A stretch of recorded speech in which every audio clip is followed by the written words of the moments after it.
Hello and welcome to the December 10th, 2025 meeting of the Governmental Accounting Standards Board. This is our last meeting of 2025. Exciting times. We had a good meeting yesterday. We issued Statement 105, very exciting. We went through the implementation guide and are moving towards a ballot draft of that. Progress. And then we had a good meeting with our taxonomy consultative group. That was a lot of good information, great group. Looking forward to that project continuing. But this morning, we're starting with revenue and expense recognition. And Kara, I will turn it over to you. Thank you, Joel. Good morning, everybody. Today, the Revenue Expense Recognition Project has one paper for your consideration. And we're actually going to be taking a step away from what we've been previously discussing with Category A transactions to come back and talk about some issues we've identified related to Category B expense transactions. So the board re-deliberated recognition for Category B transactions during its meetings from August 2023 to August 2024. And during that time, the board discussed Category B expense transactions in circumstances involving when one government provides resources to another government. We typically address this in the form of general aid to governments or shared revenue transactions. But we also discussed expenses related to circumstances where governments provide grants with qualifying requirements to other governments. And these typically were federal grants that arise from contractual binding arrangements. Since that time that the board has deliberated these topics, the project staff has identified additional open items regarding expense transactions. So the first item discussed in the paper was related to different types of expense transactions other than those that have already been discussed by the board. And these were ones in which a provider government is not providing resources to another government, but rather to individuals or its citizenry. Examples in the paper included property tax rebate program, utility assistant vouchers to low-income households, and adoption subsidies for families and children with disabilities. We believe that these types of transactions are unique in comparison to other examples discussed by the board in prior meetings because they involve governments providing resources directly to individuals based on their characteristics, which we believe would be identified as a transaction with a qualifying requirement because an individual's eligibility to receive these resources is dependent upon meeting specific criteria. However, current tentative decisions by the board does not include characteristics of a recipient as a type of qualifying requirement. The criteria currently provides for either qualifying costs or other qualifying requirements, which we describe as specified actions by a government. Characteristics have been discussed by the board. At that time, required characteristics of a recipient was discussed in the context of grant agreements. The reason for the board rejecting this characteristic as a criteria initially was that in contractual type binding arrangements, the resource recipient would have already complied with such requirement at the time that the grant is awarded in order to be entitled to enter into the grant agreement. So the example is a federal grant that's targeted to school districts. The required characteristic of the recipient is the school district, but you would be that school district in order to apply for that grant award. Subsequently, the board has acknowledged that in certain cases, characteristics of a subrecipient could influence recognition because in certain circumstances, outflows are considered qualifying costs only if paid to a third party having certain characteristics. And the example that we've discussed previously is Medicaid provisions where state receives federal resources to ensure qualifying individuals, in which the recognition depends on qualifying costs, but those costs would have to be incurred by eligible participants. So the project staff believes that in light of these transactions discussed in the paper that involve provision of resources to individuals that arise from legislative binding arrangements, the identification of the characteristic of the resource recipient could be a qualifying requirement on its own. Using the property tax rebate as an example, say a state has a program that specifies that it will disperse uncommitted fund balance to property tax owners that have owned property for 2 consecutive fiscal years. In this example, the state does not impose residency requirements on a property tax owner, but we see it as property ownership is serving as a criterion for the distribution of funding to taxpayers. So for these reasons, the project staff recommends adding characteristics of a resource recipient as one of the 3 criteria now to identify transactions with qualifying requirements. And I want to emphasize that this additional criterion would apply in circumstances in which the resource provider is not required to incur qualifying costs. So board discussion question 1, does the board believe that an additional criterion to identify qualifying requirements should be added to include the characteristics of a resource recipient that are not associated with qualifying costs? And the project staff recommends that it should be, and I will turn it to Mary Beth for task force comments. Task force members who provided feedback generally agreed with the project staff recommendation. Thank you, Kara and Mary Beth. So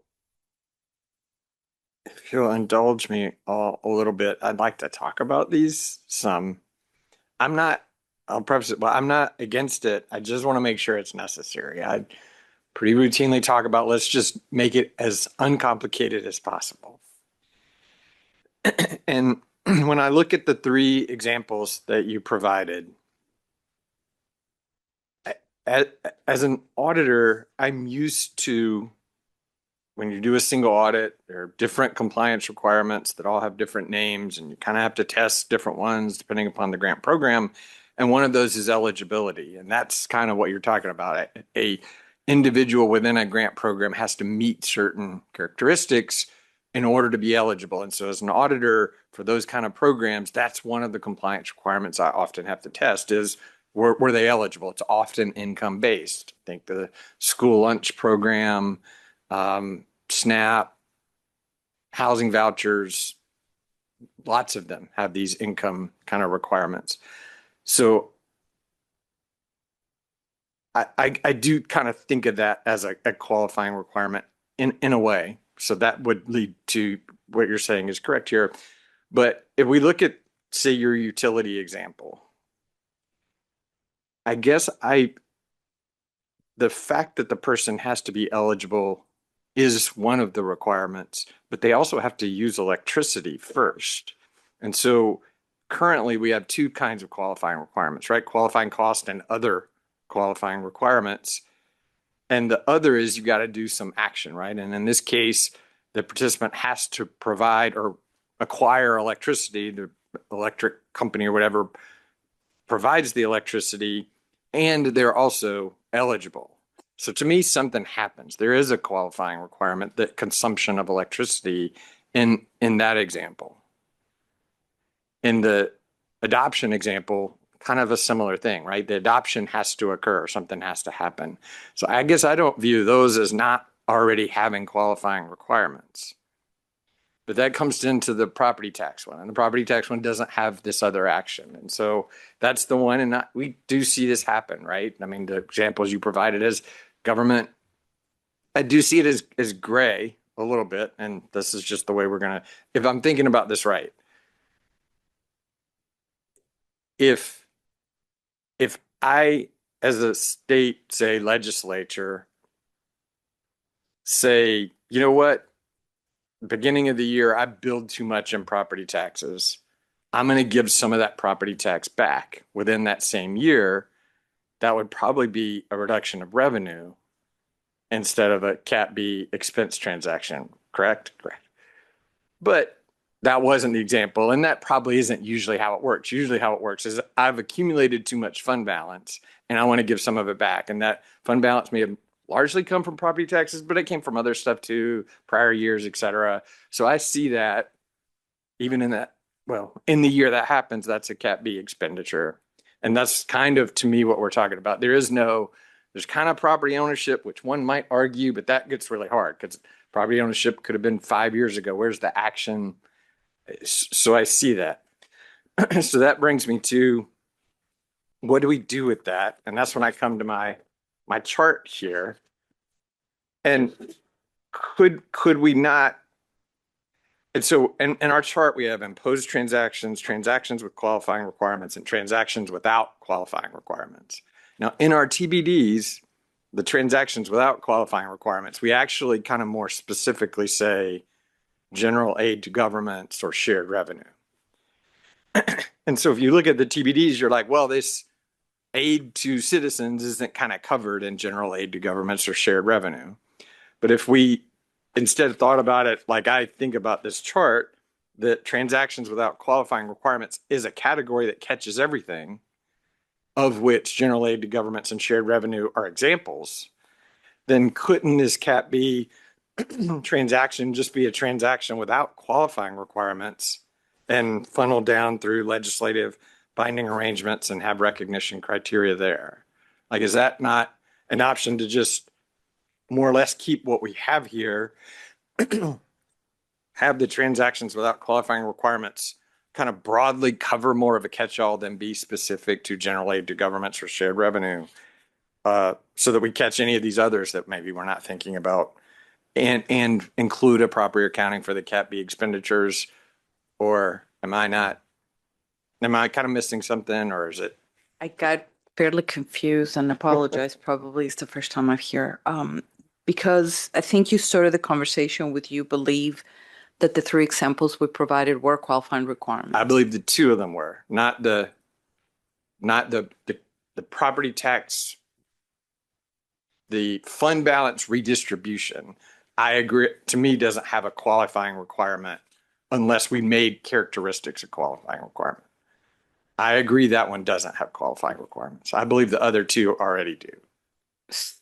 So it's not then about putting them in the last bucket. It's about redistribute them just in either bucket. The three examples or the Right. So two examples would go to the middle bucket and the property tax example would go to the last. I believe the electricity and the adoption one already exist within this bucket of compliance with qualifying requirements, because I believe they have qualifying requirements without including characteristics as qualifying requirements. And so I think the way we would look at it is we disagreed because the first qualifying requirement was cost, including everything, including the characteristic.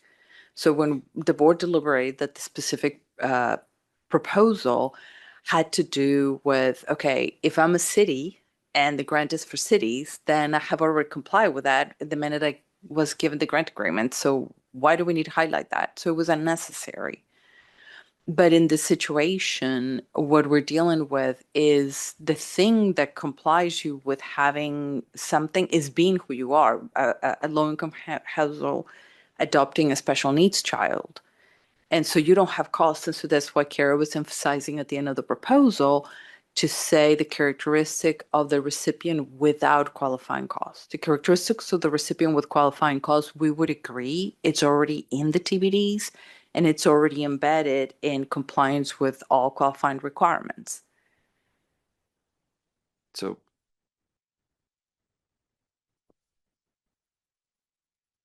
but what are the other qualifying requirements that aren't cost, where there's an action? Those were intended to address, and we struggle with the wording because we love the word other.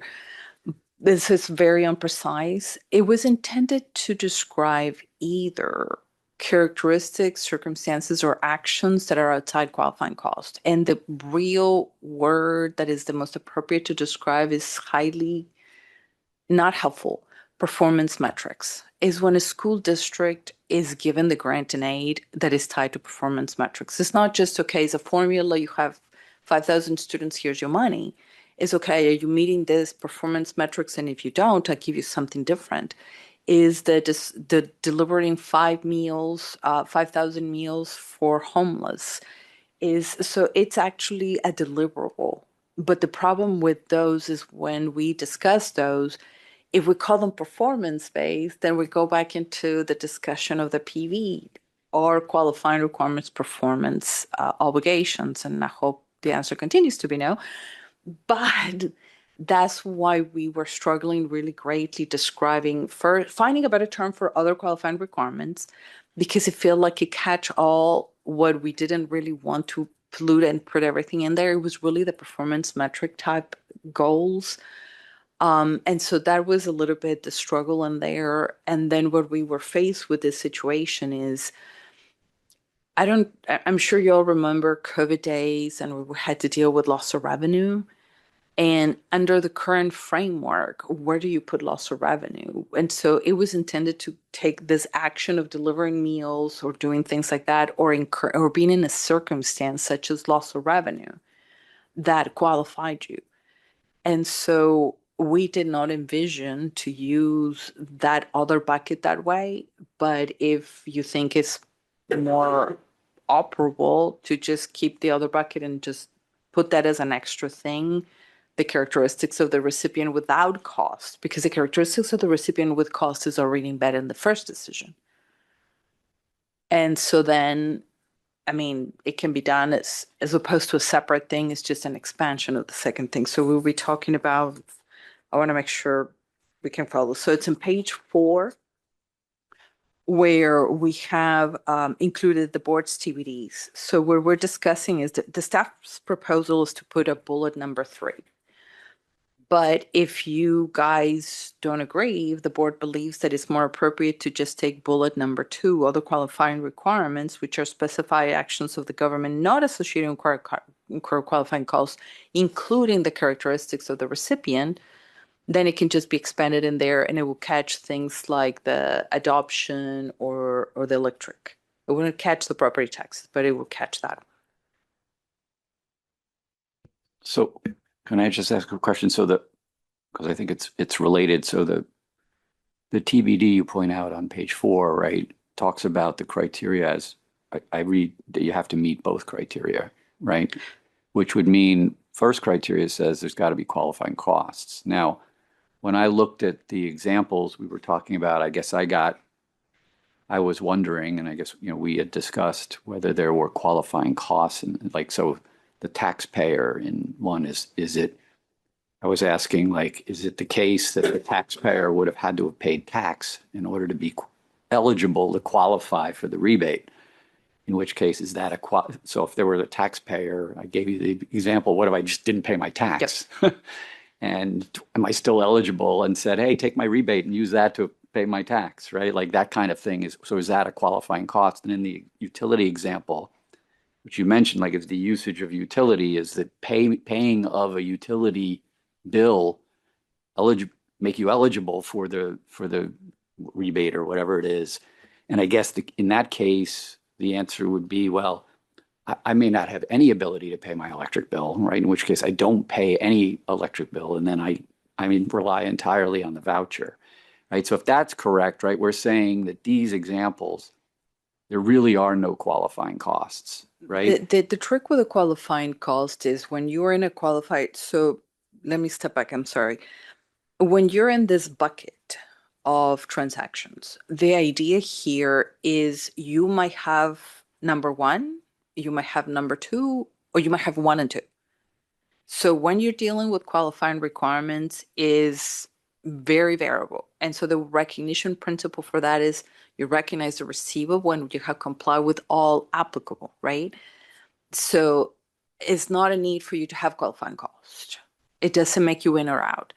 When you're talking about qualifying costs, when you have a circumstance in which you have qualifying costs, is generally the grants that governments relate to as reimbursement-based grants.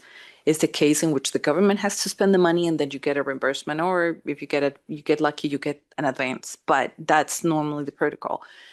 And so we wanted to make sure we were treating those separately from the circumstances in which the low-income housing family needed a voucher, a HUD 108 voucher, or the person needed assistance with electric utility, or the family was adopting a special needs child. So those, we weren't looking at the eligible participant or people who are eligible to these resources and has incurring costs. We were looking at them, what it qualifies them for the program is being who they are. It's being a low-income household family, it's being a family adopting a child. And so that's how we were looking at that circumstance. And so we were struggling to make those circumstances fit into this 2 buckets. And so that's why we skipped the qualifying costs, because we didn't think that was the same way in which we think qualifying costs in bucket number one. And then in the second one, we had talked about always about specified actions. But in here, we didn't feel that there was an action. We didn't think there was an action to incur electricity, is that you are not able to pay electricity. So you're in a circumstance of not being able to pay electricity. And so that's where we felt there was a needed of the characteristics of the recipient. And to try to make it, our way of simplifying was to keep them separate to prevent commingling. I don't think less is simpler. I think clearer is simpler. And so for that was the reason where we were trying to put 3 buckets, 3 bullets to try to nuance all these things as we are crafting the document and try to narrate the specific circumstance that falls in bucket 1 and bucket 2 and bucket 3. And this issue of the characteristics of the recipient would be something that we would have to explain, because the characteristics of the recipient that get embedded in qualifying cost in bucket 1 are part of your compliance requirement testing, but you already met it. In the third bucket of the qualifying characteristic, for us, it was a circumstance that's what incurs that's what it creates the receivable and the payable. And that's what was the nuance that we were thinking about, this distinction. So I should read the TBD, right? Is it, you don't have to meet the 2 criteria. It's or, right? And so it'd be one or 2 or 3, or if we have a 3. As and dash or, you might have one, the other, or both. Okay. And then in when Joel was talking, and I guess maybe this is what you were getting at, Joel, second sub-bullet says specified actions of the government, right? So if you said specified actions of the government or an individual, could you then say, I think this may be where you're going, the action is I'm getting electricity, or my action is I'm adopting a child. Now I get your property tax, my action is I own property, right? And therefore there's an action of an individual, and could you get by it with doing it that way? But there's not an action of the individual. It's just a characteristic of the individual. So for me, it seemed like it was clearer if it was separate bullets, because I'm looking at the individual separate from the government's actions or the government's costs or any of those kinds of things. So for me, it makes sense that the bullets are separate, because for me, it was clearer when I was looking at trying to keep what they were separate, because when I was going back, how is this different? How is this different? So yeah. It's the 2 bullets. The recipient government has to do something to be entitled. And the last proposed bullet is the individual recipient has to be something. But there are 2 individuals. One gets electricity, one doesn't. Isn't there an action of an individual to actually get the electricity? If you don't get electricity, you don't get qualified for the voucher program. Why would you qualify? But that's an action of an individual to actually go and ask for a hookup to electricity. But I have a hookup of electricity and I can pay it. I don't get the voucher either. So it's not the action of consuming the electricity. It's being in the circumstance of not being able to pay it. But isn't it both? Yeah, go ahead, Chris.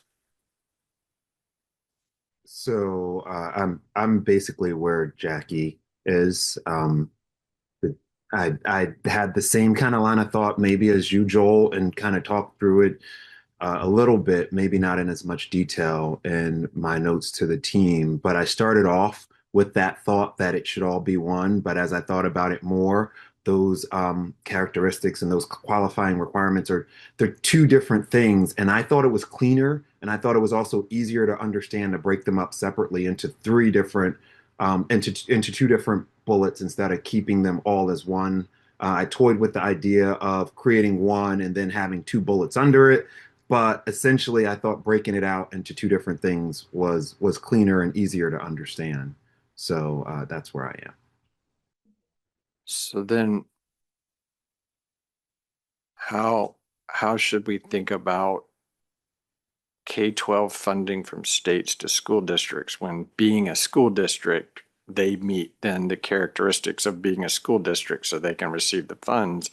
Now that becomes a qualifying requirement instead of general aid to government. I think that the biggest challenge when you were discussing this issue is how close we're getting of melding purpose restrictions and eligibility requirements.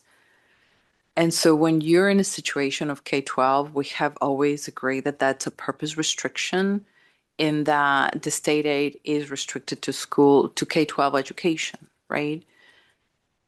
But if we call that a qualifying requirement of being a K-12, then we have just turned it into a qualifying requirement and start melding the lines. And so it's always been a difficult issue.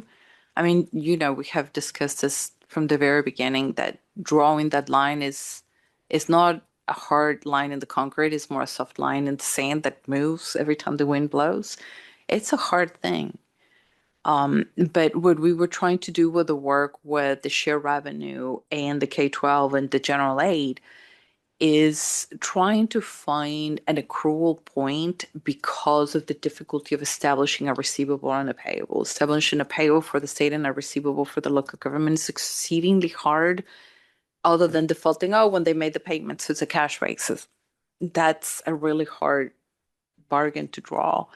And so what we relied were in characteristics such as the budget appropriation, the intent, the deadlines. And so that's how we try to establish some principles that could be justified to have a receivable and a payable. And it wasn't solely focused on these are K-12s, but this is the enabling legislation program that was created, is required. There's generally, not every state is required to have an appropriation. There's a normally quarterly disbursement, and so there's normally a due date, and there's normally an intention to pay. So those are the things that kind of help us glom to propose to you to create as the principle of a receivable and the payable and the revenue and expense.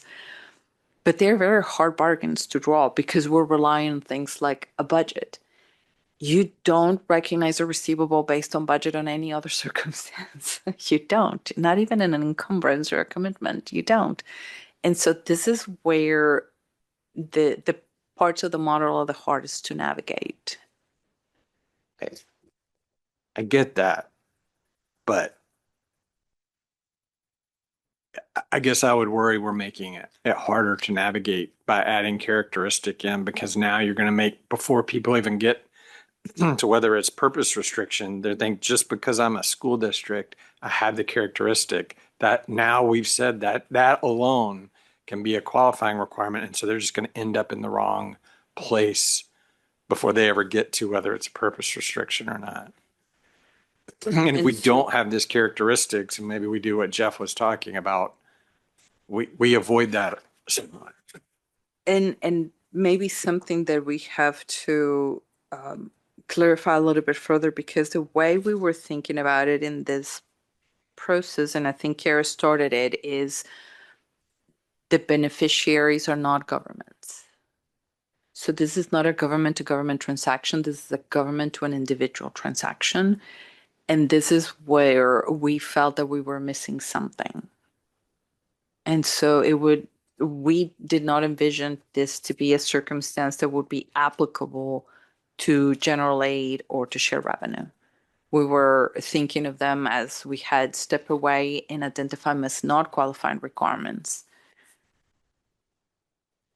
And so potentially the way to draw the distinction to the general aid and being a school is saying that's a government to government that follows into the last bucket in the sheet.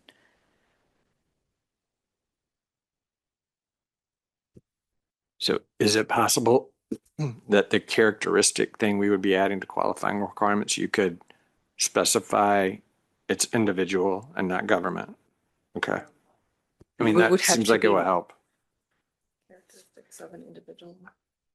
And so the proposal as it reads, does the board believe in additional criteria to identify qualifying requirements to be added to include characteristics of the resource recipient that are not associated with qualifying costs? So the resource recipient as an individual or a person or something. Maybe we have to put words in there to make it clear. I would think about that.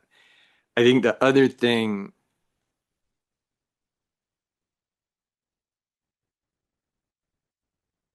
I don't know what this would be, so it's probably not worth necessarily being a concern. But as I was thinking about the way I thought about it, because in essence, we are on our chart, transactions without qualifying requirements isn't really a catch-all. It's general aid to governments and shared revenue. It's not Right. that, which I agree is what the TBD said. So this was just our generalization for presentation purposes, not the words, specific words that would be used in standard. And that's fine. And that would help because now you're being specific about this, but now we don't kind of have a catch-all anywhere. And if there are things we're not thinking about like these, but now we've thought about these and we've incorporated them, we'll have to figure out where to put them. Whereas if this was more of a catch-all, then maybe we wouldn't worry about that. But that's No, I definitely very appreciate the comment because I think what you're asking is a question about how do we operationalize the standard as a whole, yes. or the suite of thinking of non-exchange or non-performance as a whole. And definitely in 33, you have three distinct buckets.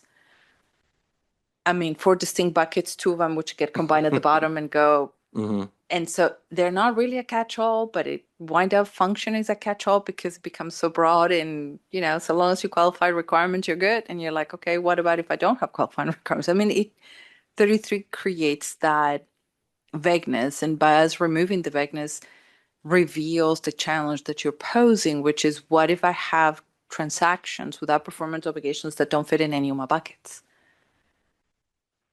Right. And if it were transactions without qualifying requirements was more of a catch-all, wasn't limited to general aid to government and shared revenue, then it could be where these things fall, like these Cat B expenditures. But other board members seem to like characteristics. I see the benefits of all sides. No, I appreciate very deeply because you have just finally, sorry, it took me forever to get there, to help me understand why you felt it was more comfortable to let them fall on the last bucket because you were thinking them as a catch-all. And I'm like, it doesn't fit there. So thank you. That is the way I was thinking about it. It took me a long time to describe it, my fault, but yes. So I appreciate the discussion. I'm not against adding characteristics. I still worry about the things that I worry about, and that in some ways we're making it easier for people to know where to put things, and in some ways I think we're making it harder for people to know where to put things. So it's at that point it's a balance of which one you think is less hard for people or most direct, right? And so I can be fine with any of it. So should we pose a board discussion question with the proposed amendment? Which is the individual, to change it to individuals. To add as the resource recipient as individual or individual. person. I'm no great, Reagan is going to offer us better words, but it would have Sure. to refer to individual person, something. I think that would really help distinguish it between general aid to governments. Otherwise, I think people would be confused. Jackie. I would be okay with something like that, but as you said, you might want to play with the word individual because that might be too limiting in what our intent is. So, but yes, I totally agree. Not governments. Exactly. Not governments, but maybe individuals is a little too, We'll play with it. But the proposal will have some clarification that is not, the resource recipient is not another government. We will figure out how to write the person, non-governmental entities, private person. We will find the right words, but the proposal is intended to convey that. It was always intended from our staff perspective to include that. We're just not as clear. My apologies. Jeff. Pauline, before you pose the question, the TBD as it's written, right, has the lead-in of pursuant to an executed grant agreement. And we're talking about here legislative binding arrangements, right? So we have to tinker with that intro somehow to put a 3rd sub-bullet, right? So it's not included in the last question, right? So the way we would handle this, and so stepping back to the whole picture of this, when we were developing these proposals for the board's consideration, we struggle very mightily and greatly with the idea of, are there transactions with qualifying requirements in which the government does not establish a grant agreement? Because what happens is when the resource provider is giving you a grant, they have to have a budget appropriation. That's what we didn't think about it, which is the next piece of the conversation. And the recipient has to agree to it. And so because of the mutual assent thinking, which we do not have it anymore in the project, we struggle finding even examples or somebody coming forward and going, no, yeah, there is such a thing as qualifying requirements in a legislative type binding arrangement. So we were very focused on this proposal when the board approved this proposals to present to you under an executed binding arrangement, qualifying costs or any other actions that the government recipient or the non-for-profit entity would have to take, delivering meals and things of that nature. And that's why it was framed at.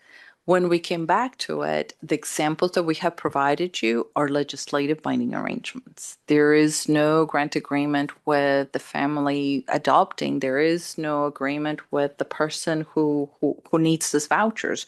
It's just a city ordinance, is a state enabling legislation program, is sort of those things. So that would be question 1.2 that we have to ask to also amend pursuant to an executed binding arrangement or enacted legislation or ordinance, so have to But- be expanded.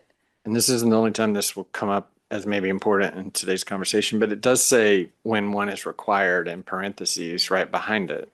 So would that not already address the situation? And so the tricky part is, do you think that's clear enough to say yes or no? And it would be absolutely y'all's prerogative to determine when one is required sufficient, or do you want to be more explicit to say pursuant to an executed binding arrangement or effective enabling legislation, however we phrase that? That would be y'all's preference. Happy to go with it, but wanted to make sure that it's clear that that's where this originated from, is that we had started with a mindset as a staff that qualifying requirements come from contractual type binding arrangements. And we're running into situations where there are legislative binding arrangements with qualifying requirements, and we didn't want to miss the budget piece of it. We didn't want to miss the qualifying requirements of the recipient. And so those are the little bit of the tinkerings that we needed to do, this part of the TBDs as we start working through drafting the document.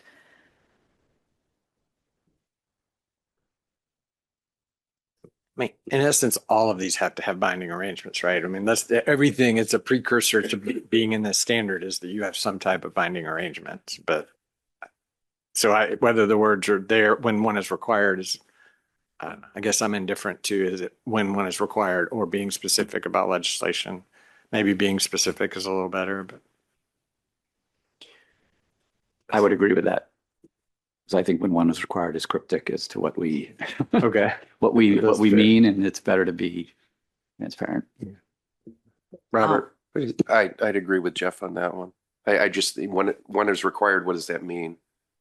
And maybe I'm getting caught up on the boxes, but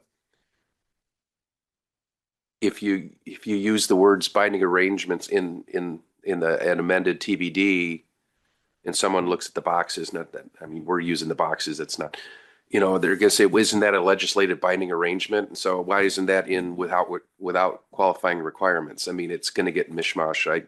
I think the words need to be chosen carefully, but I like enabling legislation, something like that. Because I mean, that obviously that's what's these things are not grants. They're direct assistance in some form or fashion. Yeah. And I think that's a great term, that direct assistance is what we were concerned about. Would you like me to pose question 1.1 and then 1.2? I think we need some structure. Okay. So yeah, yes, please.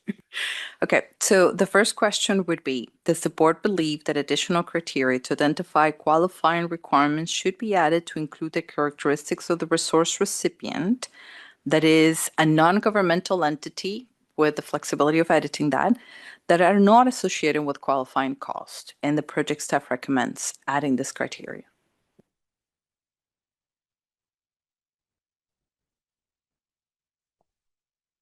Starting fresh with anybody that said they like it. That's the board question. Jackie. Yes, I support the recommendation of the staff with the modifications that we've talked about with regard to the resource recipient. So yes, I support this. Thanks, Jackie. Chris. I also support the recommendation of the staff with the modifications Robert noted. Thanks, Chris. Robert. Well, since I noted the modifications, I guess I got to support. No, I support the staff recommendation. I think, going to modify bullet 2, that gets too clunky to have, if it's more explicit, having the third. Thanks, Robert. Diane. I support the staff recommendation and as amended, and I think it does make things clearer, so I appreciate the changes. Thanks, Diane. Carolyn. I support the staff recommendation. My original thought before we had this conversation, I was kind of where Joe was at. Is it really necessary? And I think I said back to the staff that I agree because it does no harm. But I think with the clarification and the conversation that we had, and then adding the amended language, as Robert has suggested, it does provide more clarity. So I do support the staff recommendation as amended. Thanks, Carolyn. Jeff. I agree with the amended recommendation as well. Thanks, Jeff. I still have concerns, but the amendment at least helps. I still am worried that we don't have a catch-all in a way, and that's going to come back and bite us at some point. And it kind of, so maybe it depends on the words and how the words end up. But I kind of worry that the transactions with qualifying requirements in a way becomes the catch-all, which maybe it won't. We'll see. But I guess count me for agreeing with the amended proposal. And if it's okay with you, I would also like to pose 1.2 with the change in the wording of the leading, the TBDs, just to make sure the board is comfortable with it. So it would look like, does the board agree to modify the leading in page 4 that says pursuant to an executed grant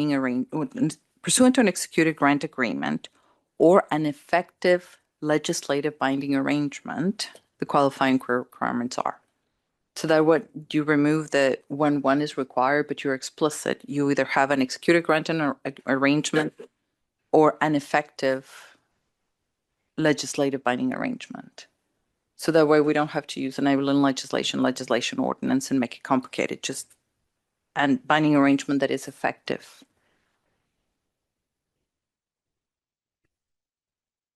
Board member responses to the added question to amend the lead-in.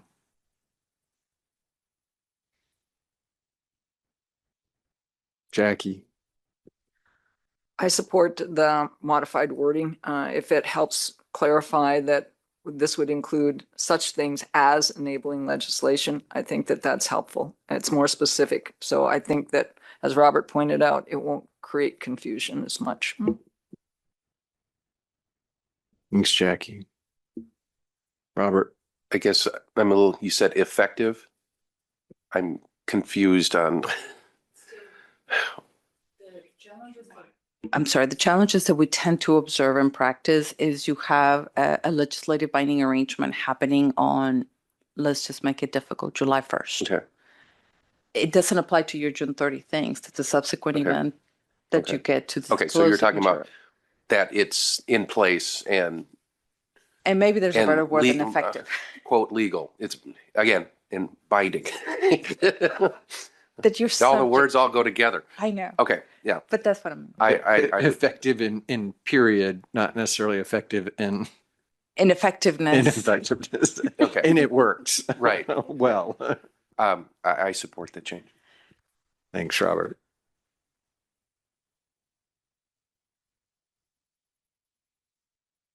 Diane. I agree with the change. Thanks, Diane. Chris. I also support the change. Thanks, Chris. Carolyn. Is there another word that we could look at? Okay, no, I agree. Definitely effective didn't work. We'll look for one. I agree with it. I agree with the change or the thought. Thanks, Carolyn. In effect, anyway. Jeff. Just to be clear, so we've just broadened it out now to whatever effective binding arrangement, right? So we've taken out the grant agreement, or it's now just going to fall under the binding arrangement. Is that right? I think the way Joel was looking at it, it's already there because of the if applicable. So you can look at it as you expanded it, or you just made it a lot more clear that includes legislative binding arrangements. Okay, I'm fine with that. I'm good with this change, given where we are.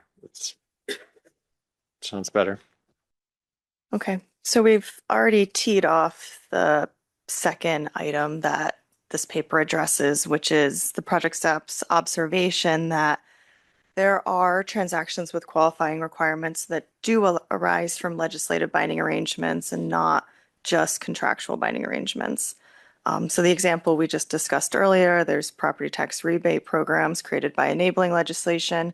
We've also come across scenarios in which there's state aid programs requiring local governments to meet stipulated requirements, for example, incurrence of qualifying costs. When transactions arise from binding arrangements, the resource providers typically have to appropriate funds before the resources can be distributed. And we have received some questions about recognition when recipients do meet the requirements, but the appropriations from the provider have not occurred yet. Should the recipient recognize a receivable before that provider has appropriated the funds to fund the program? The project staff notes that the board did make tentative decisions regarding the existence of an appropriation in the recognition criteria for general aid and shared revenue.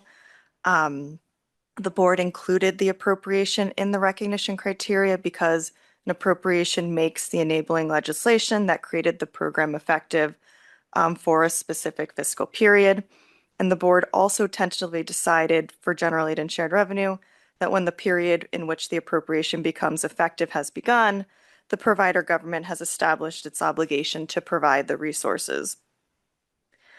The board did not include tentative proposals about the provider's appropriation as part of the recognition criteria for transactions with qualifying requirements because, as we've been discussing, those prior meeting discussions primarily focused on contractual binding arrangements such as federal grants or even donations with qualifying requirements. So we believe that there's a need to clarify that for transactions with qualifying requirements that arise from legislative binding arrangements, an appropriation for the fiscal period also is needed to recognize a receivable or a payable from the recipient and provider perspective, respectively, if the government provider is required to appropriate the resources. Our rationale is similar to the reasons that supported the recognition for general aid. While the approval of the budget in and on itself does not establish a liability to the provider government, it is an essential piece to establish the liability in the transactions within the scope of this project. So it's a piece of the whole recognition criteria. Also, in absence of an appropriation, when one's required, we do not believe it's supportable for the recipient government to recognize a receivable for the right to receive consideration solely based on their compliance with those qualifying requirements. In addition, we don't believe it's necessary to include the resource provider's intent for this recognition criteria because in our view, meeting the qualifying requirements coupled with the provider's appropriation creates that present obligation for the provider to provide the resources to their recipient. We do also note that there are circumstances in which states are not required to appropriate certain expenditures due to either enabling legislation or constitutional provisions. There is existing guidance in Statement 36 that identifies these types of circumstances as continuing appropriations, which is described as an appropriation once established, that once established is automatically renewed without further legislative action, period after period, until altered or revoked. We do currently have existing tentative board decisions that associates continuing appropriations with shared revenue, and we recommend that this definition of this term be retained for this project. So therefore, we recommend that the recognition criteria tentatively developed for transactions with qualifying requirements, which provides that recognition occurs when the resource recipient complies with all applicable qualifying requirements, include additional proposal applicable to transactions that arise from legislative binding arrangements. That is, those transactions should require that the resource provider has appropriated the funds when an appropriation is required and the period applicable to the appropriation has begun. So board discussion question number 2. Does the board believe that the recognition criteria for transactions arising from legislative binding arrangements that contain qualifying requirements should include that the resource provider has appropriated the funds, if required, and the period applicable to the appropriation has begun? And the project staff recommends that it should be, and Mary Beth has task force feedback. Task force members who provided feedback generally agreed with the project staff recommendation. A task force member noted the prevalence of examples similar to the school district example in the paper, and another task force member emphasized the importance of limiting guidance on appropriations to legislative binding arrangements, since it could be costly to be required to consider appropriations related to contractual arrangements.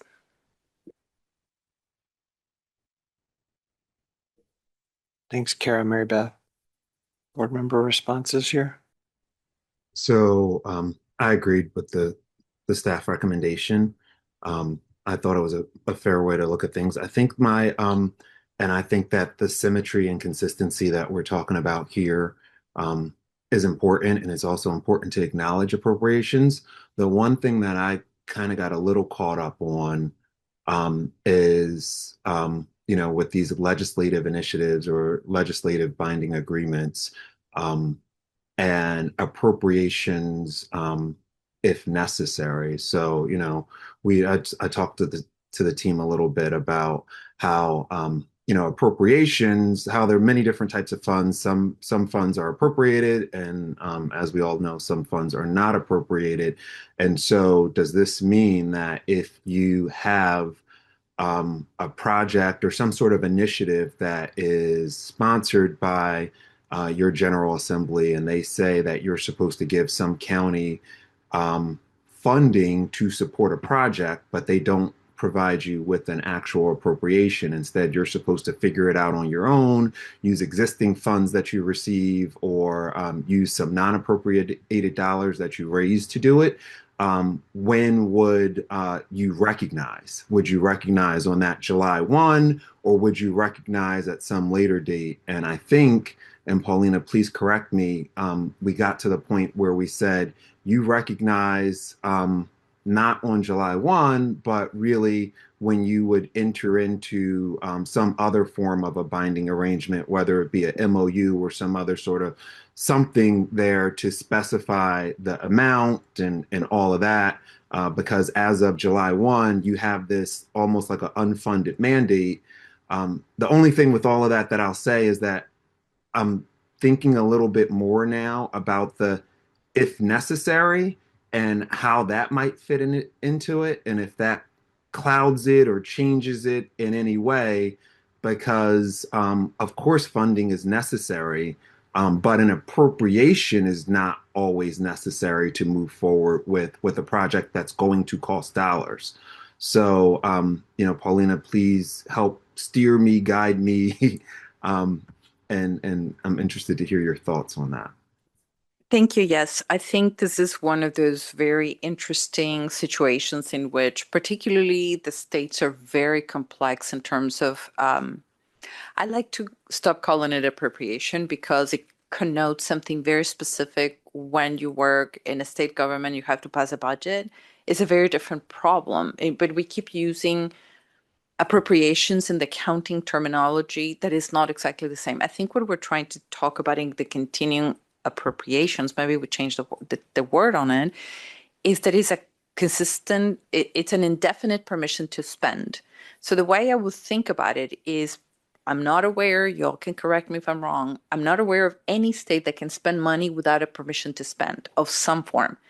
Permissions to spend come in different buckets. One of them, and the most prevalent and notorious, is the budget appropriation. That's what we know, that's what is the most prevalent. But it's not the only mechanism in which the legislation approves spending. We have seen very many cases where people go, well, my special revenue fund, it was created, it was set up in the special revenue fund, and I don't have to appropriate it. I can just spend it as money comes in, I can get it out. Because the enabling legislation that created it provided you a continuing appropriation that you can continue to spend. Is that really an appropriation, or is that an indefinite permission to spend until otherwise amended, curtailed, changed? And so I think that's what the struggle of the wording is in here. And so maybe we can clarify it a little bit. When the appropriation is required, is more, it's more when there is a permission to spend, when there's an appropriation or a permission to spend established. And then the permission to spend, we can use the definition that we have in page 7 for the continuing appropriation, and we'll have to read label continuing appropriation to some continued permission to spend, which refers to a permission to spend that is once established.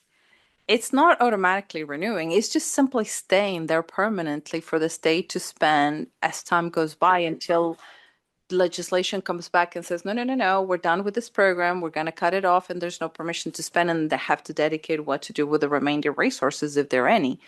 And so I think it's a matter of us being a little bit more mindful on the wording, because I think the term appropriation tends to trip a lot of things, and that it means something very specific and narrow in a government. And in the accounting literature, we have broadened a little bit further than that meaning.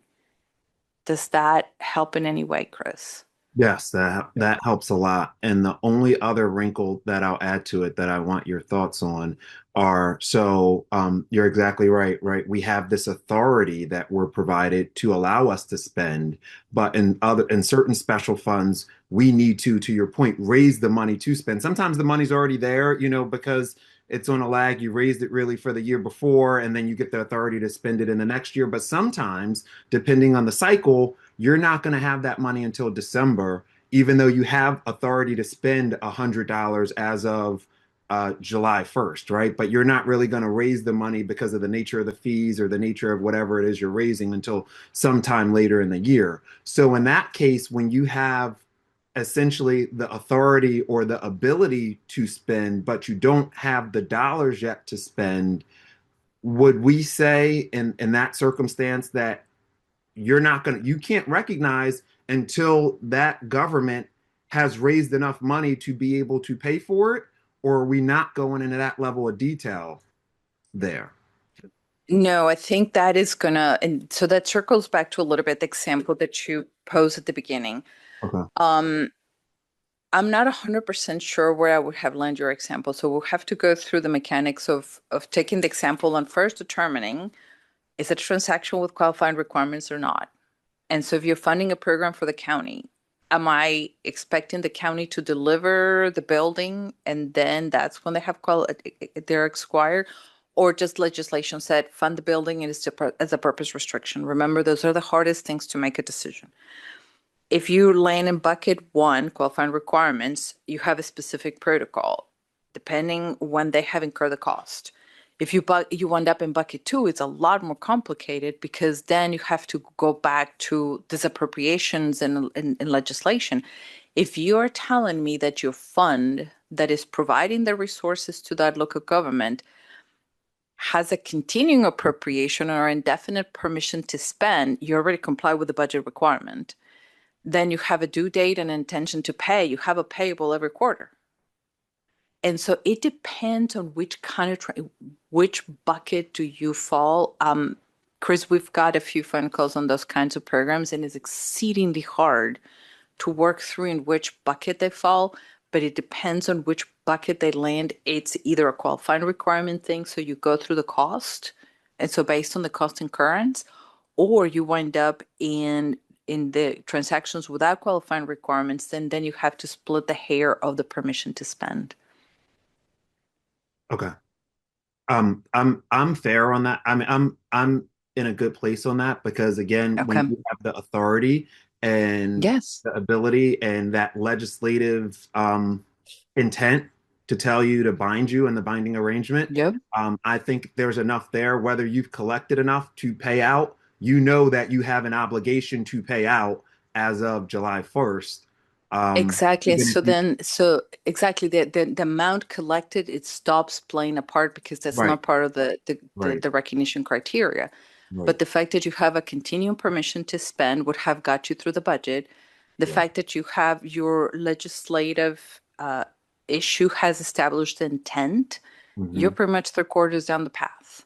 Yeah, I think where my mind was going, I don't think it matters here because it gets into some of our other revenue issues that we decided it didn't matter on when dealing with customers or other third parties. But it's this funding clause that a lot of state governments have, right? Where we're limited to if we don't have the appropriation, or we don't have the fund, then we can back out of any agreement, right? And basically say in our statute, we can say, hey, we didn't have the money, so we can back out. And we highlight it in all our contracts with third parties and all. Go ahead. But this is the reason why intent is only interjected in circumstances where you don't have contractual binding arrangements, because in the contractual binding arrangements, you are protected by different clauses.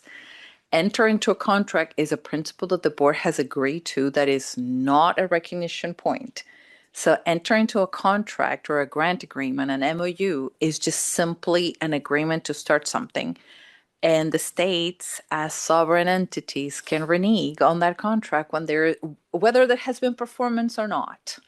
And that's just the nature of a sovereign state. And so that's what it protects you in those kind of circumstances. That's what I mean. You have to be very mindful whether you get to bucket 2 or bucket 3, and then what kind of sub bucket you fall through. It's not a generalization. I have seen very difficult transactions, Chris, that lands in the 2 and is legislative binding arrangement, and then it's very hard to splice a hair because of the appropriation component.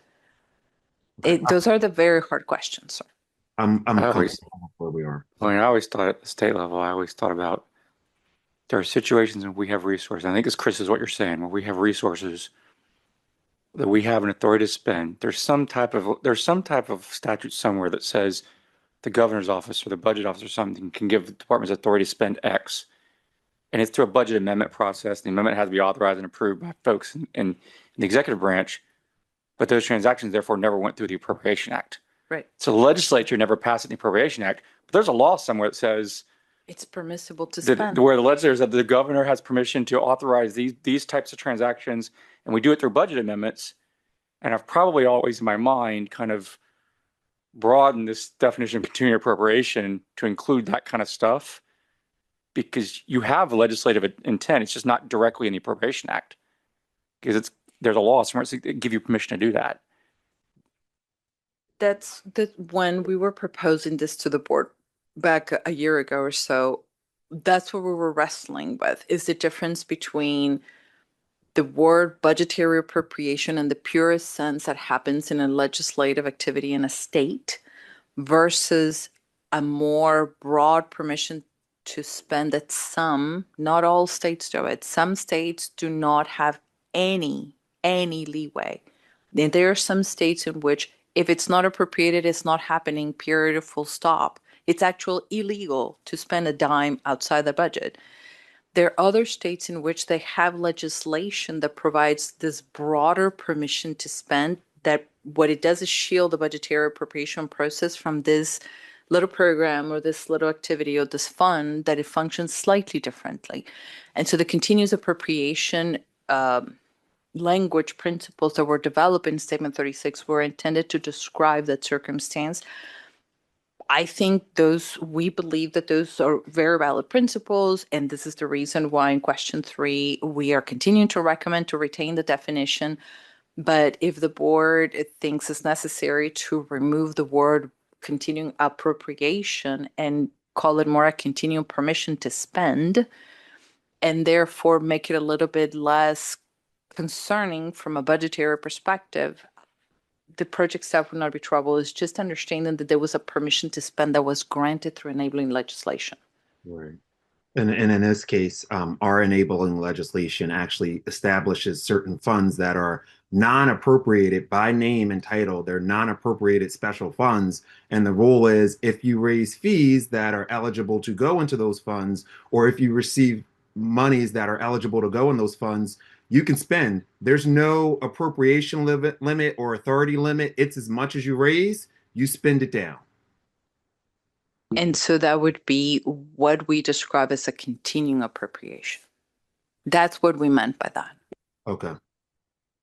Okay. Yeah. So I'd be okay if we just modify that language, because if we see it, we're going to say continuing appropriation, but this is a non-appropriated fund, so it can't be an appropriation. And so it just becomes a little wording thing.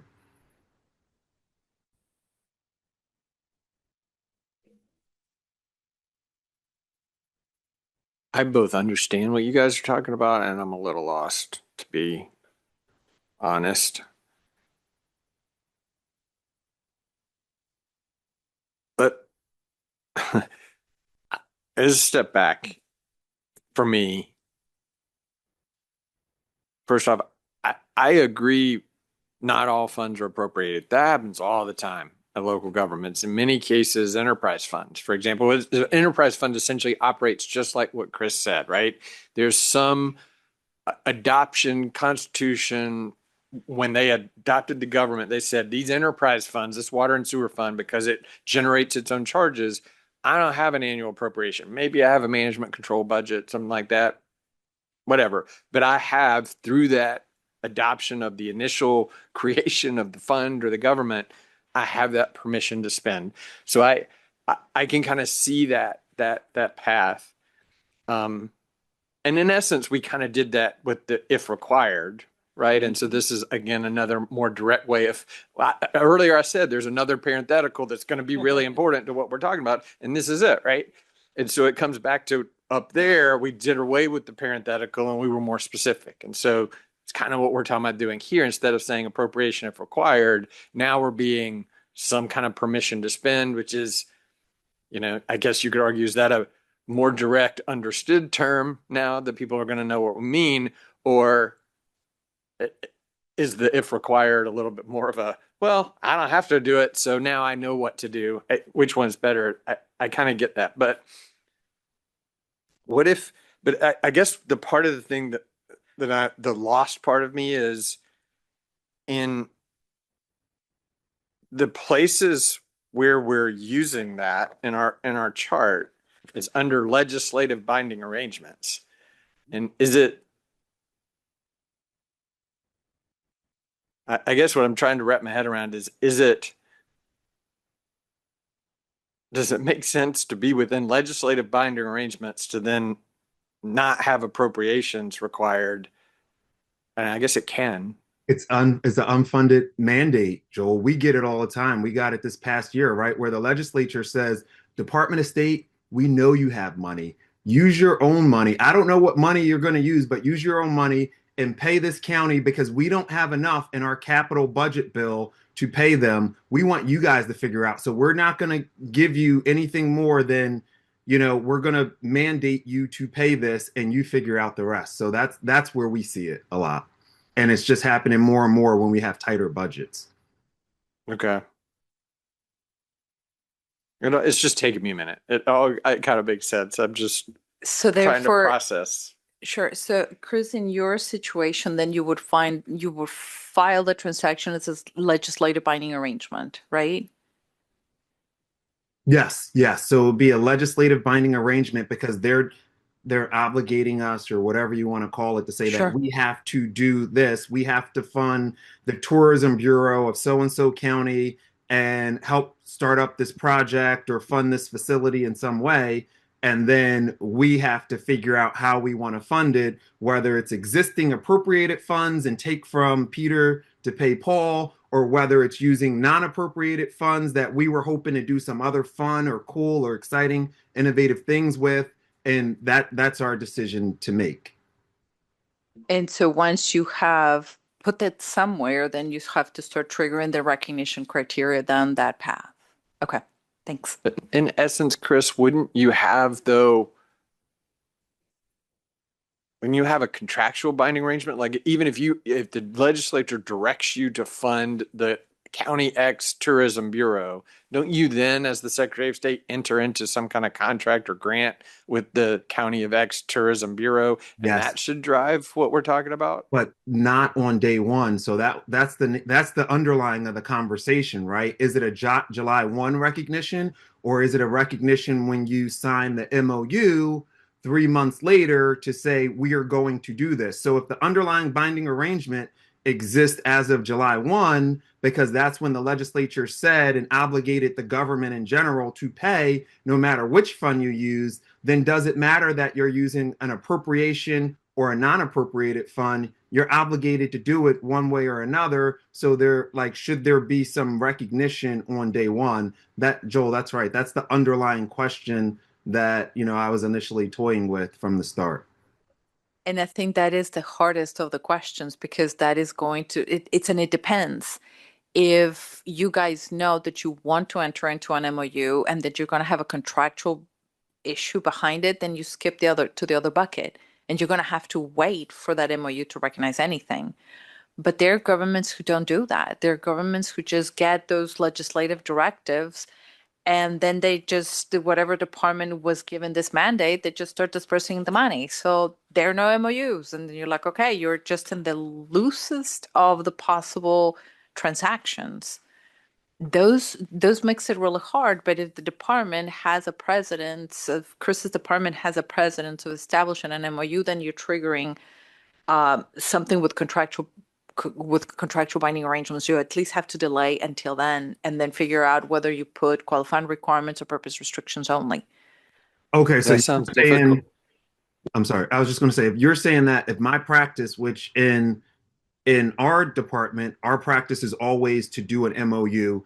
Any city that we're giving money to, county, bureau, whatever, we always do an MOU. So you're saying if we always do an MOU, then for push to the side recognition as of July 1 and do recognition as of the MOU, because that's when you have the other additional qualifying requirements that you might add into the MOU, which we oftentimes add around the detail of what you can explicitly spend on sometimes.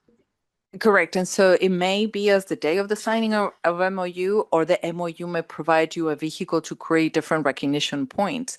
Let's say that in the MOU, you say you have to spend this cost before I can give you any money. You have just created a qualifying requirements grant agreement. And so then you can delay it further. And so the MOU, but you enter into an MOU, it delays the July 1st recognition problem. But then it puts you in a situation of having to determine whether your contractual binding arrangement establishes a grant that is with qualifying requirements or without qualifying requirements. So you still have another step to go to determine when to recognize. Because what we're talking about here isn't just, the original question was, do we need to add a column underneath the qualifying requirements? Now we're talking about changing transactions without qualifying requirements, or better said, general state aid and shared revenue, or general aid to governments and shared revenue, and changing all of those because of this same conversation. Yes. Okay, no, I don't think I followed. No. So if I have a transaction without qualifying requirements, if I have general aid and it's legislative binding arrangements, am I leaving that TBD as appropriation, separate continuing appropriations and periodic appropriations and we're not changing those TBDs. So that's going to still be if required in one case, as opposed to this permission to spend idea that we're talking about. So maybe, yes, I see how this was not clear in the paper. So sorry for that. Let's step back to question 3, because I think with Chris's question, we got 2 and 3 together and we're Okay. a little bit jumping everywhere. Sure. So let's back to question number 2. Question number 2 intends to have, we're only in the middle question, transaction with qualifying requirements, so the middle bucket. Okay. We have add an additional criteria through question 1 that says the characteristics of the recipient that is a non-governmental entity or some word similar to that.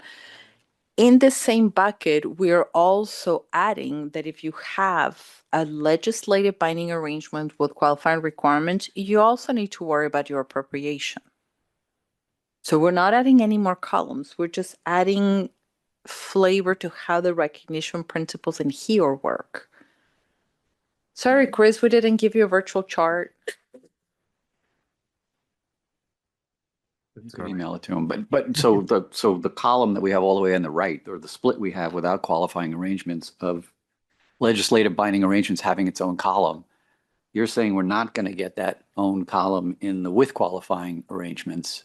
So Because this that's gonna column be is a not being subset? modified. What? This 2 columns in here, they're not being modified in any way. In question 3, the only thing we're trying to do in these 2 columns is add the definition that we have in statement 36 for continuing appropriations, and then we may just change the wording. So we may just do more a semantical change of things. No, but question 2 is dealing with that column. Here, But you're with this now column. adding this caveat of legislative binding arrangements. Correct. So But you're not creating its own right. So we're not splitting it like that. Right. But you're going to add a subset of there's those qualifying arrangements without that are not legislative binding arrangements, and then there's ones that are legislative binding. So what you no? would like to see is this one split into 2 columns. I honestly thought that's what we were doing too. So I mean, it's a visual. I'm trying that's to just a understand what visual we're doing if depiction. we're not doing that. Because I guess the way I envisioned it was currently that column has no subcategories. Correct. And we were going to all of a sudden have categories, and we were going to have contractual and legislative binding arrangements. And if you were contractual, you continued on with what we have here, compliance with all the qualifying requirements. And if you were legislative, it was compliance with all the qualifying requirements and have an appropriation. this continuing appropriation business that would be similar without the intent, I guess, Right. of what we did over on the right without qualifying requirements. That's the way I thought about it. Now, it certainly doesn't mean it's right, but that's the way I thought about it. Conceptually is absolutely correct. So the way you guys are thinking conceptually is absolutely correct. It's more, do you have a preference to make it that clear, distinct and clear? We wouldn't be troubled by that. It wouldn't bother us in any way. It's a visual depiction that if it helps people ground their decision, is perfectly fine. But if you think it's simpler to leave it in one column, we can. You'd have to, just if we left it in one column, you'd have to create some sort of additional narrative explanation. You'd have to create some sort of subset here of for those legislative binding, when it's a legislative binding arrangement, there needs to be an appropriation. Right. But that, I guess, because I thought about it as splitting the 2 columns, and I still think that's clear, that's why I start, why wouldn't we why are we going to talk about the same thing in different ways in 2 different places? When to me, it's the same. I don't want to say it's the same thing. It's not quite the same thing. It is the same thing, except without qualifying requirements. But then you didn't want to include intent here, which I have been kind of on the fence about. Okay. More because I'd rather it just be consistent. I think it's easier. I don't understand why the intent was. I understand why you didn't feel it was necessary, and so maybe it's fine. But anyway. So I can explain that one. It's not. And I had a question on intent too, which was, and I'm struggling with that because when we did the prior thing, and we say the examples in this paper, right, would fall under this, right? And so Now we've said we redefine qualifying requirements in the edit we just approved to Yes. include characteristics. Yes. And if I do characteristics, then I'm like, well, isn't that like general aid? And in other words, the recipient has to do nothing to get this money. And we said in the case of general aid that, well, we need this thing of intent to make it like a real Point of recognition. a real point of recognition. Now we're saying, well, we have the same sort of thing. In other words, I'm an individual. I don't have to do anything, but we're saying intent doesn't have to exist there. And I'm like, how is that? Because What am I hanging my hat on to say because- there's intent required here and not there? So what we are saying, or at least I thought we were proposing, is the qualifying requirements in the middle bucket is what it gives you the receivable. But if you have a state that is giving you a qualifying requirement program and has not appropriated and has not a continuum permission to spend, how on God's green earth do you have a payable no matter what your intent is? How are they And even that's what the, supposed to know? Right. pardon me? So how are they even supposed to know that there's a And payable? so that's sort of the problem, Chris. And so from that perspective, if you have a qualifying requirements program established through a legislative binding arrangement, we didn't see the need of intent. It's the qualifying requirements that triggers the recognition, but it has to be coupled with a budget appropriation. In the non-qualifying requirements, we're saying, I mean, the fundamental difference between the second bucket and the third bucket is in the second bucket, the recipient has to do or be something. In the last bucket, they don't. It's just a purpose restriction. And splicing that fine line of when it becomes a doing something or not is the distinguishment between purpose restrictions and eligibility requirements, which have been the thorn of our existence for the last 50 years. And that's why it makes it hard. And so what we needed to ground the transactions with qualifying requirements, we had to ground it on something. So we grounded on the due date because of the quarterly payments. We grounded it on the appropriation because of this permission to spend circumstance we're discussing. And we needed to have an issue of intent because to address what at the time, and we see it is still when there's fiscal issues in a state, they get to the fourth quarter and they push the fourth quarter payment. And sometimes they just push it for monetary purposes to the subsequent fiscal period until they can get enough cash in their coffers to make the disbursement. And so the objective of the intent was to be able to say, okay, then you still have a receivable or payable, but if the state punts it and has no intent to repaying you this, so you're going to have 3 quarters in 1 year and then 4 quarters in the subsequent year, then you don't have receivables and payables. So that was the intent characteristic, was to try to deal with the punting of the payments that sometimes are very difficult to determine whether or not you have a payable and receivable when they postpone. Is it postponed or is it canceled? And that was the intent helps you inform that distinguishment. And when the board deliberated intent at the time, what what you guys built consensus around was this idea that when the payments are made, we don't need to be worrying about intent. It's clear. It's the intent comes into play when they don't pay.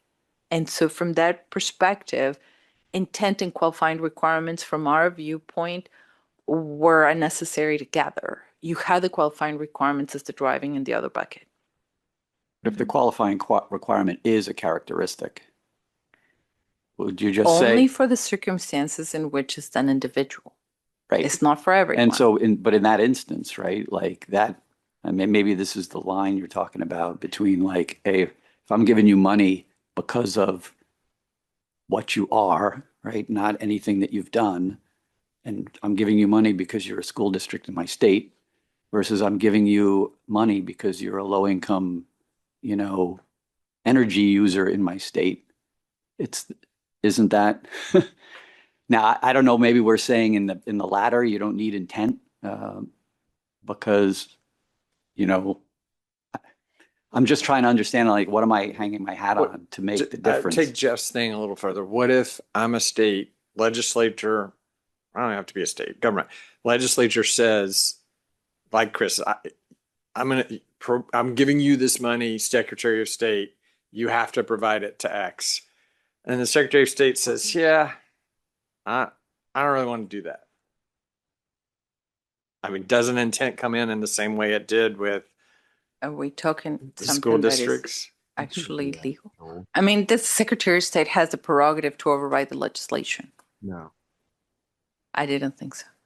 Yeah. Like if the legislature tells us to do something, then we have to do it. Even so far, unless you want to create a political mess, even if there's, again, an unfunded mandate. And so we've had instances even in this past year where you receive an initiative that you have to fund some capital or whatever, and they don't give you the money. You have to do it. Unless you want to go and say, hey, we can't do this because we don't have the money, but you have to do it. If you get the money from them, if you get an appropriation, there's no way you have to do it. I'd be a little careful with broad brushes, because I will tell you there are states where the legislative intent, the words in the act, don't carry any weight. I might get $1 million for X, and the words say use it for this purpose, but those words in that document don't carry legal weight. So you could actually not use the money for what the word said use the money for. I would say There are states where that's true. I would say in the federal government, which we don't set standards for, this is happening right now.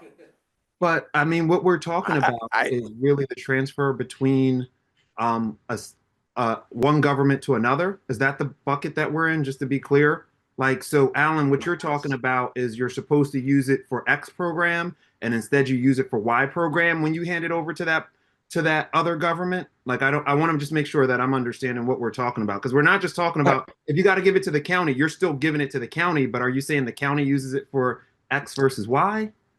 May never give it to the county. The governor may decide he doesn't want to use it for that purpose. He's not giving it to the county. He's going to use it for something else. So I guess we shouldn't use the county, because county example might be aid to government. So would that might be general aid to government, as opposed to it should be individual, right? I guess, which was I started with the Yeah, but what if you tourism have a bureau. state that has, so we have the state that has the general aid to school districts, and the state's got a home heating oil program for seniors. So the money goes to seniors. Anybody who's over 65 gets a whatever dollar check in the wintertime. And that's supposedly to defray home heating costs. Now, I think we would be saying that you'd have to have intent on the school district thing, but you wouldn't have to have intent on the home heating oil thing. And why? It's not like you don't have to have intent. It's like you don't need it. Why? Because all it is you got to be of a certain age and in the state, and you get the home heating oil. And you get a check. But this is you got to be versus you got to be a school district in the And state to get the money. And the state is not going, oh, for quarter senior, sorry, we're not going to give it But to what you. if they do? just What if cancel the what if program. the cash is running low and the state, and the same reason they made the choice not to do it for the fourth quarter payment to the school district, they decide to stop the flow of funds on the So heating oil. the challenge in here is we're dealing with, or we're trying to splice the hair of the legal aspects between the legislation, the governor, or can they cancel the program? Again, a state is sovereign. A county is a little bit harder to deal with. I'm really just almost trying to drive consistency and make sure that that there's really a reason for them to be different. Because there's qualifying requirements in one and there's not in the other. And so by creating consistency, I think we're creating a harder distinction between purpose restrictions and eligibility requirements. I just want to understand. To me, it seems like we're talking about two different things. So in one case, the legislature is saying, hey, you will give so-and-so county, tourism bureau, whatever, this amount of money for this purpose. In the other case, we are starting a program, and it's for eligible recipients that are seniors, and they still have to raise their hand and sign up for it in some way, because it's not like the state, it's not like just because you get it, right? I mean, in this specific example, If you're in a situation sorry, Chris, if you're in a situation where you just are and you get it, are we really talking about purpose restriction? Right. How far do we go in each side? And so that's sort of where this is becoming difficult. And if we need to take this back and give it a little bit more thought on that distinction and on this specific set of proposals, if I mean, What about, so the example we had in question one about the adoption funding. So we're saying that characteristic, because it's an individual,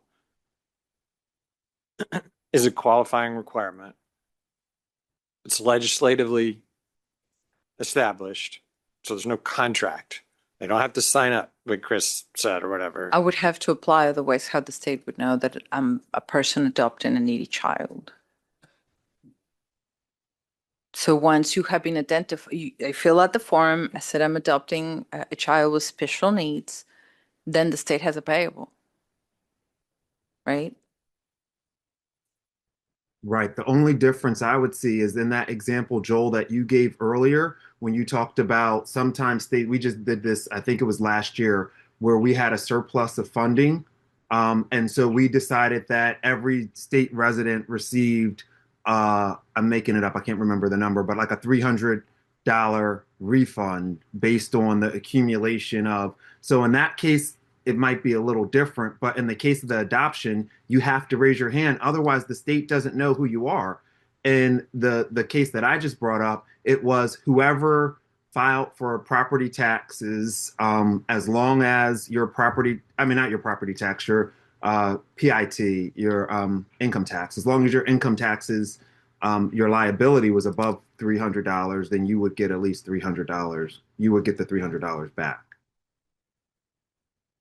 I'm really not trying to make it complicated, but I guess I have two things. One, the raise your hand and comply sounds a lot like an administrative requirement, which we said aren't qualifying requirements. And so now we're saying, well, sometimes if characteristic is the only qualifying requirement, then the raising your hand isn't an administrative requirement. That bothers me a little bit, but maybe that's the way we are.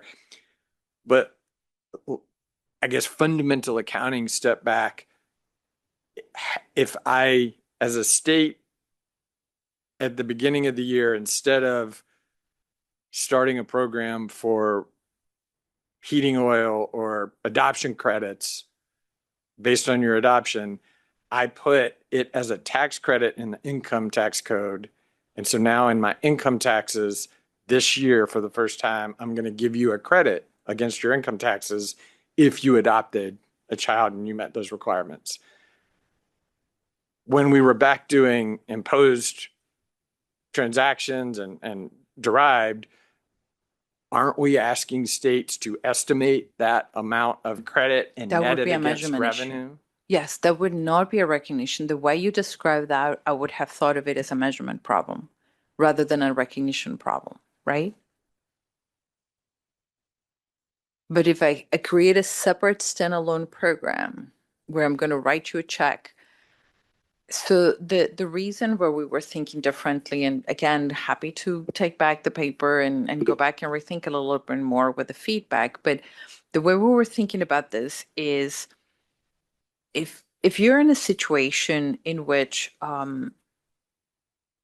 you have a program and you create this program, let's make it at the county to make it easier. So the county creates the ordinance and it's going to provide resources to adopt a special needs child. And you appropriate, I'm going to come up with a number, $10,000 this year. Do you recognize the payable on day one of the appropriation? Or do you recognize as a family applies for it and you go, yep, that's the child, that's the family? And that's what we're struggling with, is trying to figure out what is the appropriate recognition point of that. And that what for us, the solution was qualifying requirements. So when I identify who you are and you meet this characteristic of being a family adopting a special needs child, then done. And so it's not the application, but it's the application, what is enabling to do is determine that you have met the qualifying requirements. But if we identify that it only is a purpose restriction transaction, then it falls back into the last bucket, which I think is part of the discussion whether it fits better there or not. And so then on day one, you have to have a payable $10,000 because I don't have anything to ground my payable. I have the appropriation, I have the intent because I appropriated and created the program, and I don't have any sense of payment dates. So day one. And so what feels more representational for those circumstances is a little bit how we're trying to navigate this. The same. I'm gonna maybe in my mind as you were talking, I addressed my question, but I want to follow it through and see if I'm thinking about this right. The same way I know, the same way when we talk about when a state enacts a tax credit program, some states might tell us, I don't know, it's the first year. I have no idea how many of these. And we say, I think you can estimate it. I think that you had an economist somewhere that gave you some idea of how much your revenue is going to be reduced. And you should be able to use that. And then you can refine it as time goes by. You could make that same argument here that when I initiated this program, I had some knowledge of how much I thought it was going to cost me. And so I could accrue that liability. Maybe how I talk myself out of it is it's the recognition point. One is they're recognizing income tax as the person is earning the income. And so the measurement part is, yeah, at some point in there, they did this thing, but it's really netting against my revenue recognition. Here, there's nothing it's going against. It just, this is the program. And so you got to say, well, when am I recognizing it? It's not about income over time. It's when.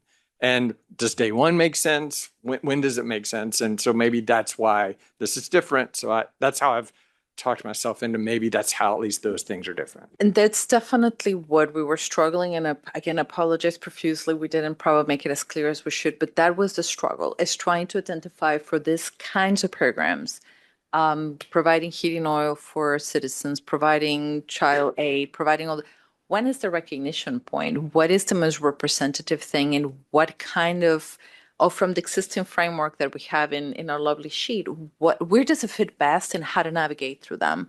And so, for example, we weren't thinking about consistency. We were thinking about where does it fit and how does it operationalize? And so for us, in that context, intent was not relevant because you had a qualifying requirement. The budget appropriation of 10,000, if on day one is 10,000 expenditure, I struggle figuring out how to represent that in my prior example. But it will come to play, for example, the proposal in here. Let's say that I have $10,000 and we agree that is when the family applies and I go, yep, you meet the qualifying requirements. I have checked my box. Now you have a payable for that family. You get to the 11th family and you go, whoopsie daisy, I ran out of budget. Now the triggering issue in here, you have to have an appropriation. If the city council or that county goes and passes an amendment, it increases the budget, you can keep having payables. If not, you're going to have to wait for next year's appropriation to see how the things come together without having any play in intent. But if I tell the program that it's for the first 10,000 families, that's the first 10 families, I ran out of budget and you're out, I have already communicated intent. And so the 11th family that comes and apply and go, sorry, I ran out of budget and there's no amendment coming, you're going to have to wait for the next year and apply next year. And so see how intent didn't have a play in here because of the qualifying requirement aspect. And so we were just trying to conjugate the sentences where we thought were the most appropriate.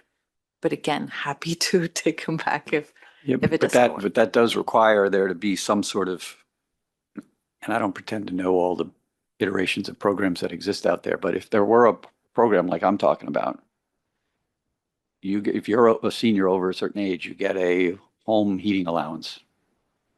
You don't have to apply for it. Regardless you're of gonna anything. You're going to get it. It's like the school district. You're going to If get, you're a millionaire, you get it. It's over 65. So if the state has you on their rolls as being over 65, you're going to qualify for this thing, just like if you're a school district in the state. And so that's where I'm like, okay, how's that different on the intent level?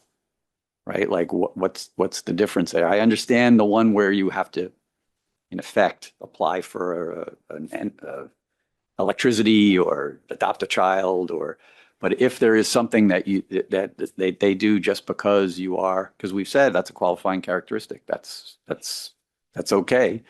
I mean, that played out in the pandemic. A state just said, we've got fund balance, whatever. We're just cutting you a check. If you paid income taxes last year, we're cutting you a check to the address we had before. And under Everybody the gets provisions of $500. ARPA and CARES, I'm not going to go any further than that.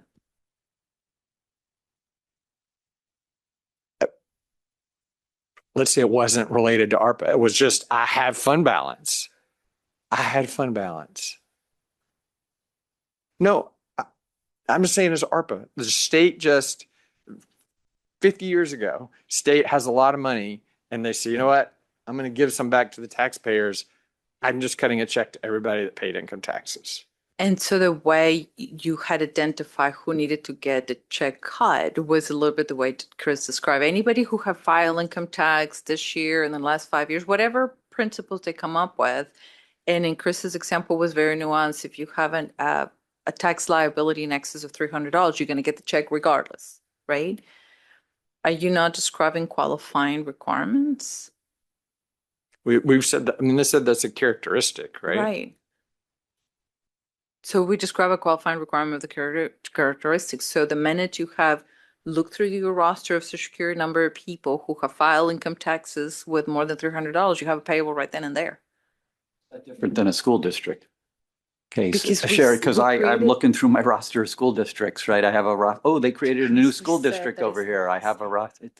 But I'm saying, we're saying intent is necessary in one and intent is not necessary in the other, because you're saying there's this notion of qualifying requirements, and characteristic can be a qualifying requirement. But I'm like, a school district has a characteristic. It's a school district in state X. So how would you solve the inconsistency? I'd put intent.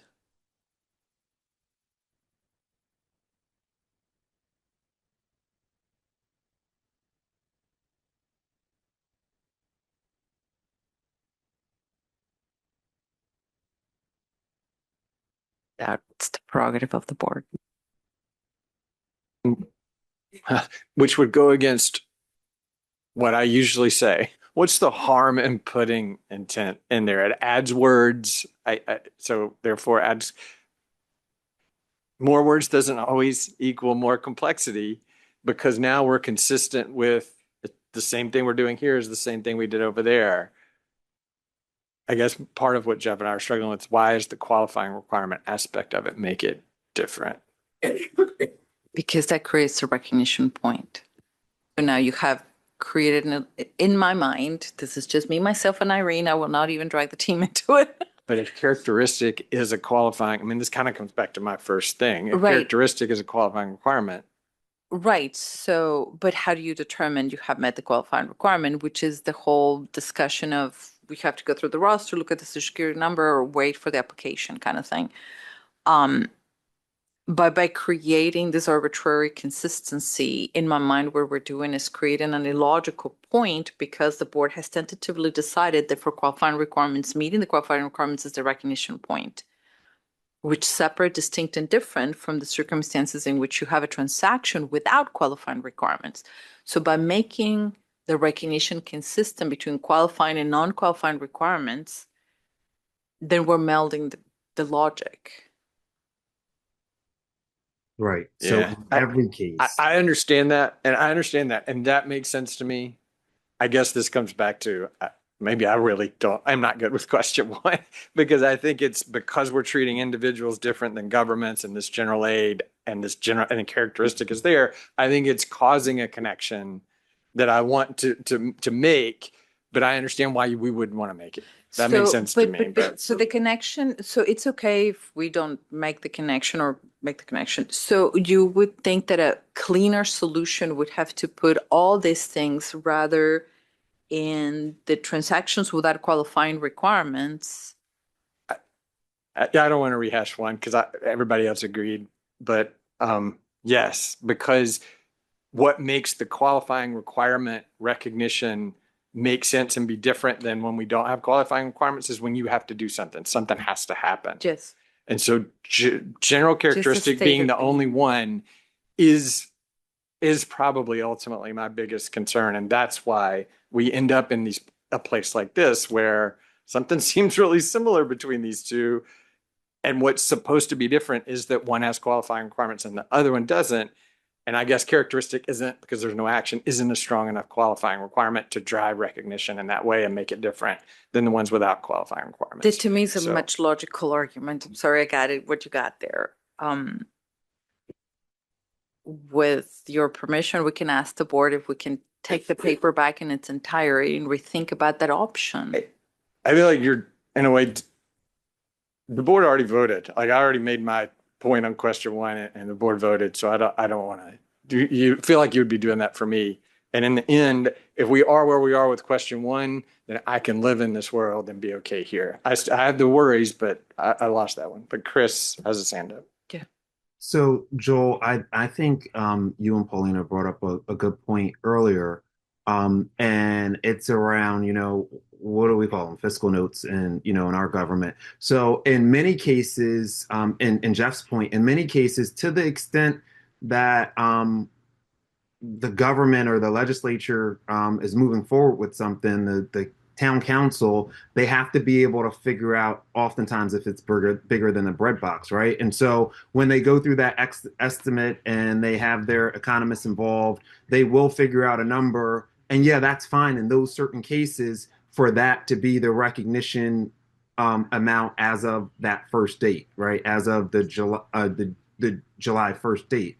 But then in other cases, you truly do not have an estimate and don't understand because, Jeff made a big point about they can look at their roles, right? But depending on the type of qualifying requirements that you're talking about giving to a constituency, there might not be roles, right? There might not be registers or different things to look at to get those. And so in those points, then that recognition point then has to be when somebody raises their hand, because there's no other way. It has to be when you create the role, when you have an understanding of the population. And in those cases, oftentimes governments, right, like give us government some credit, we're going to limit that appropriation to a certain amount, right? It's not everybody gets it unlimited. It's you get it until we run out of money. We set $1 million aside for this initiative. We set $100,000 aside. We don't know how many people are going to be in it and if what the payable is ultimately going to be, but we know this is the amount of money that we set aside for it. So I think that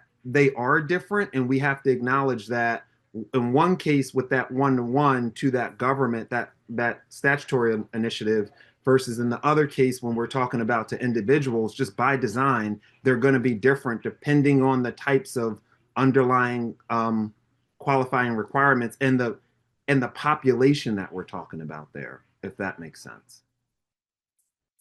It does, like the adoptive thing, right? That's an example of the government. There's no role for the government to know what those are. So whereas the heating oil, maybe you would, that one wasn't. So I mean, that I hear you there. I mean, I hear sort of characteristics being, what do you mean by characteristics, right? Depending on the type of program, right? The characteristic could be you're a senior, or the characteristic could be you're a senior who raised your hand in order to apply for this program, right? And that's that. And I could see where the recognition point would, I mean, I see the point that if I got this money and it's only going to go out the door to those who apply, that you apply, that should be the recognition point. Otherwise, maybe nobody will apply and I won't have any liability. So, but if it's, hey, I know who the population of 65 plus is in my jurisdiction, and there's no application necessary, then my recognition point should be at that point.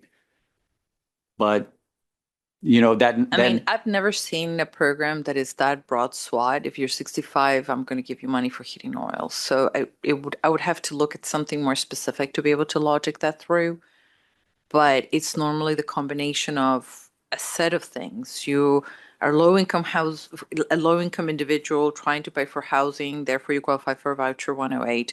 You're a family adopting a child with special needs. You're a person who is of low income, can afford, and so then you're applying for qualification for heating. You need SNAP. You need food assistance, and so those sort of things come with a subset of boundaries. I've never seen 65 and you get it. I mean, I don't know any of them. I would have to look at them to understand that.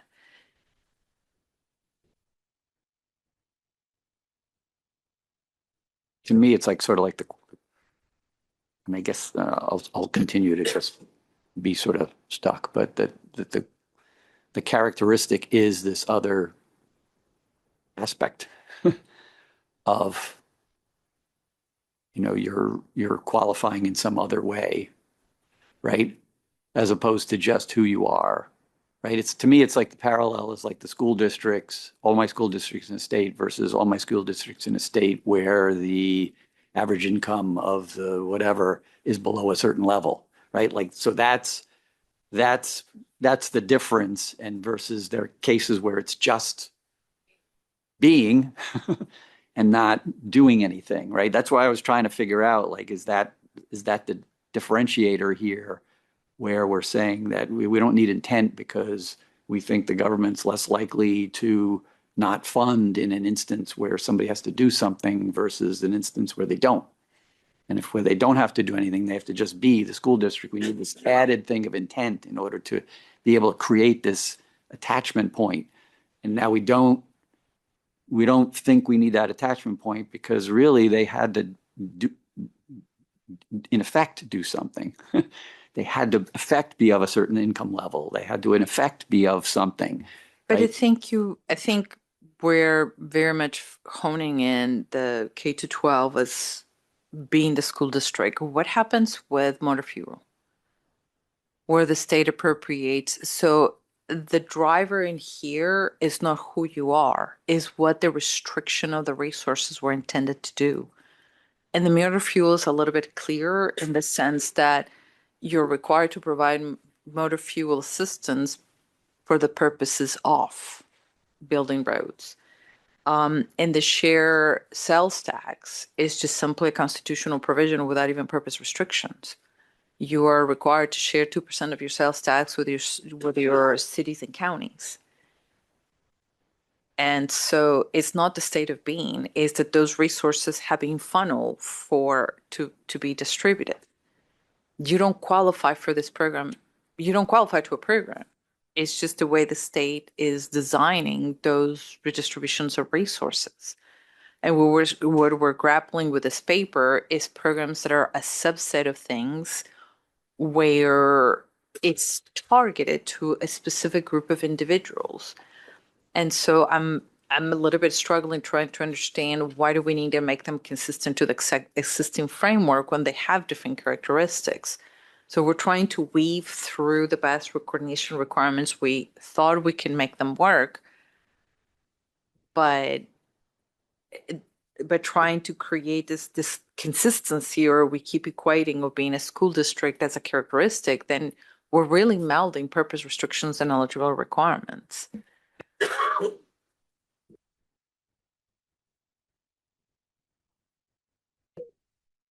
I think the difficulty, as I'm kind of wrapping my head around this, is that the third, transactions without qualifying requirements, is only applicable between governments.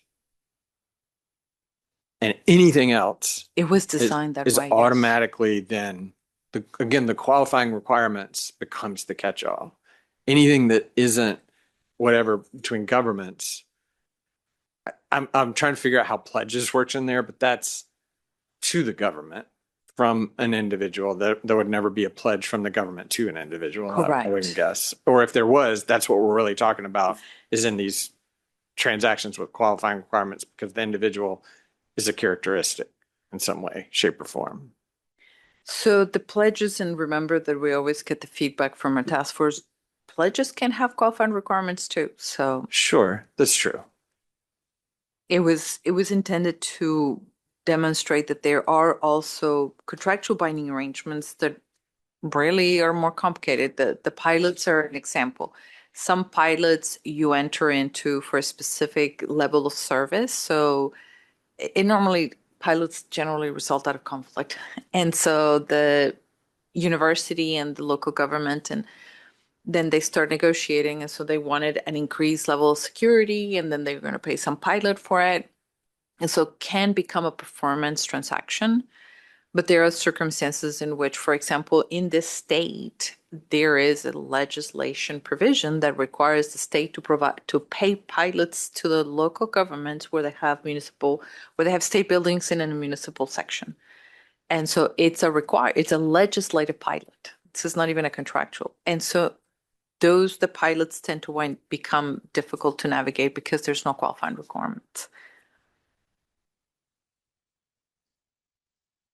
And so those get to be recognized at the beginning. And so that's sort of what we're trying to read is what is the recognition point for the examples that we have provided? What do you think is the best recognition point and how to pull that together from an expense side?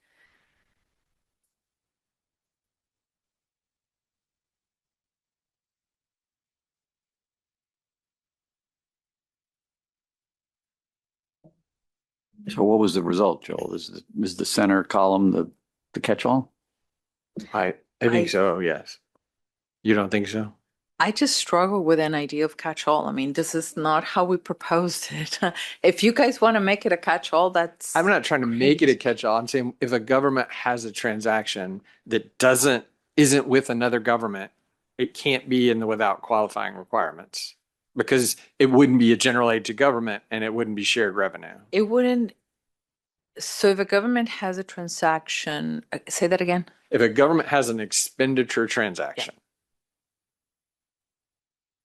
for it to be in this bucket, it has to be with another government. In that bucket. Because it has to be general aid to government or it has to be shared revenue. And they're not going to share revenue with an individual. They're not going to share revenue with a non-for-profit. Correct. They're only going to share revenue with other governments because that's how governments within jurisdictions work. So yes, this would be an intergovernmental. And so if I have a weird Cat B, I'm a government, I have a weird Cat B expenditure and it's not with another government, it can't be there.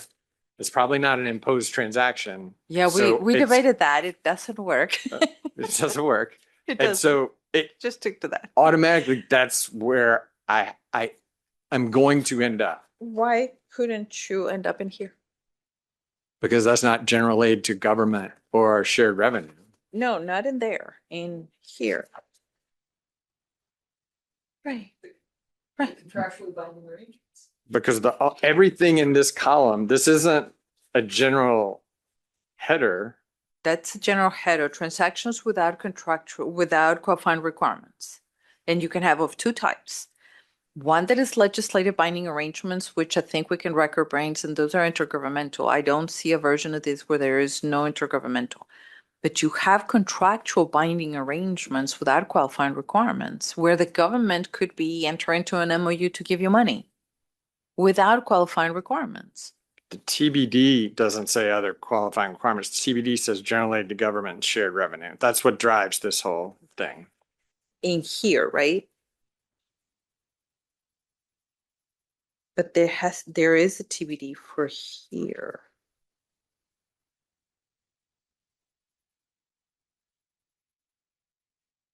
Sorry, Chris.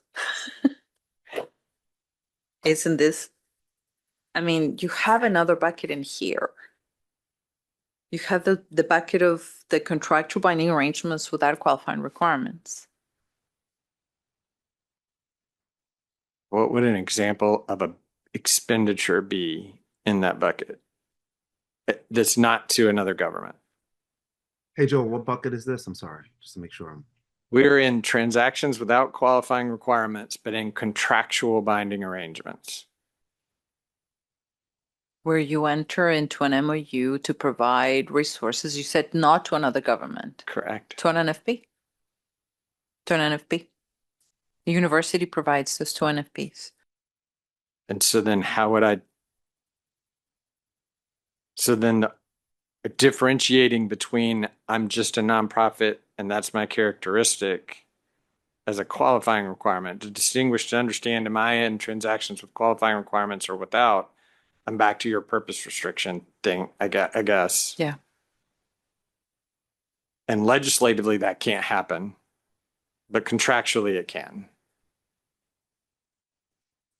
So if it legislatively happens, I have to be in qualifying requirements because the legislative arrangement had to then enact something that made me a nonprofit characteristic.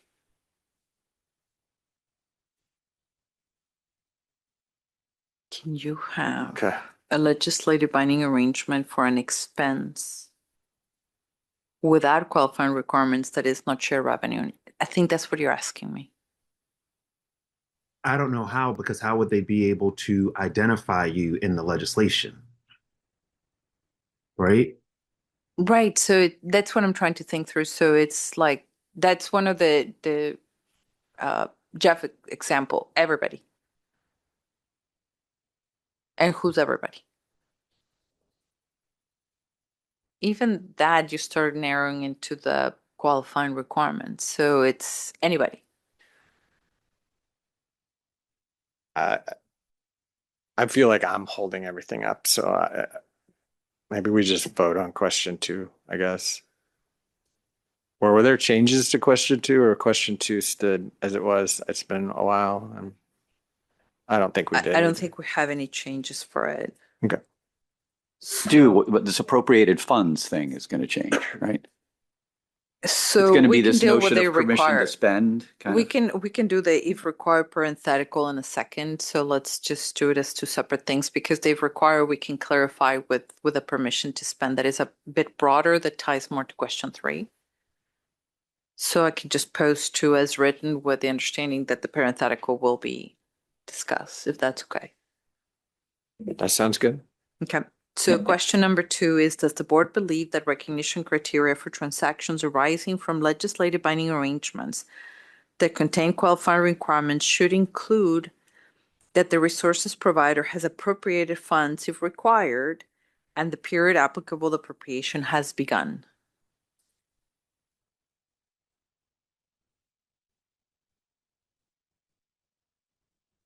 Chris.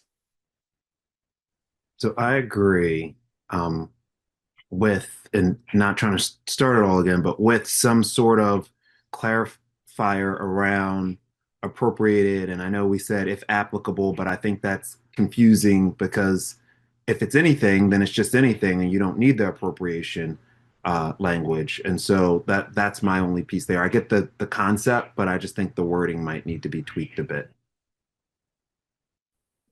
Yeah, I think Paulina wants to address that in question 3. So then would I say no here? Or No, okay. just say Okay, yes, okay. because she said with understanding we're going to deal with that phrase in the next question. Gotcha. Okay. To be something like what you just described. So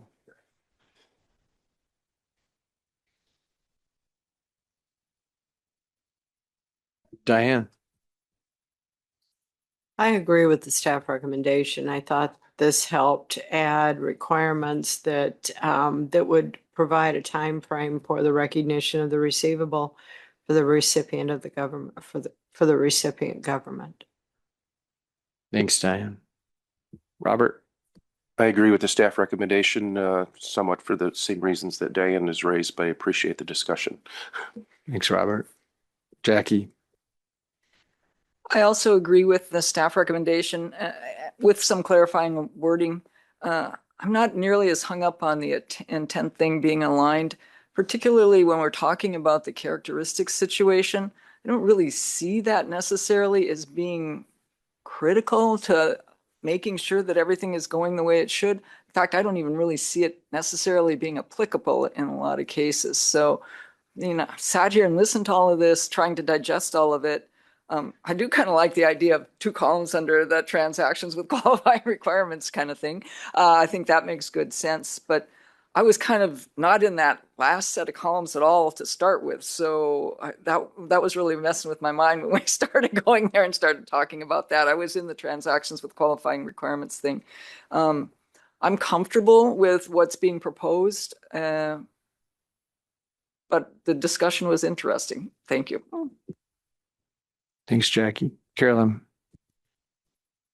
I agree with the staff recommendation. I also had jotted down, I wanted to have some more consideration to adding two columns under transactions with qualifying requirements.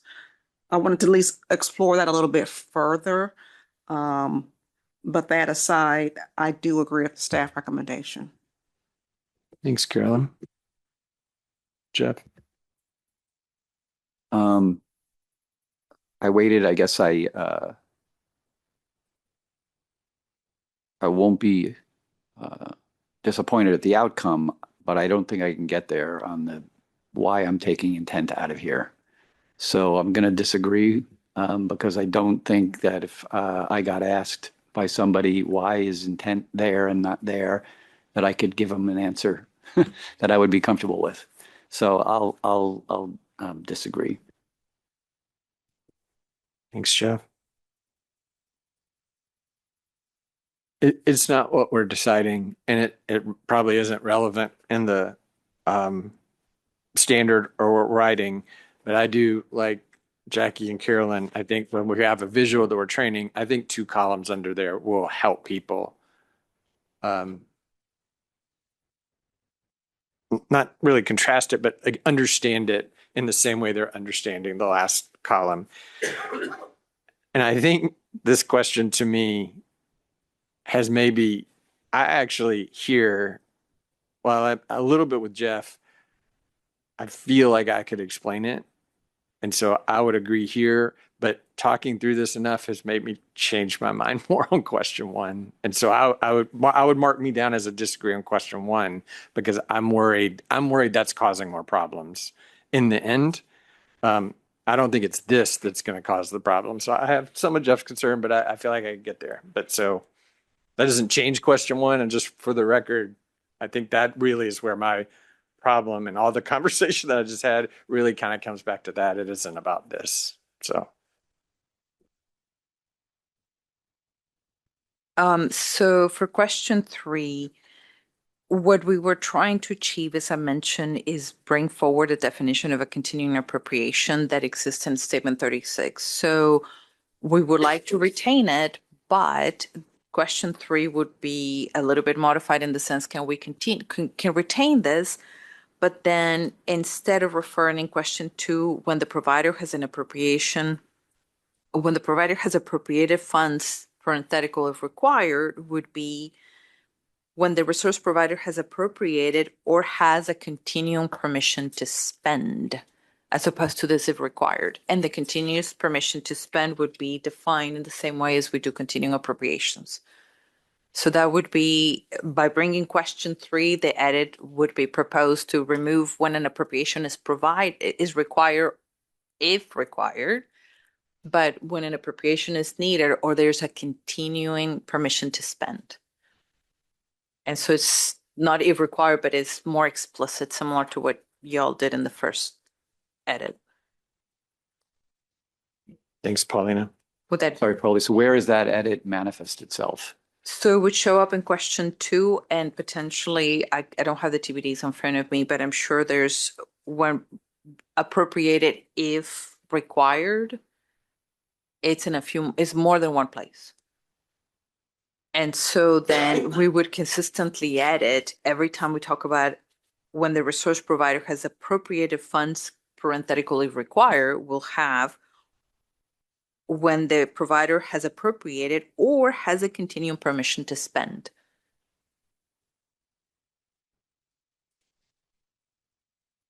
And we would make that edit consistently to all the TBDs that are associated with that.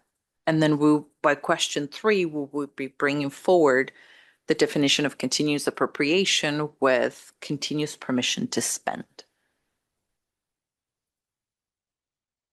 Okay. Jeff, because I thought this was the answer, and in a quick scan of the TBDs, I think the other place it is in shared revenue with continuing appropriations. We have that same phrase, and I think that's the only other time we actually use it in this context. And so we would So- have to edit that to take out continuing appropriations and replace with continuous permission to spend to make it all consistent. And we just needed the definition. We noticed that we hadn't brought it forward. In that case, because we've split, we have periodic appropriations. That could probably stay That's the because budget, that correct. actually is That's the budget. right. And so it's only the only time these other spending Permission to permissions, spend. other permissions to spend occurs is when it's similar to a continuing appropriation where there isn't an annual appropriation or whatever, budgetary appropriation. Yeah. And so that's why that would be the only place we would change it. That's, yes. That makes sense. Does that make sense, Jeff? Yeah, so I guess it's the notion of continuous appropriation becomes this notion of continuous permission to spend. Yes. Yes. And wherever we say you can meet this requirement of appropriation, you can meet it through this continuing permission to spend. Yes. And the task force comments. Task force members who provided feedback generally agreed with the project staff recommendation. Thanks. Board member responses or discussion about question 3? Jackie. I agree with the staff recommendation. Makes sense to me that we would put this language in and be consistent throughout our tentative decisions. Thanks, Jackie. Robert. I agree with the staff recommendation, including the proposed edits. Thanks, Robert. Diane. I agree with staff recommendation. This is something that state uses a lot. So I think it's really appropriate to define it too in this context. And I agree with the adjusted words. Thanks, Diane. Chris. I also agree and echo Diane's comments. Thanks, Chris. Carolyn. And I agree with the staff recommendation on this one. Thanks, Carolyn. Jeff. And Paulina, so this continuous permission to spend, is that in effect going to carry the continuous appropriation language from 33? Or 36 or 36. So do we need to, in essence, does that language remain the same? Or do you bolster it for sort of the circumstances that you were talking about? Or does it not need to change? We just need to. So the word appropriation is probably the only thing we need to do. So continuing permission to spend refers to a permission to spend that once established automatically renews without further legislative action until after a period until which is altered or revoked. So we're just removing the word appropriation because of what it conveys to a permission to spend. Yeah, I agree with that change. I think it solves the issues that were discussed before. So I'm okay with it. I agree with this as well. I think this is what we were always intending and trying to capture, and these are better words to capture it. And the fact that we're going to be consistent among all the things anytime we use it makes me feel happy. I think that's all we have. We do plan to come to you at the January meeting with back to measurement, and we plan to bring contingent consideration. And we're talking about beginning the discussion of the last step of the performance model, which is allocation of the transaction amount to the binding arrangement amount to transactions and to units of account. So it will be an intro, it will not be the full proposal. You will see that trickling down in subsequent meetings. You know, those topics are not just a one and done. So that's what we plan to bring for you in January. Excellent. Thank you. Thank you. And I appreciate you indulging me in my conversation about that. I think it was a productive conversation, even if it did change. Let's take a break.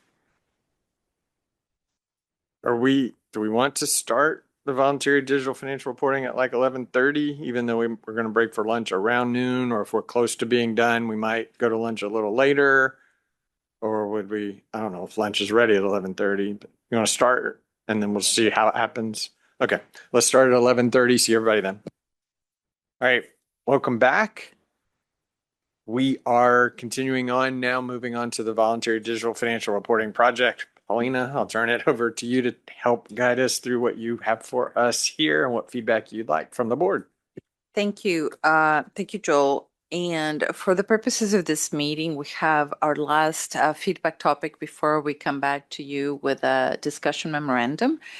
And as you heard the conversation from the DCG feedback yesterday, some of them expressed that the note disclosures might be one of the hard topics. He might be right. So as we've been working through the note disclosures, we've had internally as a team a lot of discussion about how to approach even the level 1 topic identification. And so the purpose of this paper that Kara is going to walk us through is to tell you a little bit about how we thought about it, tell you a little bit where we landed, and solicit your feedback about is this a good approach? Is this a bad approach? Would you suggest something differently? And subsequent follow-ups that we might have. So with that, I'm going to let Kara take us through it.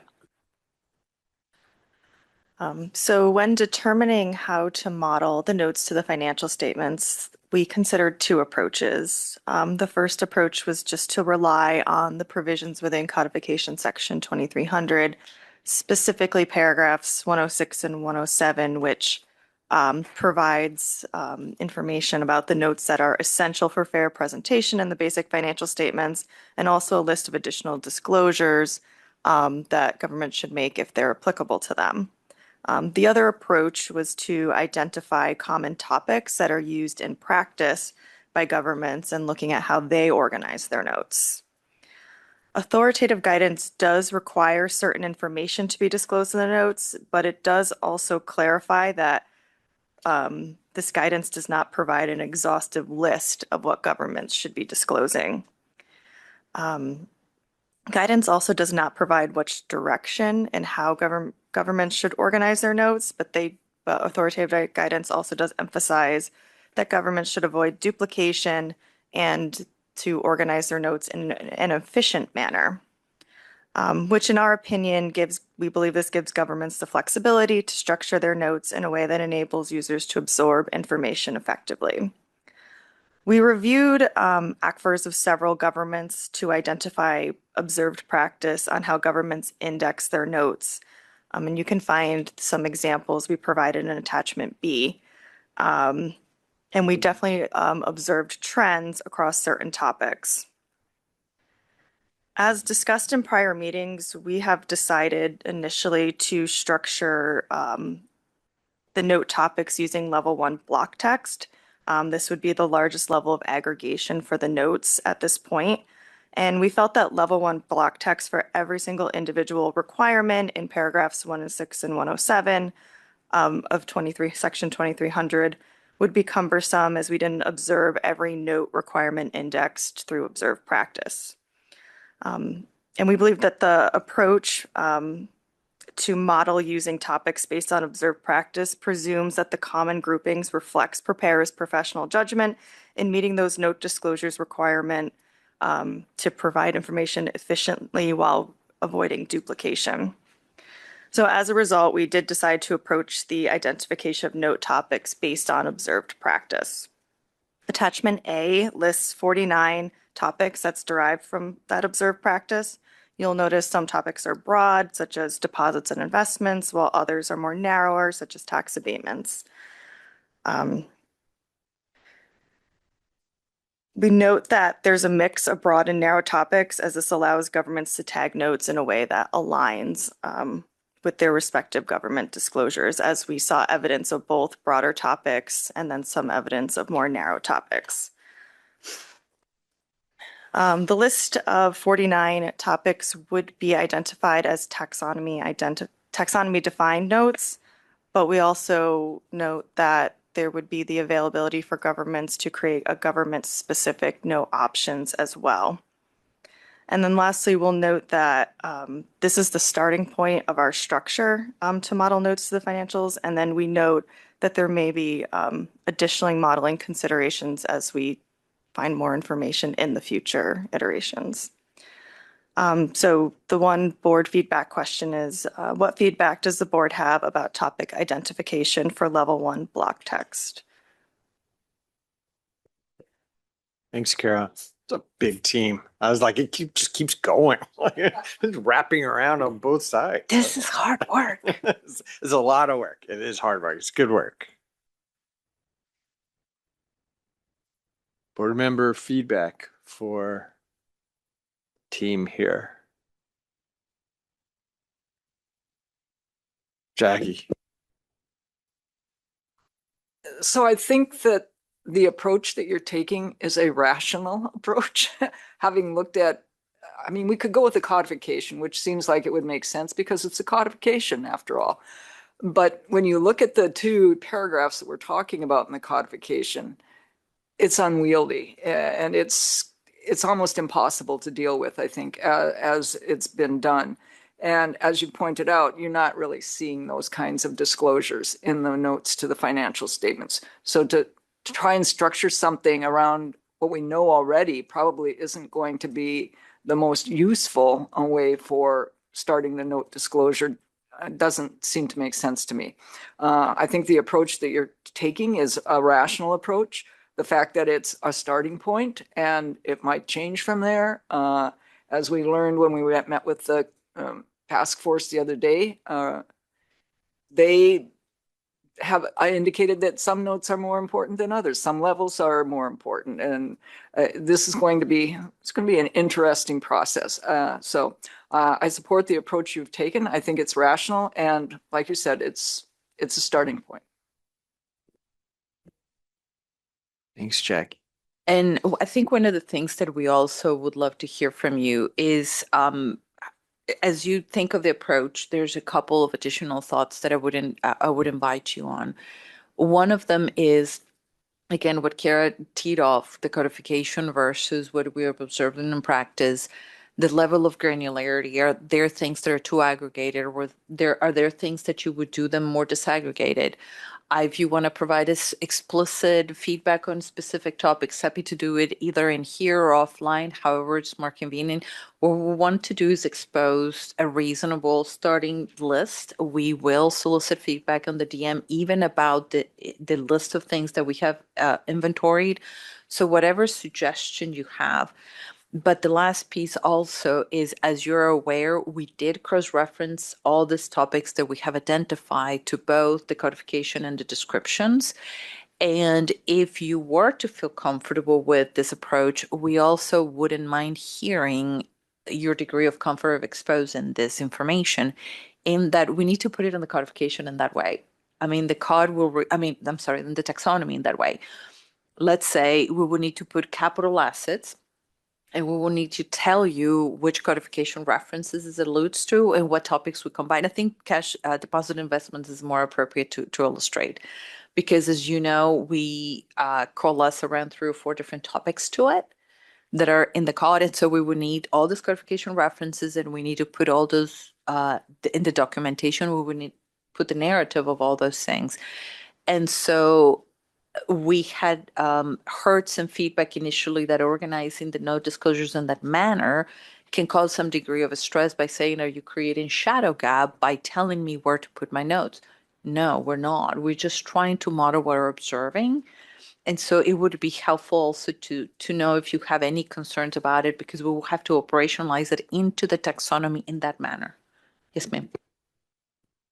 So I mean, I think that's great that you're putting the references to the cod in, but because of the fact that these are observed practices that you're seeing for the note disclosures, I'm assuming when you get into this, you're going to find that they're not necessarily consistent note disclosures in those areas.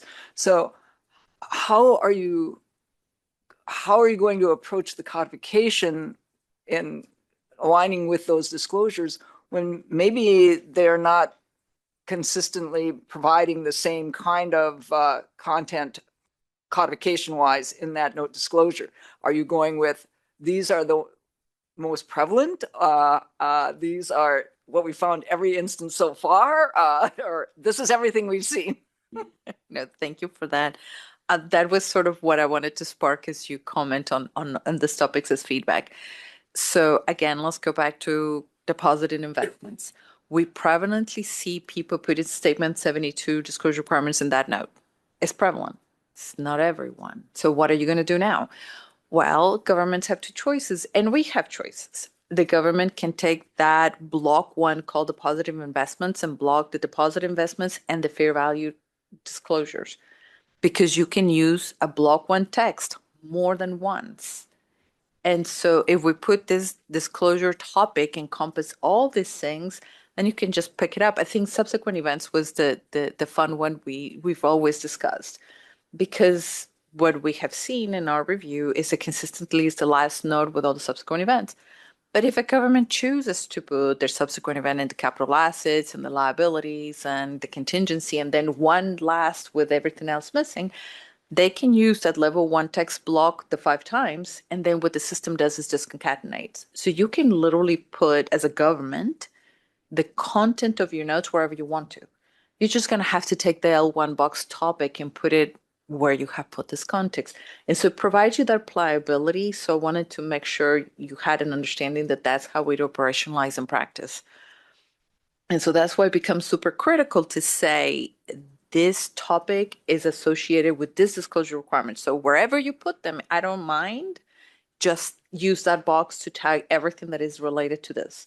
So that's the importance of a preparer understanding this topic's mapped to reporting requirements.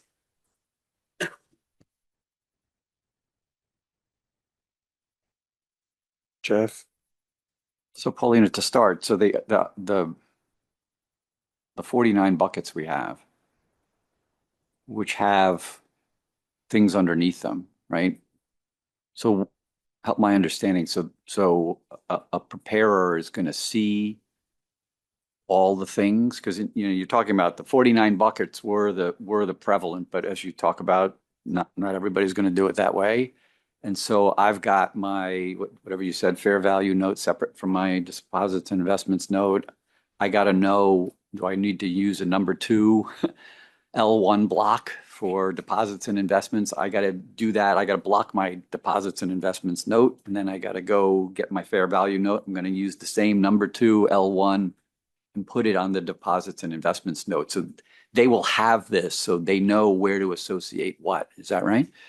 That's essentially the feedback we wanted to discuss. We think it needs to be provided to be able to operationalize it properly, but there was a concern that by providing it, are you creating a preference? Well, you create a preference by just putting an illustration in a standard.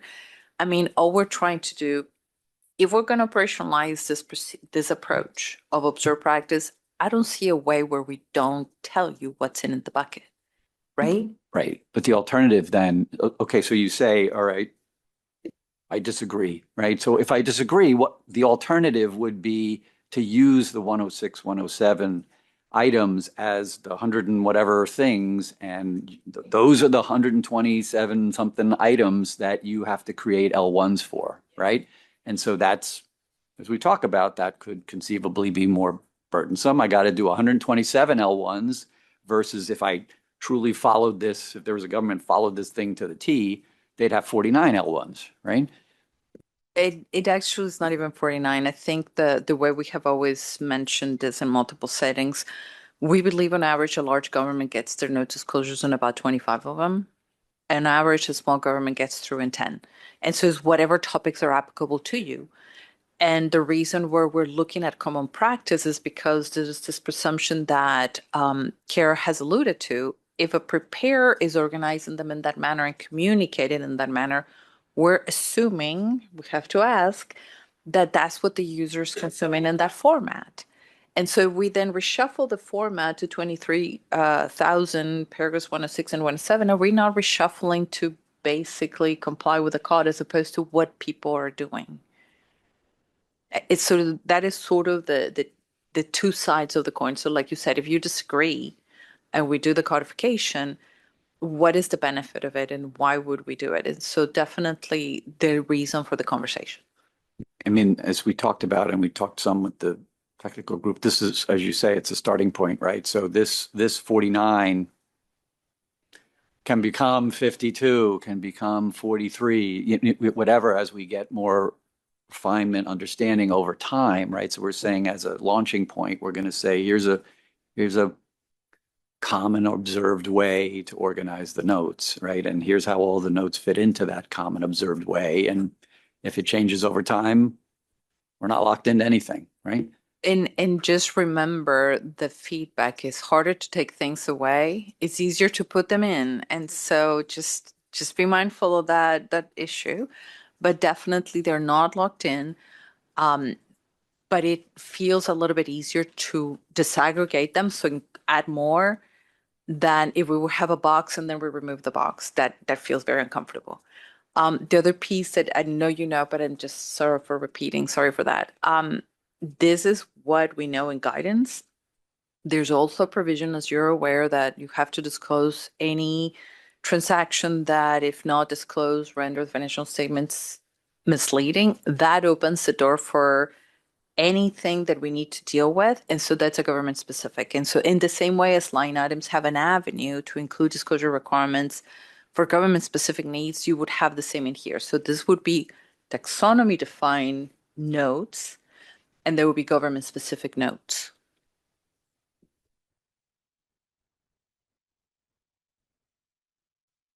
I don't want to bounce around, but since the government specific, I think we heard some yesterday in our discussion about government specific and how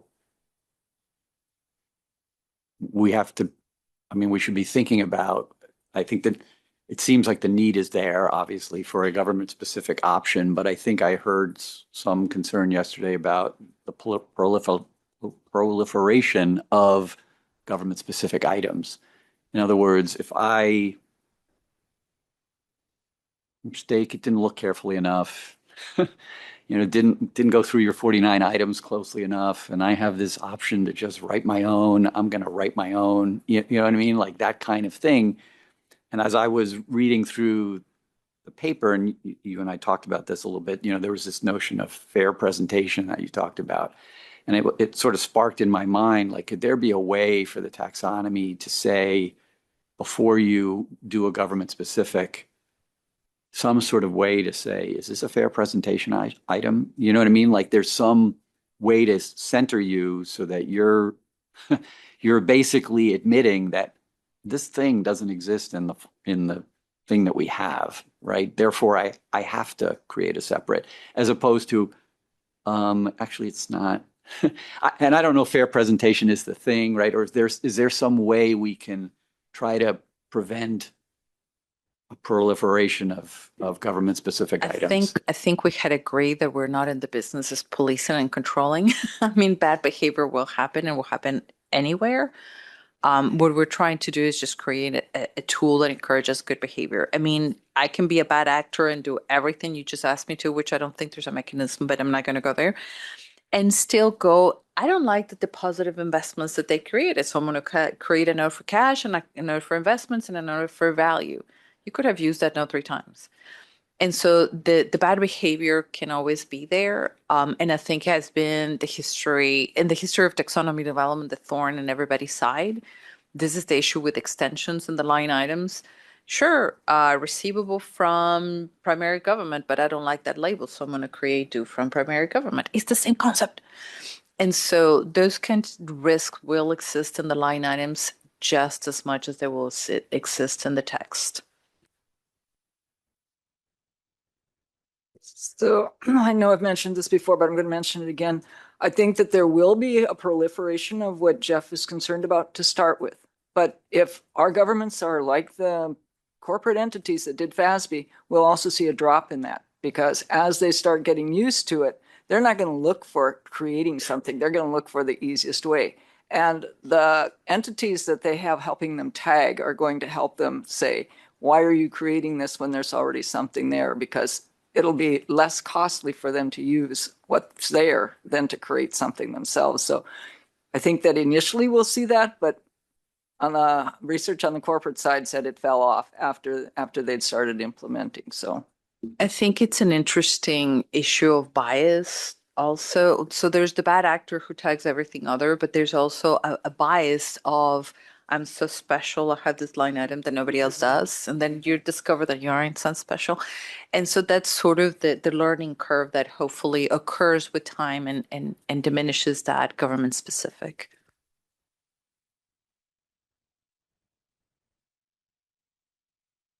Robert?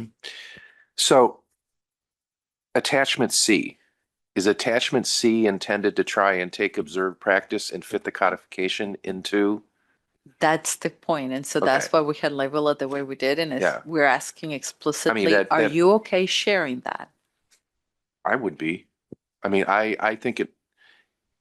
If not, Jackie how used do the we word apply rational. it? I think it's logical. I think, and yeah, you could do level one, but I mean, why couldn't you do L2 on the individual cod items within these headings if you want? That's whatever.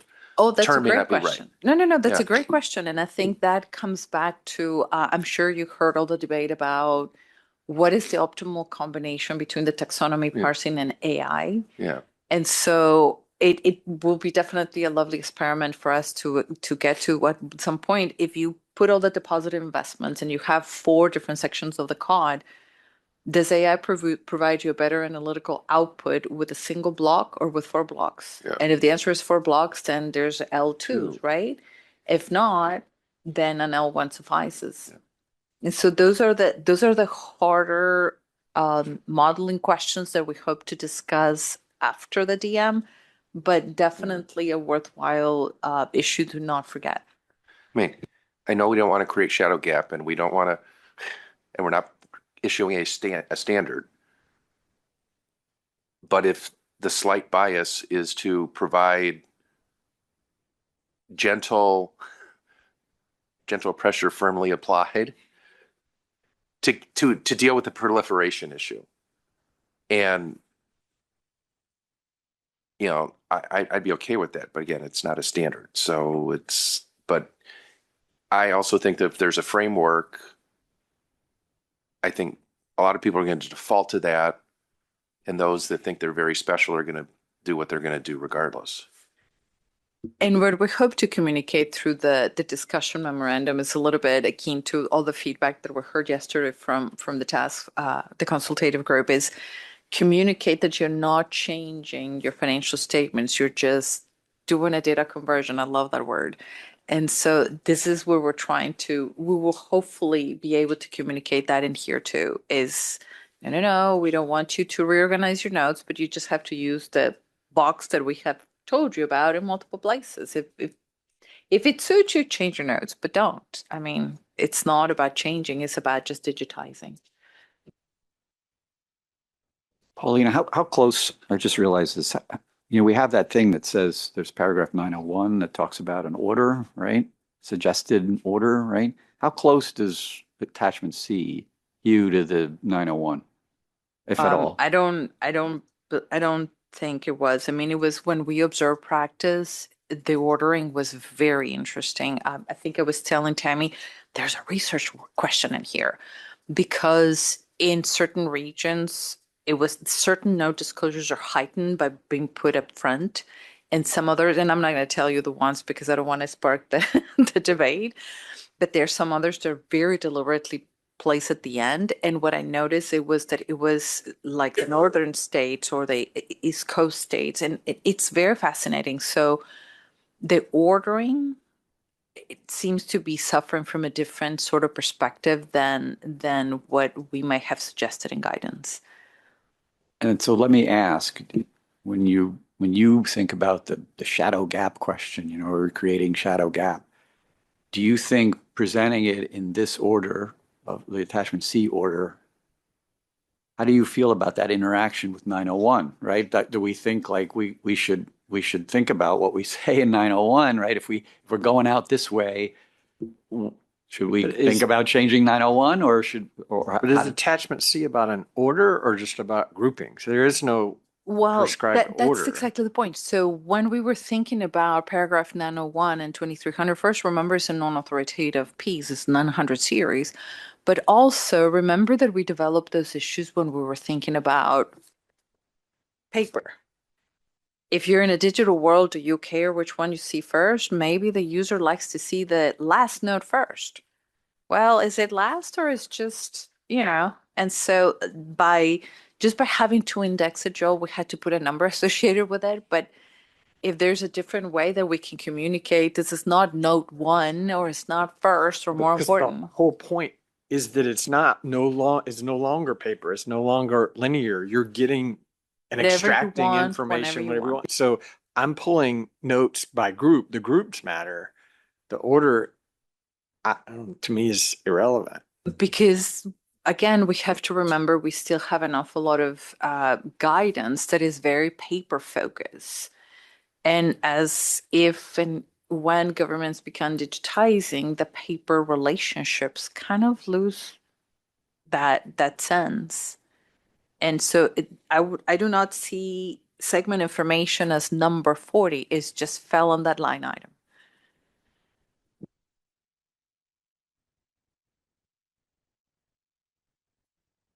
Other feedback?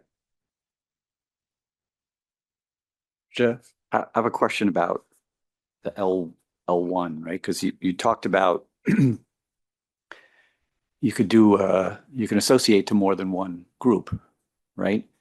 And so how, as I think about it in my head, right, and tell me if I'm getting ahead of the game and we'll stop, but how does a government associate, right? So if you have something that is two of these things meshed into one of your disclosures, right? Two of these topics meshed into one of your disclosures. Say it's subsequent events, right? And you have subsequent events in your capital asset disclosure. And do you L1 capital asset disclosure as capital assets, but for the subsequent event thing you have at the bottom could just be a sentence, and then you take the sentence that you have at the bottom of your capital asset note and L1 it to subsequent events? Or do you say I L1 the whole thing in capital assets and I L1 the whole thing in subsequent events? So that's a preparer prerogative, but if I'm a preparer, I have to think about the way I'm communicating it, and I'm telling you that the subsequent event is relevant for capital assets. So I would love for you to tag the entire thing as capital assets, and then just sub-tag on top of it the subsequent event bit. So that way the user takes the entire capital asset note, including the subsequent event bit, because that's what the preparer intended to communicate. And then if the user wants to see subsequent events alone, it gets concatenated with all the other subsequent event thingies that you would have tagged somewhere else and comes up with a single subsequent event block. And so it provides a lot of flexibility. So the topics become an important consumption issue for the user while we're trying to provide the most flexibility to the preparer. So it's trying to find that intersection again. Yeah, because I mean, this is going to be, right, a professional judgment thing for the preparer, right? Because if way at the beginning of my capital asset note has nothing to do with the subsequent event thing, the subsequent event thing happened in my description later on in my Or note. sentence 3 in the middle of a paragraph. Right, and I don't want to, and I don't think it's relevant to call the whole thing a subsequent events thing, and the user would find it irrelevant if they're thinking about subsequent events as a thing and not the entirety of capital assets. It's the judgment there of the government as what's relevant, that they can divide up that disclosure into its relevant buckets using the way they think the connection should be done, right? And there is such a thing as prepare guides and tagging guides. And so the people tagging the preparers, that's where you would suggest, if you have the circumstance, I would suggest you to do it this way because it conveys your message of both capital assets as well as subsequent events, as opposed to breaking them down. As a taxonomy thing, we're not going to suggest one way or the other, right? Like this is their way of doing it, right? There's no going to be no taxonomy instruction way to do it, right? Yeah. Okay. Unbeknownst to me, when I announced the break, there are a couple of things that create kind of a noon hard stop. And so I don't want to diminish the conversation. I don't want to rush the conversation. If we could just table it and come back after lunch, because I have thoughts and I haven't provided them, and other board members may still too. So I hate to ask you to have to come back, but if we could pause and come back after lunch and pick this up, that would be great. Just let's take an hour for lunch. We'll come back at 1. All right, welcome back. We paused for lunch in the middle of, or at some point in, our voluntary digital financial reporting project. Pauline, I don't know if you want to reset just kind of the feedback you were looking for, just to get us back in the flow. I would appreciate that. Sure. Thank you, Joel. So after some delicious lemon bars, the feedback that we were seeking from the board was around the organization of the note topics. So we had share with you a list of 49 topics of note disclosures that were proposed to be a level 1. And then we have organized them basically on observed practice from a sample of actors that we had worked through. And the primary driving question is, are you comfortable thinking of the topics for the taxonomy be identified in this manner, as opposed to organizing the codification? And if you are comfortable with this approach, which is, as we have continued to clarify, a starting point that can be improved, modified, updated, and fine-tuned, are you also comfortable with us sharing how we mapped the paragraphs in codification section 2300, paragraphs 1 and 6 and 1 and 7, so that the government preparer would have an idea of what to put in each one of those level 1 boxes? Otherwise, we would be fairly unsuccessful to gain consistency.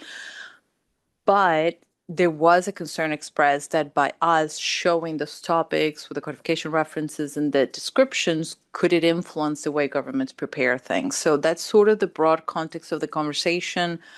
And any questions were, some of the conversation was also about how governments would apply if they don't have the specific topics. So that's where we are.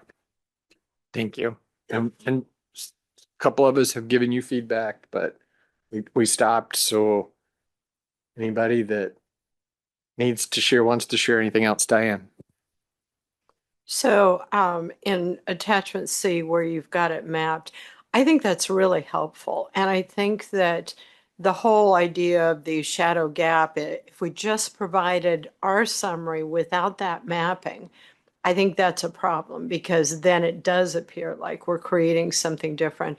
So I am all for providing that kind of information, because, governments may call it something different too, but when they see it, how it maps to the COD, then that may be clearer to them on what they're trying to do. So I support that.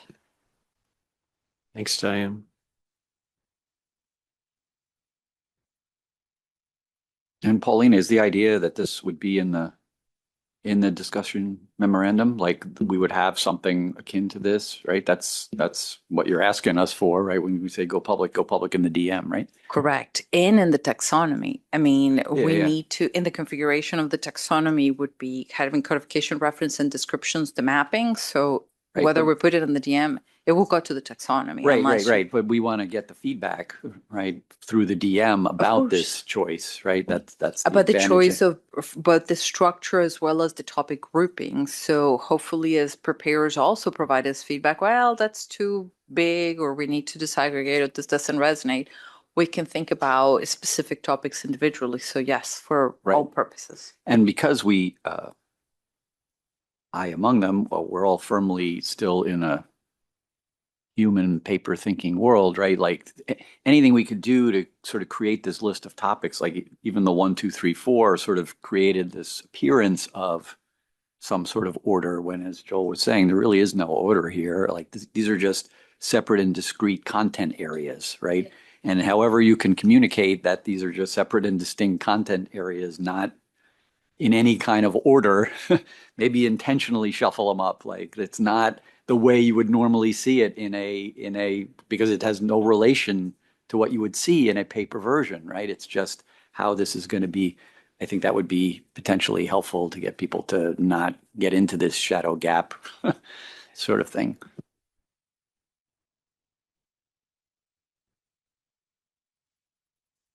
Anybody else have anything else to share? Chris? Just that I'm on board. A lot of different adjectives that were used to describe it.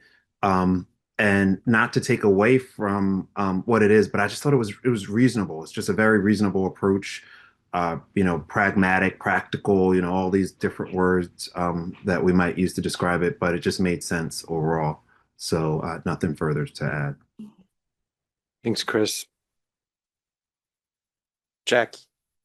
Just one comment. I don't think I actually gave you feedback on attachment C. I think providing attachment C makes good sense. And if you're concerned about shadow gap or something like that, maybe just putting the disclosures in alphabetic order and saying these are listed in alphabetic order, because that right away people will go, that doesn't mean anything.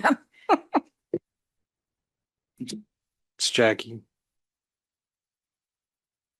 Carolyn? And I also think it will be a good idea to share attachment C. I kind of like the ideal of if there's some way to communicate that, this is not how you have to do it, then that would be also acceptable. But for right now, I am in support of sharing this. Thanks, Carolyn. So I am beginning to more and more think of this as a standard or data structure for users, and it's less about the preparers. And as we've talked about with the notes before, and granularity, for example, it's about user consumption. How are they going to consume it? What makes it make most sense for the users? And this is the same way. How are they organized most helpful for users? And the way you've proposed it certainly seems more helpful to users than to do it by codification reference, which isn't nearly as meaningful to users as it is maybe preparers or auditors. And essentially, preparers are doing this now. They're doing it in their own way. They're organizing in a way that they think makes sense to a reader, to group things together in a way that makes sense. And so we're just doing that. And that all makes sense to me. That is going to be more helpful to the users, make more sense to the users. So I agree with that. Also, I think it's important to note, as others have said, and you mentioned, and in the paper, that there might be additional notes, right, that aren't tied to one of those COD sections that a government might create, like maybe before severe financial stress, they had a cash deficit note they wanted to highlight, or they had before 102, they had a concentration at an airport that they wanted to highlight. They might have the whole note disclosure. They've got to have something that they can add to it, and that's not going to have a COD section reference. So with these government specific kind of seems to line up with a topical area better than a codification structure area. I don't really worry about, maybe tell me if I'm not thinking about this correctly, but in a way, this idea of shadow gap or organizing, or we're creating an organization, even in the line items and the anchored element hierarchy, we're doing the same thing, right? Because we're going to create receivables or different subheadings within the receivables that individual line items are going to anchor to. This is organizing notes in a similar way that we will be organizing line items at some point. So this follows logically with that, right? I agree completely. And I think some of the struggles, for example, just as an example, where we're putting together the entire statement of net position, which you have seen pieces, but putting it together was a very interesting exercise. Even some of the headers that we have to permutate to make them work and align and stuff like that, they're not in gap. And you Right. don't see in financial statements, but you needed a vehicle to group like items. And so it has the exact same effect. And I think that is, I am not uncomfortable with the approach, but I just wanted to make sure that the board had heard the stakeholder feedback and just provide feedback in light of that. But I do believe this is a very prevalent, a persistent topic in any area of the taxonomy that we develop, because we're also working through practice issues. If the taxonomy would solely, which one standard setting body attempted to do this, a taxonomy that was solely based on reporting requirements, which are minimum requirements, then there is no shadow gap perception. But the taxonomy failed miserably, and they had to scrap it and start anew and include observed practice, because that is where the challenge of this project lies, is taking what is a minimum reporting requirement, an observed practice, and make them work together. And so I think it's inevitable. I just want to make sure you had consideration of that. Okay, I agree. Just to specifically address two other things you mentioned. One, I'm like other board members very comfortable with attachment C. I think attachment C is necessary, whether it's the preparers, the training the AI agents so that it knows how to organize. We're training people with how to organize it into the topics we're describing. So this crosswalk, exposing it, putting it in public makes sense, and I'm good with, makes sense, seems necessary. And then I guess the last thing, I do have a few suggestions. They're small about some of the categories you do, but we could talk about them offline. But they're just a couple that might be combined or something like that. So, Yeah, I small appreciate. things. There were one particularly that we had a good internal chuckle, the revenue and expense one, but we didn't know where to hang some disclosures. So happy to iterate. My comments weren't on that one, but I noted that one. That one was a little weird, but it actually made sense where you ended up, but sure. Okay. Anything else from anybody? Have good feedback? You're good? Very appreciated. So thank you for all the time and effort that you put on this. We, as I mentioned at the beginning, the next thing is for us in March, we will be bringing you a draft to the DM. And it's also a next step, like we talked about a little bit yesterday, to do like go to the users and sort of figure out like this L1, L2, L3 thing. So and there's a decision to be made down the road, I guess, based on what we hear from that feedback, right? Because sort of like what I was mentioning at the meeting yesterday, like this whole, is it L1 for everybody? Is it L3 for everybody? Is it a mix of L1, 2, and 3 for each of the 49 different areas? And like, how's that gonna look? How's that gonna feel? That's a thing, but I guess we go to the users first and figure that out, and that's useful information to get, and then we have to think about that when we see that results. So the way that we plan to do this is with the DM, we would get a degree of feedback of users because we plan to solicit, but that's not all we need, right? So we haven't planned, so I'm not going to put Tammy on the spot, but we need a research effort to do that.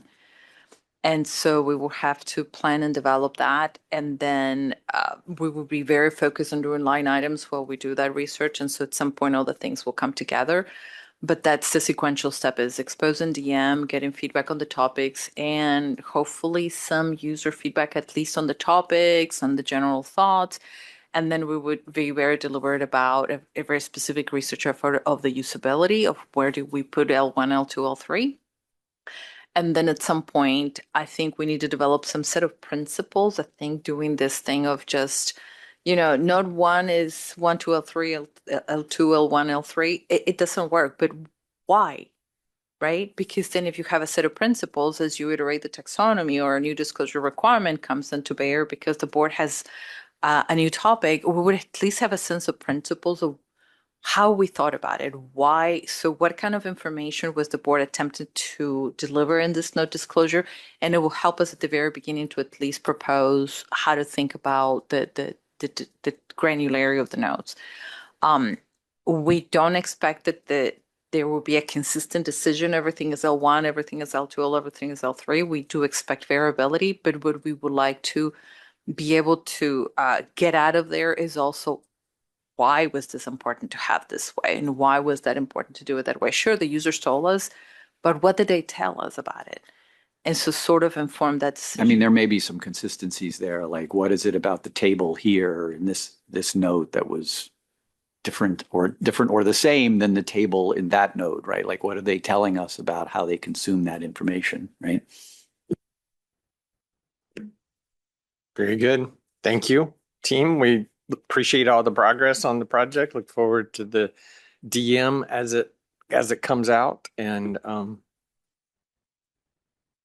come back and we'll give you feedback next time. Thank you.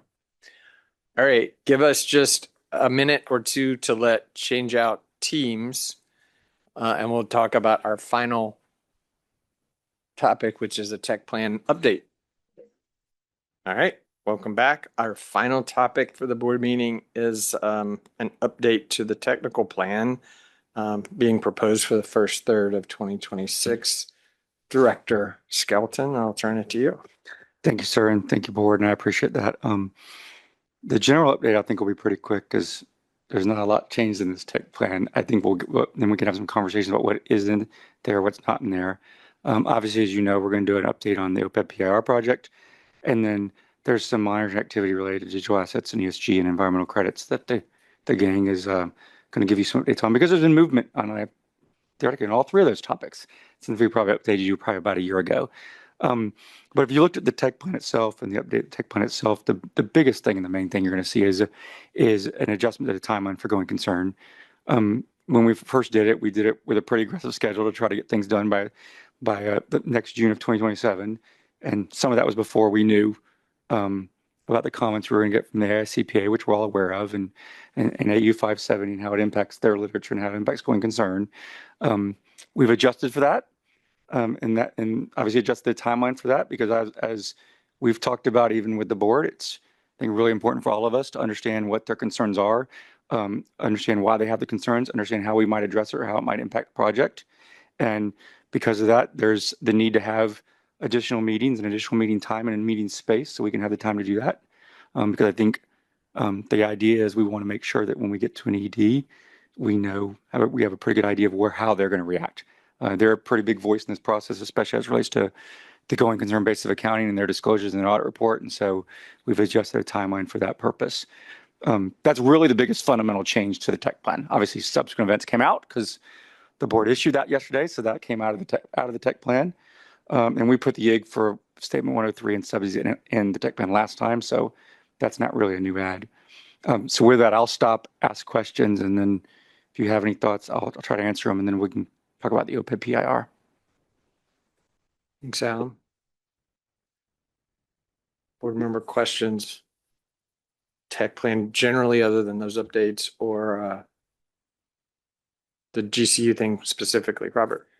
Just on, and maybe I should have raised it when we had the team here, but there were certain topics scheduled on RER that were technically for this meeting. I know that schedule gets very flexible and the papers it can be very complex. Just any concern about timing, spillover or downstream timing impact on those conversations having to be delayed till the next meeting.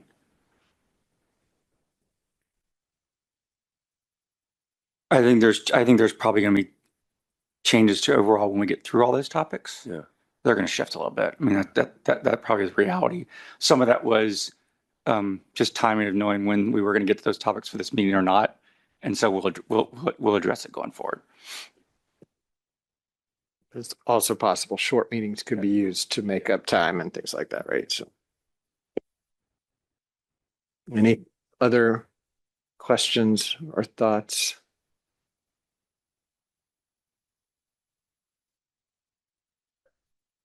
I'll just say on the going concern, I mean, you talked about it. Well, certainly we always care about all our stakeholders, but because specifically in the auditing standards as promulgated by the AICPA, our going concern literature is specifically referenced and they have their own version of it. There's a little bit of a unique, and we heard from certainly the preparers and the auditor stakeholders that they wanted us to be sure the literature worked together. And I think that probably benefits users. I don't know that users necessarily commented on that, but I think they probably would benefit from those standards working together. So we have adjusted the timeline to be sure we have time to work with them as an outside body and additional standard setter board. And that makes sense. Does it, depending upon how quickly they respond, might it speed up back again? Possible, but for now, this seems to provide enough time for us to be sure we have time to do that.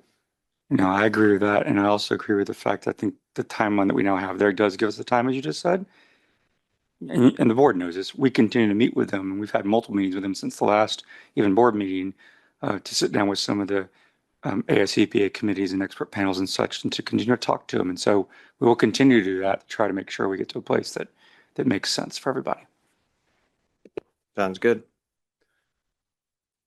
All right, move to OPEB. And well, Alan, Sorry. one quick question. I think my understanding's right. It seems, as far as I can tell, that we have two discussion memorandum coming up, and they're on the same timeline. Is that right? So the gap structure and the voluntary digital, I think come in in May timeframe, and we're going to see maybe we get two looks at it, one in March and then the final in May.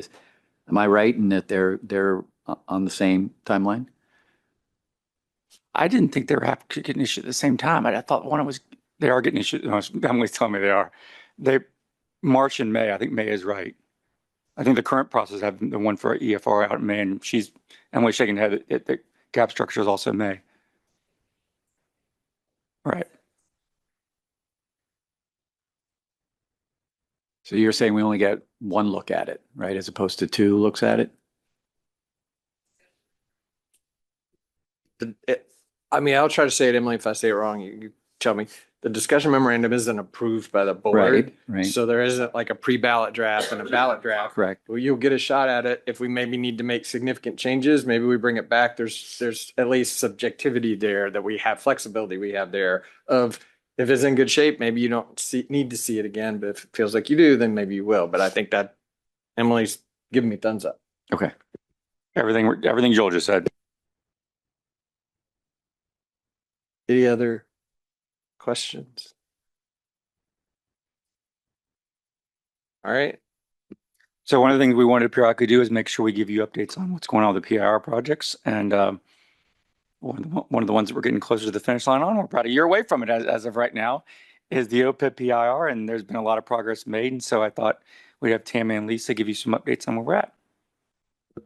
Thank you so much, Alan. Yeah, Alan kind of stole my thunder there. Like, I can't believe we are nearing the finish line. Like, it's in sight. At this point, it feels like I've been working on this project as well as everybody else here at the table forever. And I certainly would be remiss. This is the last board meeting for two of our senior PTAs that have just done absolutely stellar work on this project and helping us summarize some really difficult things from these surveys that we're about to talk to you about. So I wanted to publicly thank Zach as well as Christian for all of their hard work that they've put into this project on behalf of this entire team. Fortunately, we still have Paul. Paul is going to be our common thread, and then we'll have a new PTA that's going to be joining us in January as well to hopefully hold the torch that Zach and Christian have set so high. So with that, I'm pretty excited. You know, we haven't been before you for a year. If you remember, it was December of 2024 that we gave you the last update on this PIR project. So in case you were wondering what the heck has this team been doing for the last year, we wanted to make sure that we showed you exactly what it is that we have been doing. And so you can see from this slide right here where we show you by the numbers everything that we've done thus far in regards to this PIR. Excuse me. And in last year's update, we came before you with information related to the archival work, information related to the cost surveys and the roundtables, which really touched a very large, widespread group of GASB stakeholders. You can see today our focus is not to regurgitate all of that for you, but rather to focus in on exactly what it is that we've done in 2025. And what that is basically develop, administer, and summarize results for 3 critical surveys that will round up most of the work with this post-implementation review process. So that was a user survey, an auditor survey, and a preparer survey. We're extremely proud and excited about the number of stakeholders that we got to participate in this effort of the post-implementation review. And certainly, as I said, that's where our focus is primarily going to be this afternoon. What does that mean is left?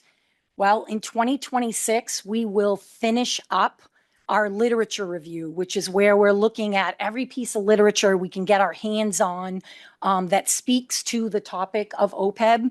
As of today, we are at 40 articles that we have reviewed as part of this process. That's a constantly evolving thing until Tammy says, okay, we can shut the door and that's it now. So I can't promise you at the end of the day. I think when we put this together, we were at 34. So that shows you between then and now, we've actually added 6 to our suite of articles. But at some point, we need to cut it off. And that's when we will then incorporate some of that information into the final report, which is the last big piece that we will be working on in 2026. What you're going to see today are results of those surveys. But now the fun really begins, because now we start the process of really analyzing what we heard through all of these phases of the post-implementation review. We try to draw some common themes and put some threads through it so that we can put together a very comprehensive analysis for you as to whether or not Statement 75 did in fact meet its original objectives. So with that, I'm going to pass the baton to Zach here for a little bit, who's going to take us from here. Thank you, Lisa. As Lisa already mentioned, you'll see the updated timeline for the entire post-implementation review process on the screen. As our last update was in December 2024, you'll see we've added the user, auditor, and preparer surveys, as well as an updated value for the academic literature search and review on the screen. So putting together this timeline, it was really pivotal to tracking the team's progress and ensuring that the review activities that we completed were done systematically and on schedule. The team is currently in the process of drafting our final report, which, as Lisa mentioned, is slated for completion by the end of 2026. We would emphasize, as Lisa mentioned, that the academic literature search is ongoing. So you'll see that N equals 34 number. After the completion and submission of this PowerPoint, we've already been able to identify 6 more relevant articles, and we're continuing to do that each day with Tammy's help. So, as Lisa mentioned, the focus of today's update to the board is on the completion of the final Stage 2 post-effective date evaluation of cost and benefit activities. In particular, throughout this entire year of 2025, the team was able to develop, administer, analyze, and summarize results of surveys with 3 key stakeholder groups: users, auditors, and preparers. And so before we discuss the specific results of the survey, we wanted to briefly share with you some of the process components in conducting the surveys. As shown on the screen, there are 4 key steps. First, we develop the survey instruments. Then we distribute the surveys. We wait for users to respond to them, preparers and auditors to respond to them. Then we cleanse the data, and then we analyze and summarize the results. We would emphasize 2 key components of this process. So first, developing the survey instruments. That's an iterative process in which we develop each survey sequentially. We elected not to create and distribute all surveys at the same time so that we can learn from each survey and build appropriate changes into the survey. In addition, each survey requires a bit of a mindset shift as we go from thinking about a user lens to a preparer lens to an auditor lens. Data cleansing was also a key step that's been taken to ensure the accuracy and reliability of the survey data prior to drawing conclusions. So for instance, we ensured that user-provided titles matched the correct stakeholder group with the responses that we were receiving. And so while we already looked at the timeline for the entire post-implementation review process, the team also wanted to put together a timeline for the design, distribution, and analysis of the 3 surveys that we just touched upon. And so the timeline for these surveys underscores the structured approach the team took to ensure the timely and effective data collection. It allowed sufficient time for respondents to participate and for the thorough analysis to inform our review findings. We would emphasize that the user survey design here, you'll see that that gray bar, that design took a little bit longer than the design of other surveys.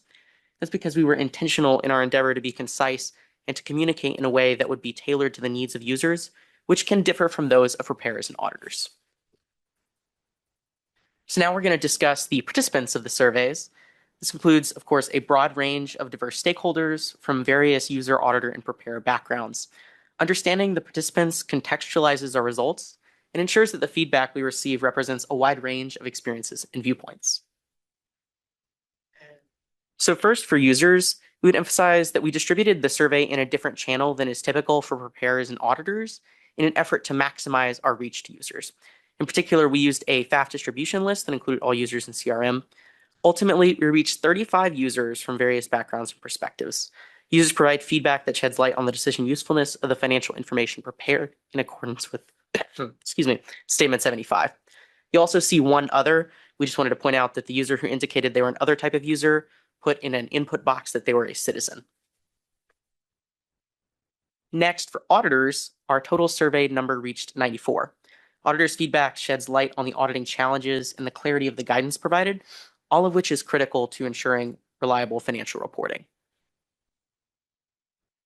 And lastly, for preparers, our total surveyed reached 140. Preparers prepare and compile the financial information in accordance with Statement 75. Their insights help to identify practical difficulties and resource demands involved in implementing the standard. There were various stakeholders that indicated they worked for another type of government. Among other things, this included airports, pension funds, retirement systems, political subdivisions, special districts, and a couple of others. Now I'm going to pass it back to Lisa, who's going to discuss our survey results. Thank you, Zach. Before we get into the survey results, I just wanted to pause for a minute and ask, does anybody have any questions about the process that we went through in administering the surveys and our reach, our extensive reach?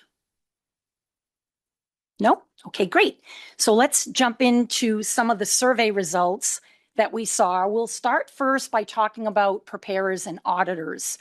So of course here, right, we're really focusing in on how difficult, the level of difficulty preparers had in implementing the standard, and for auditors, maybe some of the challenges that they might have experienced in auditing the information that arose as a result of the implementation of Statement 75. So you can see in this first slide here where we're representing the average level of effort for preparers. We had 32 preparers that answered this question in the survey. And just like one would think, I first should say this was on a scale from 1 to 5, where 1 was considered to be very easy, 5 was considered to be very difficult. And we asked them about their implementation average level of effort for not only in the initial year of implementation, but also for the subsequent years thereafter. And just like one would expect, in the initial year, that level of difficulty was much higher than what you see in years after. It went from an average of 4.23 down to an average of 3.52 in subsequent years. So that was pretty much what we expected to see from preparers. We then said, okay, we're going to be a little bit more crafty and we're going to dissect this in a different way. We're going to look at this average level of effort, not for preparers as one big group, but we're going to look at it based on the size of the government. And the way that we're going to define size is going to be based on the number of employees within that governmental entity.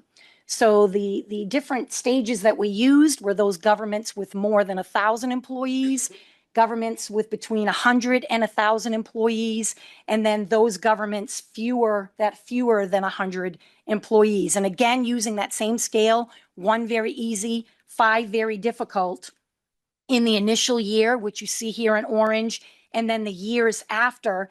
And again, when I look at this, I go, this is exactly what we would have expected, right? Because the smaller governments, not as many resources, you would expect that that level of difficulty would be higher than those larger governments with more employees and maybe more expertise, more resources in the area of preparing their annual comprehensive financial reports. So you see that, very nicely depicted in this slide. And then again, what you also see is that in that subsequent year, that level of effort drops in all cases, no matter what the size of the government is. So now we shift. Oh, yes, Carolyn. Do we know how much outsourcing was done by the governments? We do, and I actually have a slide. If you'll hang tight on that for 1 minute, I have a slide towards the end that's going to get at that. And if it doesn't answer your question, ask it again, and we'll elaborate it on a little bit more than I was intending to. Okay. Okay. Excellent. So then we shifted gears to auditors. And like I said, this was focusing in on, okay, what is your level of difficulty in auditing the OPEB information? Again, we use that 1 to 5 scale. In this case, we had 90 auditors that answered this question within the survey. And the way we dissected this information was based on the number of audits that the auditors actually conducted in the course of a year. And again, here, right, this was no big surprise to us either. This is kind of what we expected. So those auditors that audited more governments in the course of a year had less difficulty than those auditors that audited fewer governments in the course of a year, where the difficulty rose because they didn't have as much experience auditing the information in the financial statement. So you can see here where it goes everywhere from a 3.15 to a 3.46. That 3 kind of being, well, it's not easy nor difficult. We're kind of right in the middle when we think about the difficulty. Hey, Lisa, Yes. just curious, where do you get the data for the number of audits conducted? We asked them. Oh, okay. Yes. So we know, that's why, that's a great question, Jeff. So we knew going into the survey, we spent a lot of time thinking about how we'd want to dissect this information. And so we asked in the auditor survey this very question to be able to get the data. All right, so now we shift gears back to preparers, but this is where it gets really fun, because now we started asking them about their relative effort. And when I say relative effort, I mean in comparison to pensions, right? Just coming off of the pension PIR and where we know that pensions and OPEB are so similar, we said to them, hey, what is your relative effort preparing your OPEB information in comparison to your preparation of your pension information? And you can see here, this is probably what we thought was going to happen as well, where the majority of preparers, and there were 127 that answered this question, and the majority of them said, hey, it was approximately the same level, or actually even easier than the level of effort when we prepared our pension information. And that's because they knew it, right? It was very similar, and so it was very familiar. But we did have 32 of that 127 of the preparers that actually said that OPEB was harder than pensions. Did they give reasons why? Yes, in some cases they did, but in this survey, we did not ask the open-ended why questions because we wanted to reach a larger group of people and wanted it to be quicker. But what I can tell you is that in the roundtable work that we did, we have some of that information where we were able to dig down a little bit deeper on some of that. So, you know, this won't be obviously a one size, one effort analysis. We're going to take all of it and put it all together to try to denounce some of those. Yeah, because I mean, I was just curious because since you said OPEB largely tracks pensions, right? So I'm Right. like, okay, what are the things that are, what are the things that they're finding to be harder than Correct. pensions? Yeah. No, that's a great question. And so again, sticking with this preparer's relative difficulty in relation to pensions, like we had done earlier, we disaggregated this information as well by the size of the government. And you can see here, the majority of preparers said it was either easier or relatively the same as pensions in regards to difficulty in preparing this information. So just another way to slice and dice it. So then when we asked auditors, okay, what is your relative effort in comparison to pensions in auditing this information? We had 89 auditors that answered this question, and you can see overwhelmingly here where the majority of auditors either said it was approximately the same level of effort to audit, or in some cases, it was actually easier to audit the information than pensions. And a big part of that is because it was familiar. They had already gone through it with the pension implementation. Again, we sliced and diced the auditors' relative difficulty based on the number of audits that they conducted. And again, no astounding results here, where the majority in all cases said it was easier or the same as their difficulty for pensions. Okay, now this is interesting stuff because we asked preparers to actually rank certain items of information that are required in the OPEB standards, and we had done the same thing with pensions. So watch how this shakes out. And I'm going to bring them up one at a time for effect, because this creates a really exciting effect here on the results of how these items were ranked. Keep in mind, this was 109 preparers that ranked the OPEB information and 118 preparers that ranked the items for pensions. And we're going to start at the bottom, right? So those they ranked with less difficulty first. And you can see for OPEB, there were 8 items we asked them to rank versus pensions where there were 7 items that we asked them to rank. And you'll see what the outlier is in just a minute. But look at this. So at the bottom of the list for both pensions and OPEB was the discount rate. Now look what happens next. Next for OPEB is the proportionate share allocation schedules when you're in a cost sharing multiple employer plan. And you can see, okay, for OPEB, it was number 7, but for pensions, it's not too much higher, right? It's in the 4 spot for pensions. Now look what happened. 6 is the plan's fiduciary net position. It's also 6 for pensions. Number 5 is the other assumptions. And for OPEB, what we mean by other assumptions, these are the non-healthcare cost type assumptions. And you can see for pensions, that was pretty close nearby in the 3 spot. 4 and 5 is RSI. Number 3 for OPEB only comes in at OPEB because this is the differentiating factor, the healthcare cost assumptions, which we don't have in pensions, but we do have in OPEB.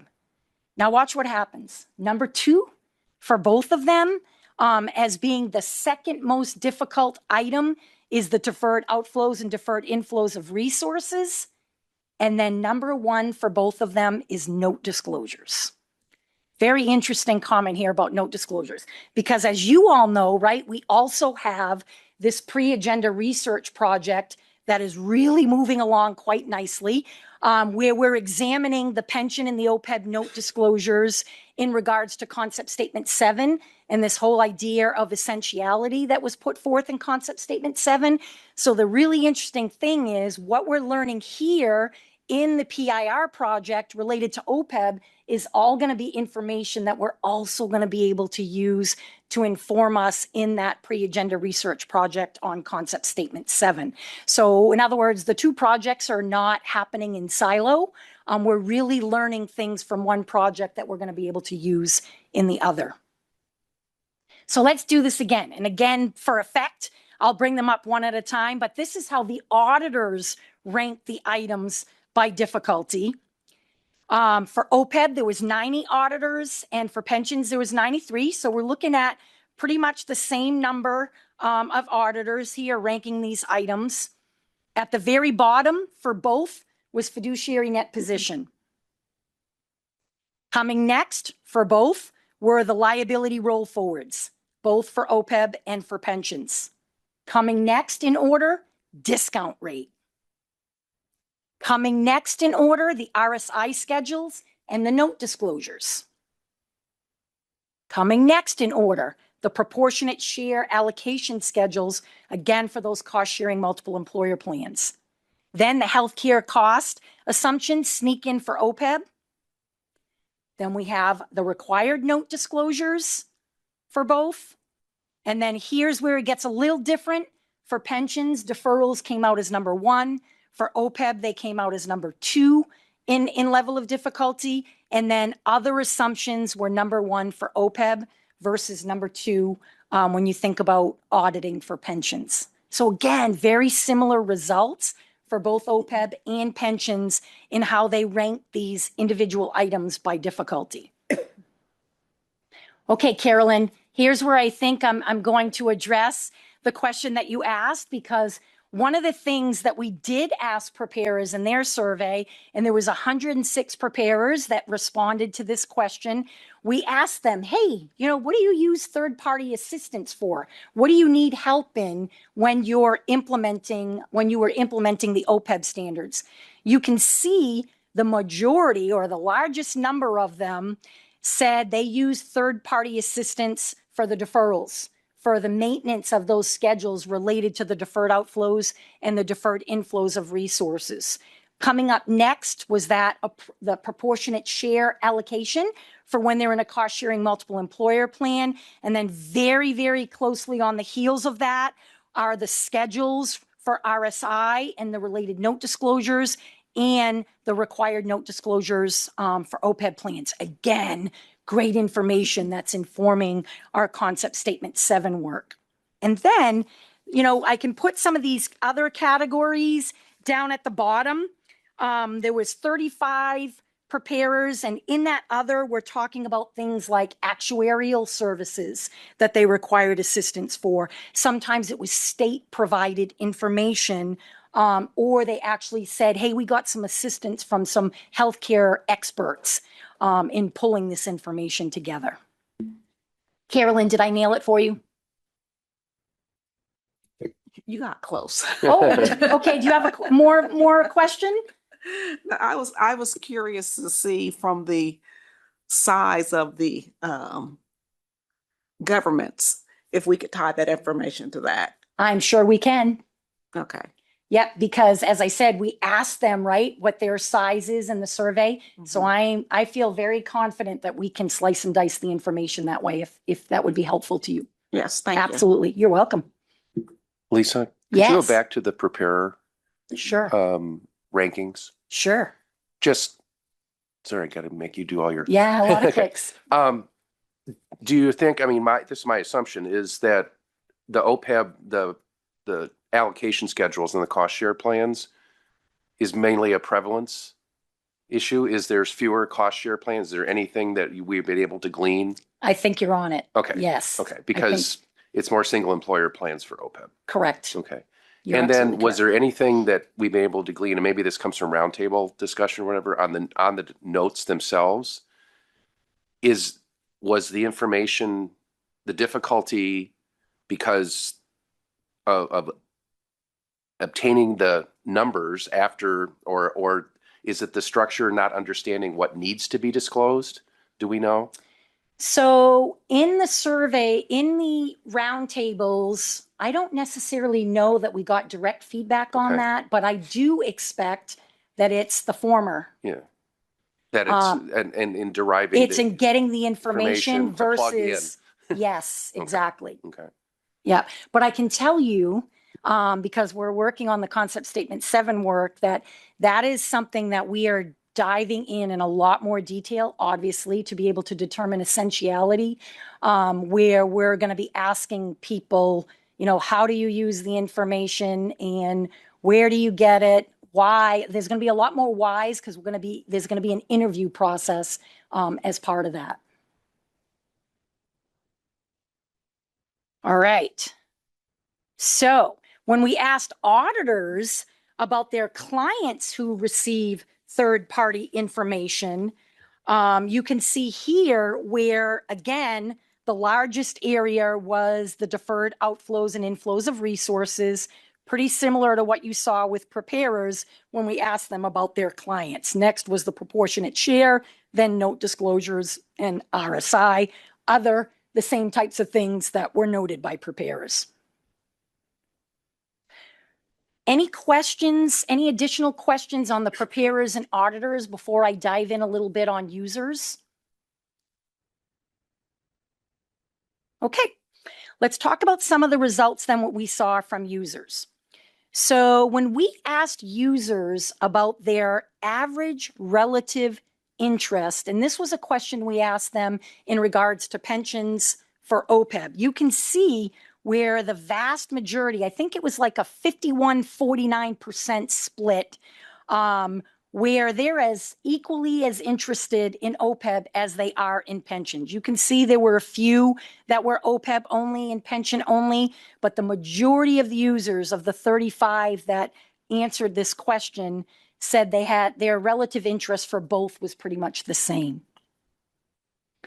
And so then we said to them, okay, you're interested in OPEB, but what is where are you interested in the OPEB information, right? Because we know within the ACFR, it's on the face, it's in the notes, it's in RSI, and you can see the vast majority of the 31 users that completed this question really were interested in the information all over the aquifer.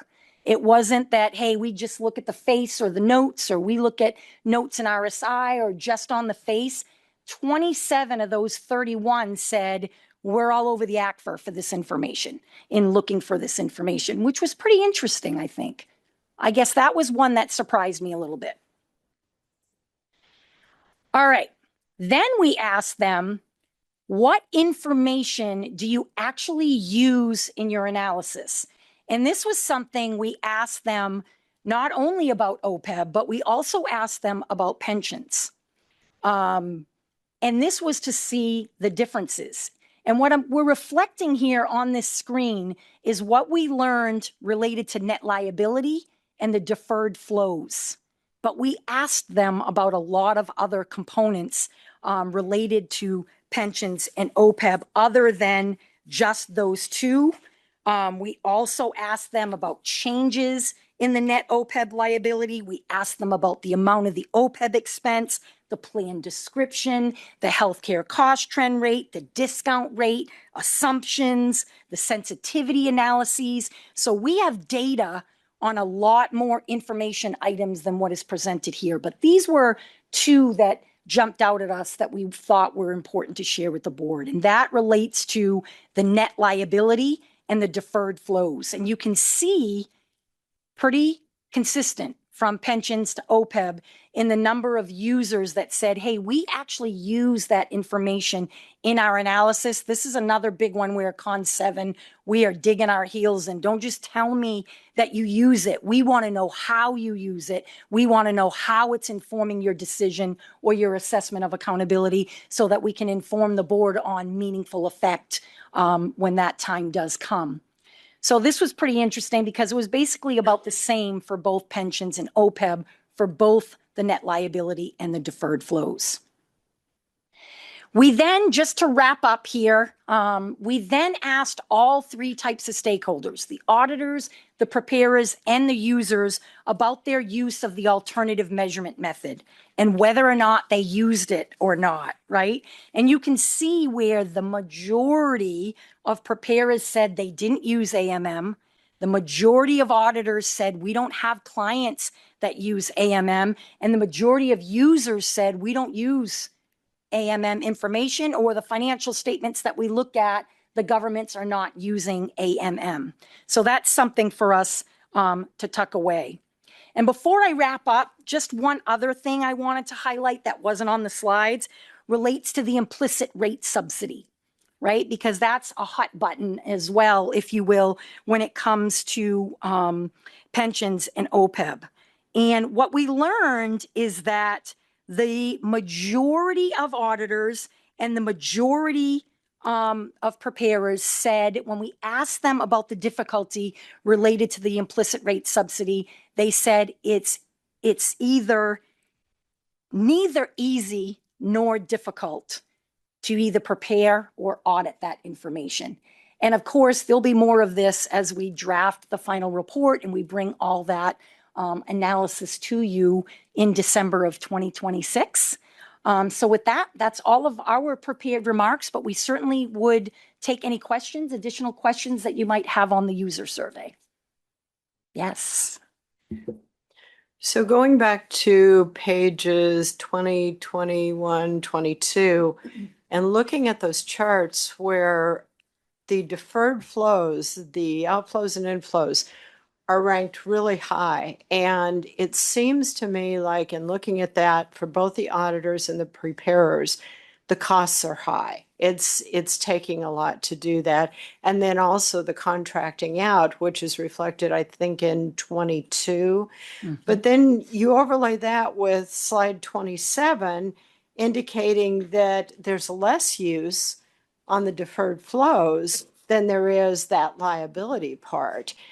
And I honestly would like to see us do some pre-agenda research relating to all of this and see if those cost benefits are still there, because it looks like the costs are high, maybe the benefits are not that great. And so I would like to see that added to the tech plan.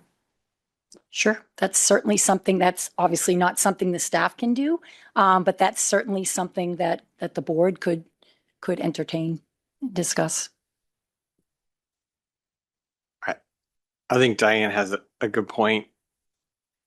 It's not that deferrals are inappropriately applied here, right? There's still deferrals, they're real deferrals, but I think the cost benefit, we're hearing that the costs are there. The benefit on page 27 does seem iffy, right? But we don't really know the full implications of that. Obviously, the deferrals by their nature create less expense fluctuations than would exist if the deferrals weren't there. And what would users think about that if all of a sudden the expense fluctuations were a lot more? And we don't really know how much more they would be or would they not be, because I have some inclination that the deferrals are so spread out that the way they kind of work, if we just didn't have them, would the expenses really be fluctuating all that differently? Or have they, by the pinging that they go back and forth, do they really almost smooth each other out in a way? And that the benefit, the less fluctuation, to the extent that's a benefit, actually isn't necessarily there, but we have all these costs that people have told us they're incurring. And so I would kind of too be interested in some pre-agenda research, but I think it would maybe the best way to think about that is to put a specific project, like potential project sheet for it, put it in the GASAC prioritization as a potential project for this upcoming March, and let the GASAC say, the things we could work on, how high is that for them in their prioritization, and get their input on that specifically. Jackie. I obviously am very much interested in the deferrals too, for a number of reasons. Part of it related to my research. And I do believe that standard is actually one of the standards that's up for a look at. It's getting close for us to be looking at the deferral standards. So it seems to me that it would be a good time to start thinking about that. Lisa. So I'll put my GASAC coordinator hat on for a minute. Yeah, so deferrals has been on the project prioritization list for quite some time, but it's been in the context of re-examining, as Jackie said, Statement 63 and Statement 65.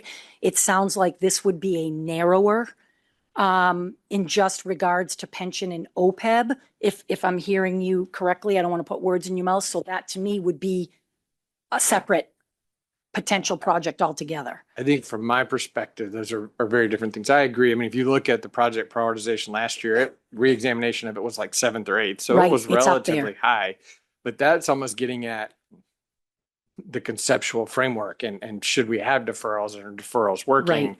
My interest here is much more targeted Right. to not is it right or wrong, or do they work or not work, but rather is the cost benefit there? Like, is the benefits really there exceeding the cost of requiring that part of the accounting? Or if we just didn't require that part of accounting, even though conceptually it's the better accounting, could we make a different cost benefit decision? That would be that's why I would keep them a little separate, because I think one's a harder question to answer than the other one, maybe.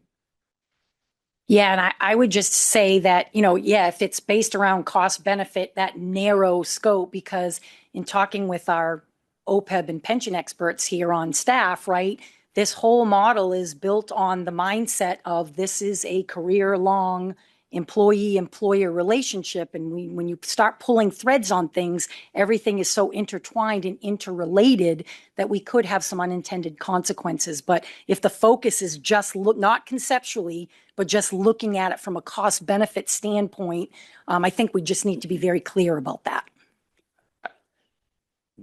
Diane. And I agree with where you're going with this as far as the looking at it just OPEB and pension, and also taking a look at that flow side and how it would flow through the revenues and expenses if it were changed, because I think we need all of the information to make informed decisions. I didn't know if this is something that could actually be leveraged along with the Con 7 research that's being done, because there there's some overlap. I mean, this is getting more at what's on the actual financial statements, but it seems like it would blend together well. Yeah, you kind of stole my thunder a little bit. I was going to say that, as part of the concept statement 7 work, we are getting ready to distribute a second survey that's really aimed to target, okay, what disclosures do you use? And of course, deferrals is a big piece of that. And then we will follow on the heels of that with interviews where we're going to say, like I said, okay, you said you use this. How do you use it? What decision do you make? What assessment does that assist with? So yes, we're not there yet. We don't have all that data yet, but we will as we push forward with the concept statement 7 work. Do you want to add to that, Tammy? Yes, I would just add there, if the focus of a research effort would be to be looking at the archival data and what the flows would look like absent the concept of deferred inflows and outflows of resources, we won't have that as part of the concept and effort because it is focused entirely on how the users use the information rather than what's being actually reflected in the financial statements. But, certainly we could do that, but it's just not within the scope of that project. Jackie. So even the narrow focus that we're looking at, I think we're going to find out that the overwhelming majority of deferrals that show up on the financial statements are either pension or OPEB. We do something with those, and we almost have no deferrals left on the financial statements, which would be an interesting thing to look at too. And how does that then affect what we want to do with the other statements on deferrals?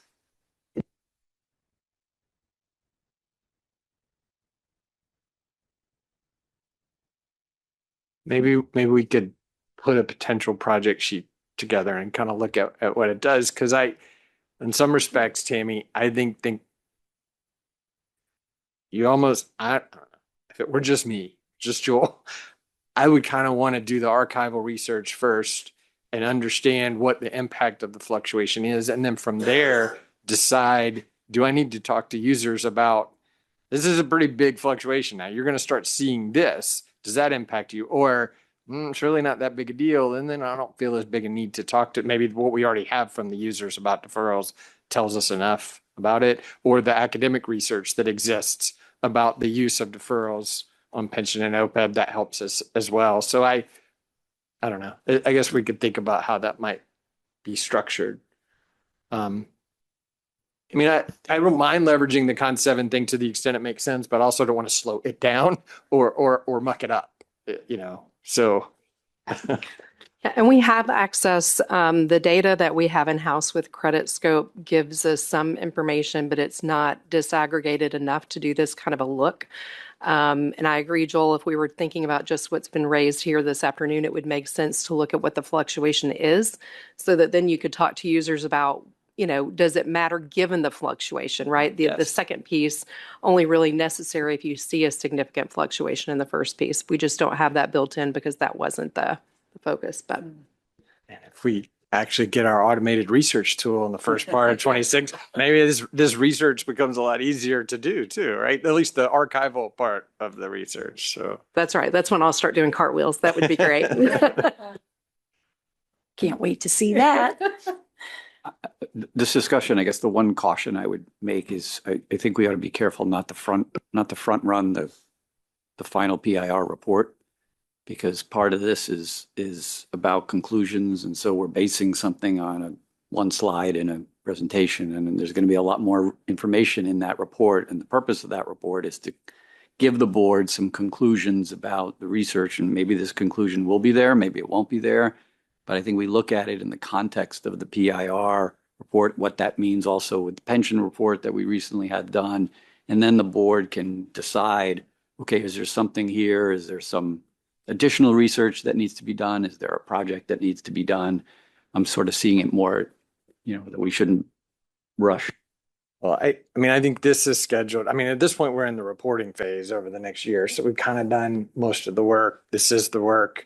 The pension PIR is done. We kind of know what it's going to say. I guess it doesn't bother me to maybe in some point in 26 start some research that by the time it concludes, this report will be done and all of it would come together at a time to make standard setting project decisions rather than I don't view it as front run. Part of the PIR is as things come up, we can respond. Even early in a quote unquote PIR, we're monitoring technical inquiries and we might issue Q&As as responses. We're supposed to respond during a PIR as things come up. We don't have to wait to the end, but it seems to me we're close enough to the end that I don't think it would usurp or, now I'm forgetting the word you used, but front run. Thank you. It wouldn't front run too much. So I think the timing of it's pretty good too, right? Because we're gearing up for the Gas Act prioritization exercise in March. Right. So we would be able to get feedback from Gas Act on it. yes, agreed. I guess that's a segue into what I've been thinking while this whole conversation has been going on. We're talking about the first third of next year's tech plan. Well, This is a conversation for the next. But this is a reaction to the PIR. No. Not that we're going to put anything in this That's tech all. plan. That's all I was about to clarify and say we're not necessarily trying to put it in this tech plan, put it in the next one, and that's all I was because there is work. Even describing what the potential project is, there's work there that's got to be done that I would not want to shortchange and to try to get in this update, not have the words right. But I know Diane's got her hand raised, and maybe I'm about to say what she's going to say. I don't know. But we want to be sure the Gas Act has that page rather than it waits till the next tech plan update for us to see it, and then the Gas Act doesn't see it. No, I wasn't disagreeing with that. Okay. So even though it doesn't get in this tech plan as a potential project, it will be in it could be in what Gas Act gets, and then would be in hours after we hear what they prioritize. I would like to see it as added as a placeholder to this tech plan. And I mean, it can be in potential projects, but as a placeholder. But even that requires a lot of, even that simple statement requires, there's context and words and scope and words related, just even that we didn't write before today. So I'd rather write it and have it be consistent with what we're talking about because then I got to bring that back to you and say, do you like these words? Because those potential projects are an attachment to this document. Right. I understand that. My concern is we're getting ready to approve this tech plan that covers the next 4 months. So are we 4 months out before we even go back and revisit this? Or, I mean, I just want to make sure that we're doing something toward this if that's the board's decision. I would propose we spend the next month or two writing this plan and thinking about it. Put it in the potential project list for Gas Act to look at, which is in late March. And then that would be when, in late March is when, after that Gas Act meeting, we approve the tech plan for the next 4 months. And that's when we could vote on adding it as pre-agenda research after we've heard what the Gas Act said at that, not then waiting 4 more months before we add it. Is that okay? So compromisable for as you? long as we're not waiting 4 months before we even see it as a potential project, and then another 4 months out before we even look at like pre-agenda research.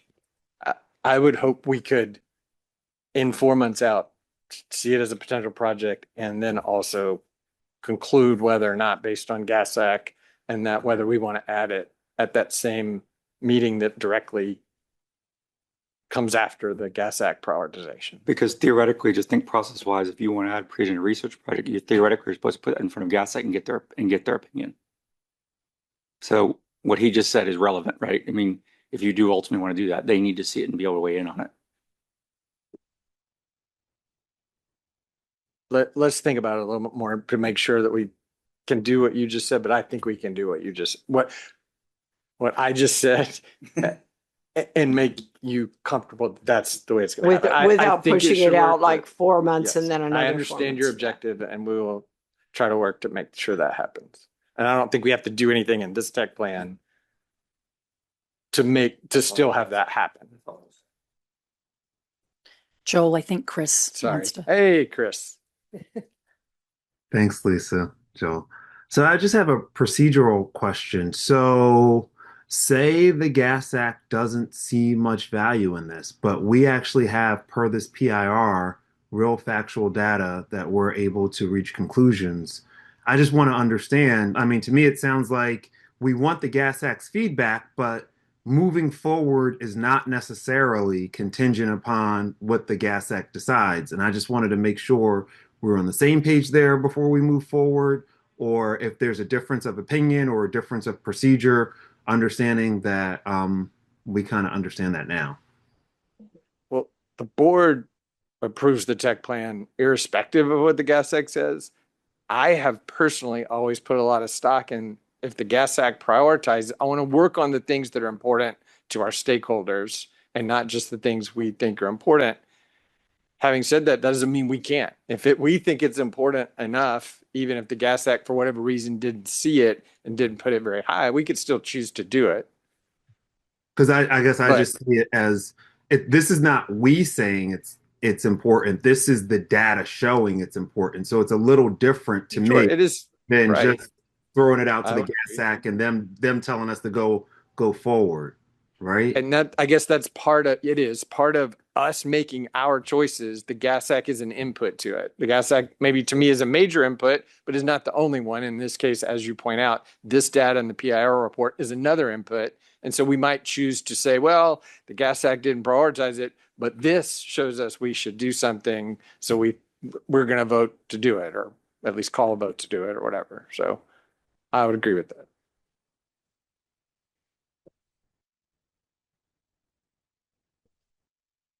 Any other comments on that or other questions or ask questions for Lisa on the OPEB?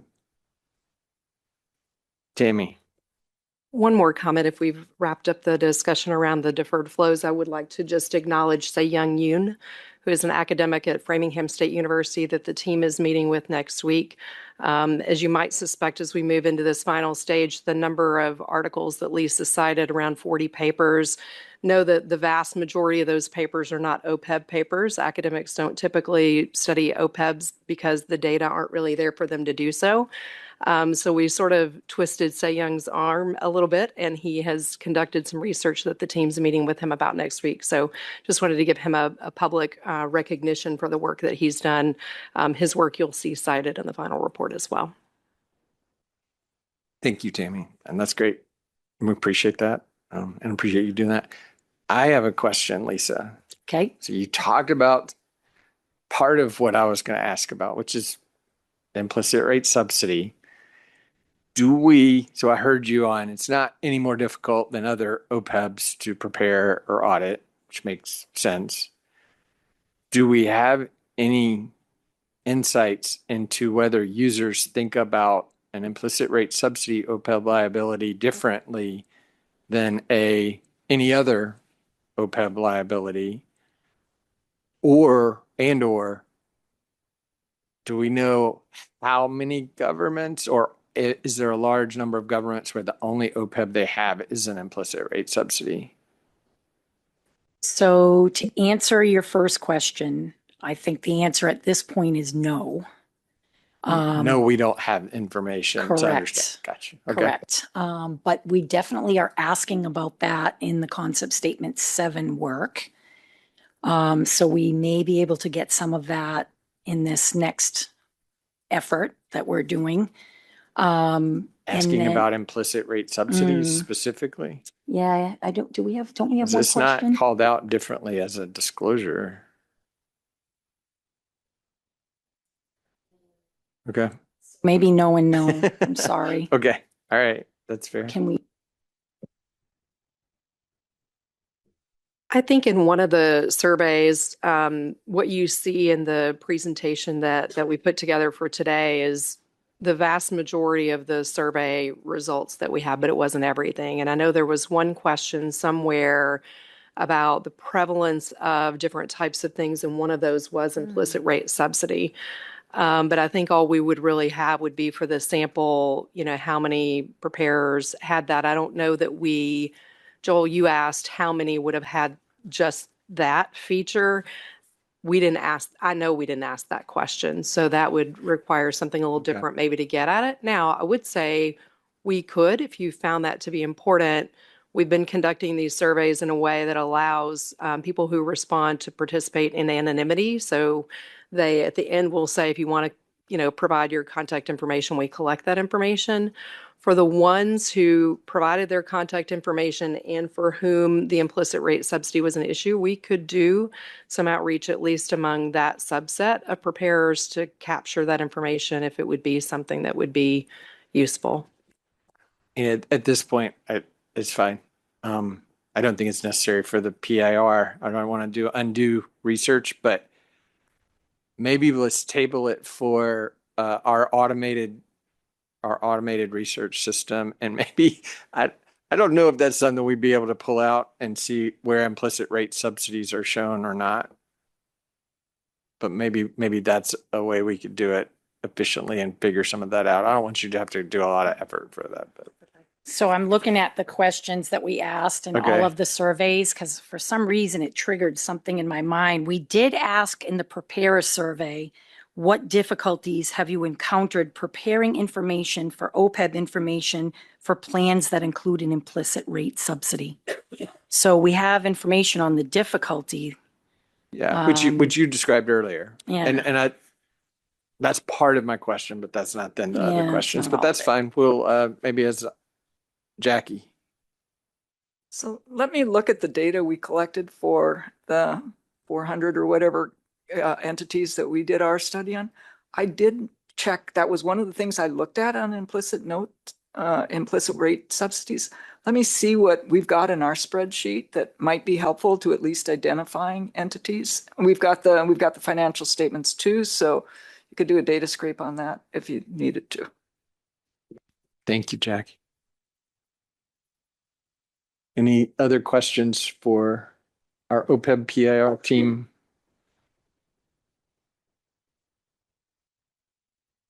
All right. Thank you very much. Appreciate all the work. I know it's a lot. It's big standard, but we appreciate all the efforts you guys are going through. Great stuff. We look forward to the, I guess, final report at this point. At some point, we'll see you in a year. Yeah, see you in a year. Sounds good. All right. So I mentioned very earlier, we're not quite done yet because I do think there's 3 updates on 3 monitoring projects we want to do for real quick. I know Lisa and Tammy and some folks might move, and some of the PTAs that are going to come up and do that will move up to the table. I'll give them a second to do that. It will be now. I couldn't remember what order. I know we decided digital assets were first, so we'll do environmental credits last. So we'll do digital assets, then ESG, then environmental credits. And so I'm not sure exactly who I'm pointing to every time. So why don't you just take it away in that order? We'll do digital assets, ESG, and then environmental credits. Thank you, Alan, and good afternoon, everyone. Today, we're going to provide you with an update on the digital assets monitoring activity. We will focus today's update primarily on the new developments concerning the status of state crypto legislation. In July of 2025, the Genius Act was enacted with the goals of protecting consumers in the digital market, to combat illicit activity in digital assets, and to make America a leader in digital assets. In addition, the Clarity Act was introduced in May of 2025, and it would require stablecoin issuers to establish and maintain internal control over stablecoin operations and reserves, as well as obtain annual attestation reports on the effectiveness of those controls if enacted. While these acts do not directly affect the reserves at the state or local level, increased activity related to cryptocurrencies at the federal level has been cited by some states as reasons for advancing their own cryptocurrency legislation, including those creating Bitcoin reserves and allowing for investment of public pension funds into digital assets. At our last update, we discussed a little bit of our research focusing on crypto legislation at each state level. And since that update in April 2025, 3 additional states have passed legislation that allows for the creation of state-specific cryptocurrency reserves. These states are typically subject to several restrictions regarding which digital assets the state treasurer may invest state funds into. Generally, the primary restriction is that they can only invest in large market cap digital assets, such as Bitcoin and in some states, Ethereum, which are 2 large cryptocurrencies. 12 states have also proposed either to enact legislation that allows for the creation of their own strategic Bitcoin reserves, or allows for the state treasurer or comptroller to invest public pension funds into cryptocurrency, which is a trend that we've been seeing continue. Many of these states have continued to cite the reason of diversification of investments or hedging against inflation as primary drivers behind their push for cryptocurrency reserves or investing public pension fund legislation at the state level. Conversely, however, we've also seen 15 additional states reject proposals related to Bitcoin reserves and or the investment of state pension funds into digital assets. These states have highlighted the volatility of those assets as the primary factor for rejecting previously proposed legislation. Lastly, some states have even enacted bills that expressly prohibit public funds from being invested into digital assets such as Bitcoin and prohibit the creation of any cryptocurrency reserves at the state level. Another new development in the digital asset space outside of cryptocurrency legislation is the creation of state stablecoins. Stablecoins are cryptocurrencies whose value is pegged to or backed by another asset.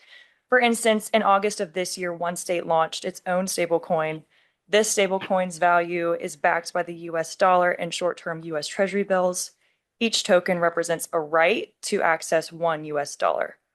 Some other states are drafting similar proposals to establish their own stablecoins.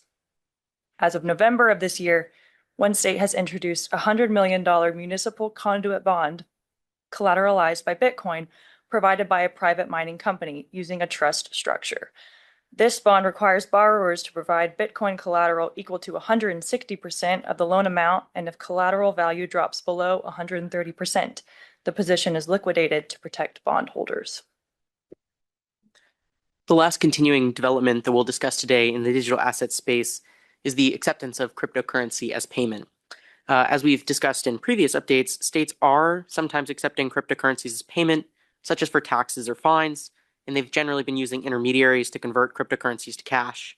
We've seen many additional states begin implementing these types of programs, but from our research, they continue to use intermediaries and are not directly holding or maintaining cryptocurrencies in this case.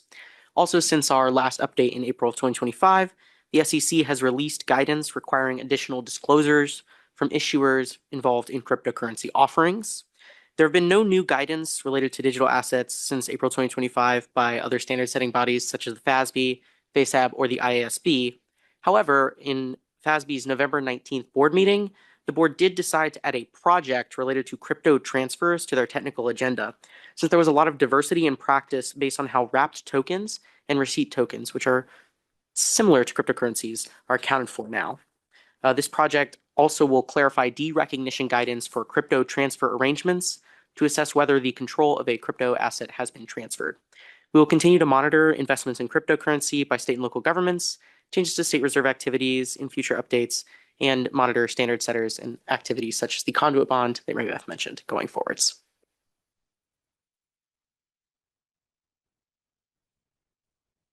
Questions from board?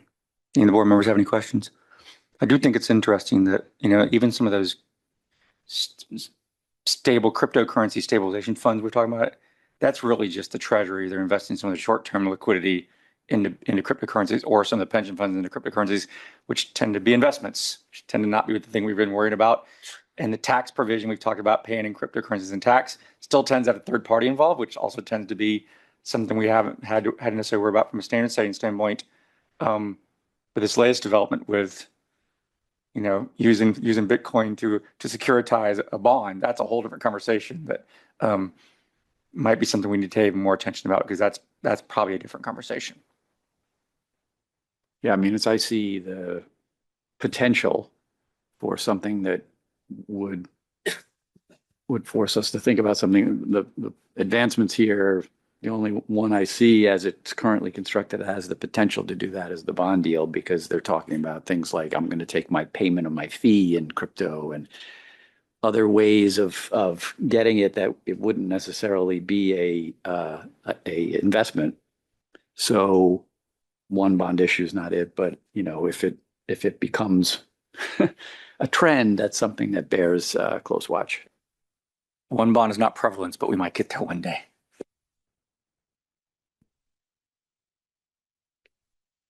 Any other questions? Yes. Yes, sir. I knew about the transaction, the collateralized one, and I'm interested in learning more about that as we can learn more. It's very recent. The state stablecoin creation, I was not familiar with. And so do we know more about that? Like, I get that it's pegged to the US dollar, but like, what are they doing with it? How much of it exists?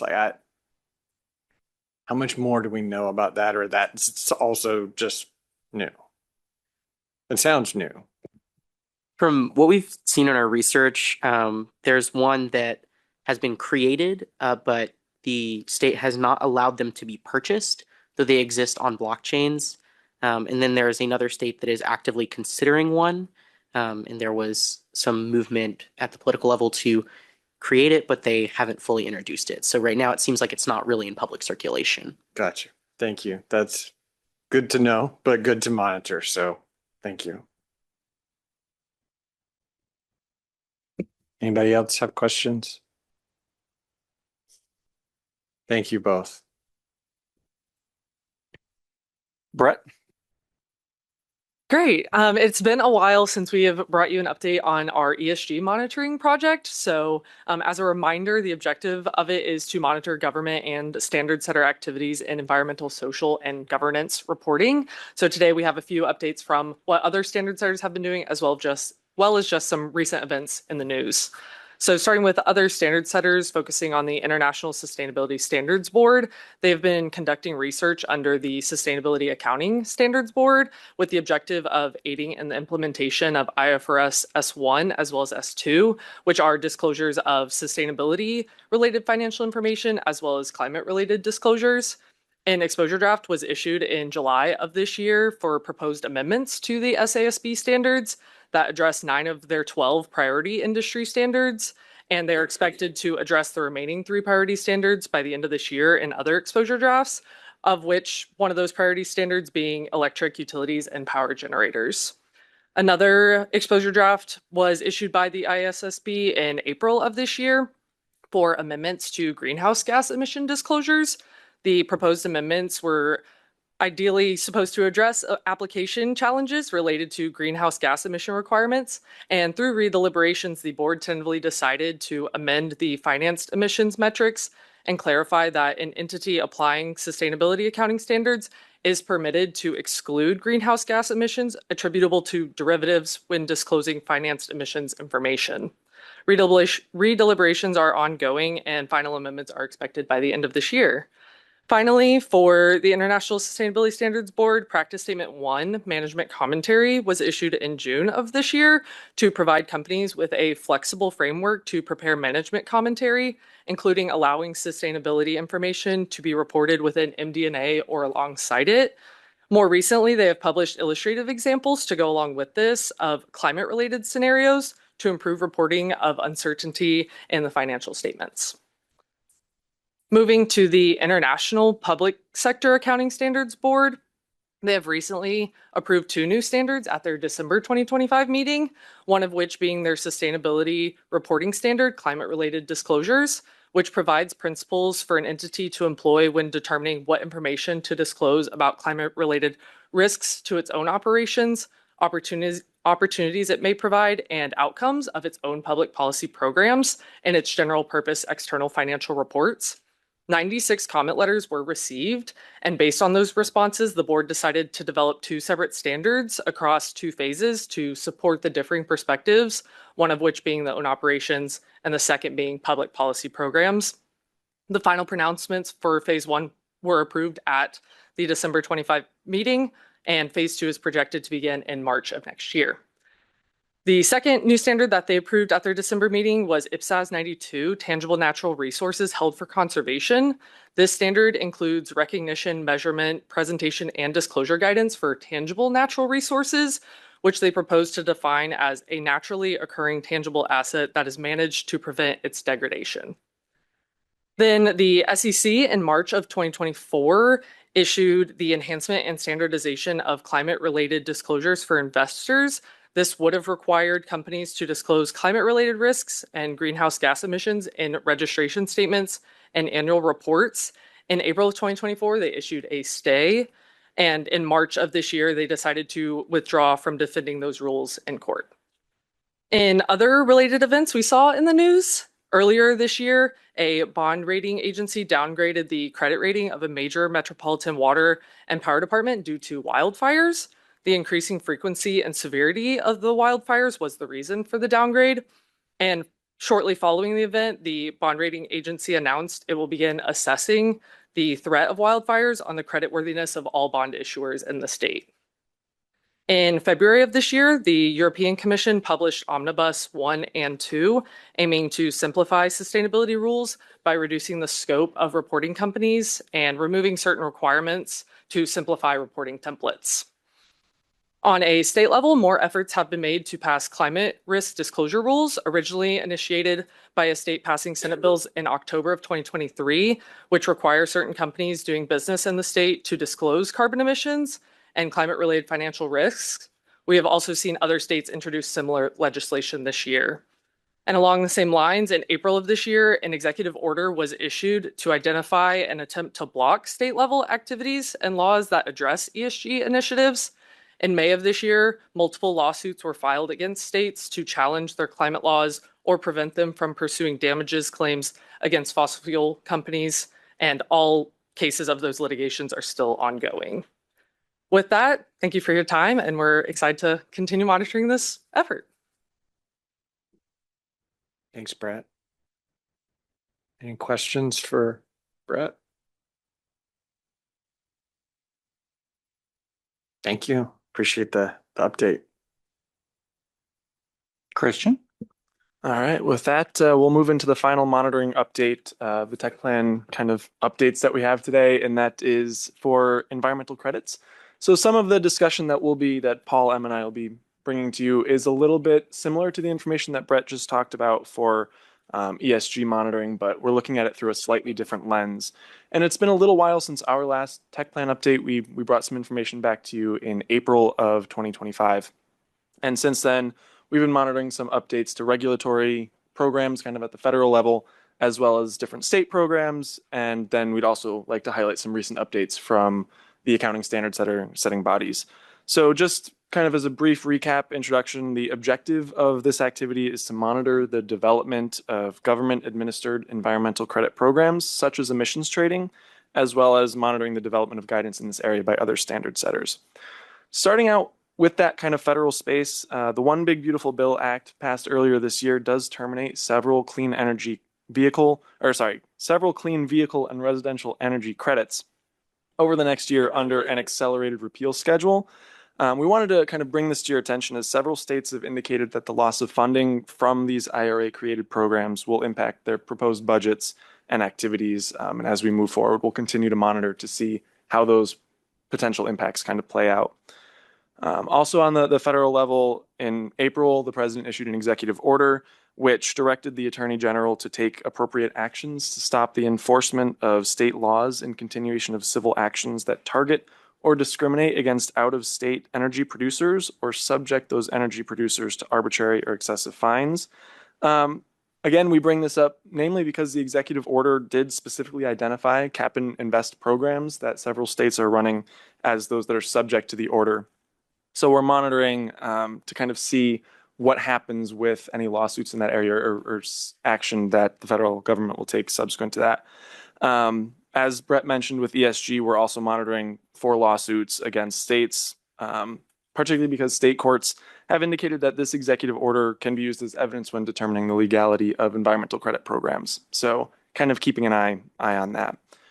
The next area of monitoring we wanted to bring attention to was the financial reporting kind of consideration. And so for the past few months, Paul, Em, and I have been doing an archival analysis to see where in financial statements environmental credits show up.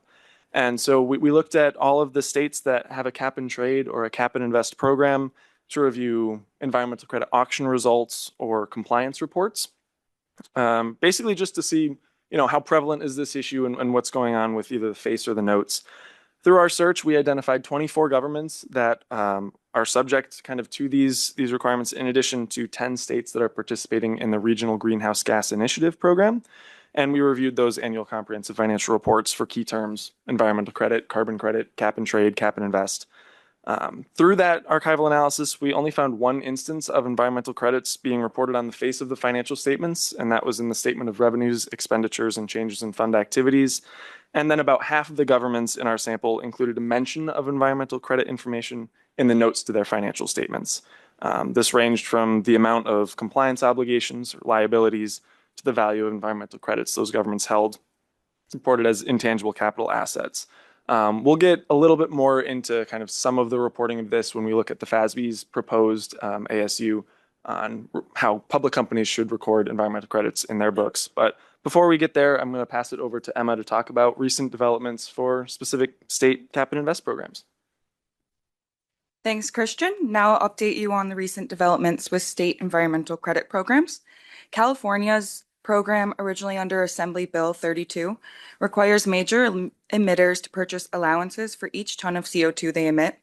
Credits are tradable, with quarterly auctions jointly conducted with Quebec's cap and trade auction. In September, California legislature made the decision to extend the program through 2045, and the state has reframed the program from cap and trade to cap and invest, emphasizing that auction proceeds are invested in other climate programs. Across the last 4 auctions as of September, proceeds totaled just under $244 million for publicly owned utilities and under $3.3 billion for the state. Because not all credits cleared at auction, the state anticipates about $963 million less flowing to climate projects than previously expected.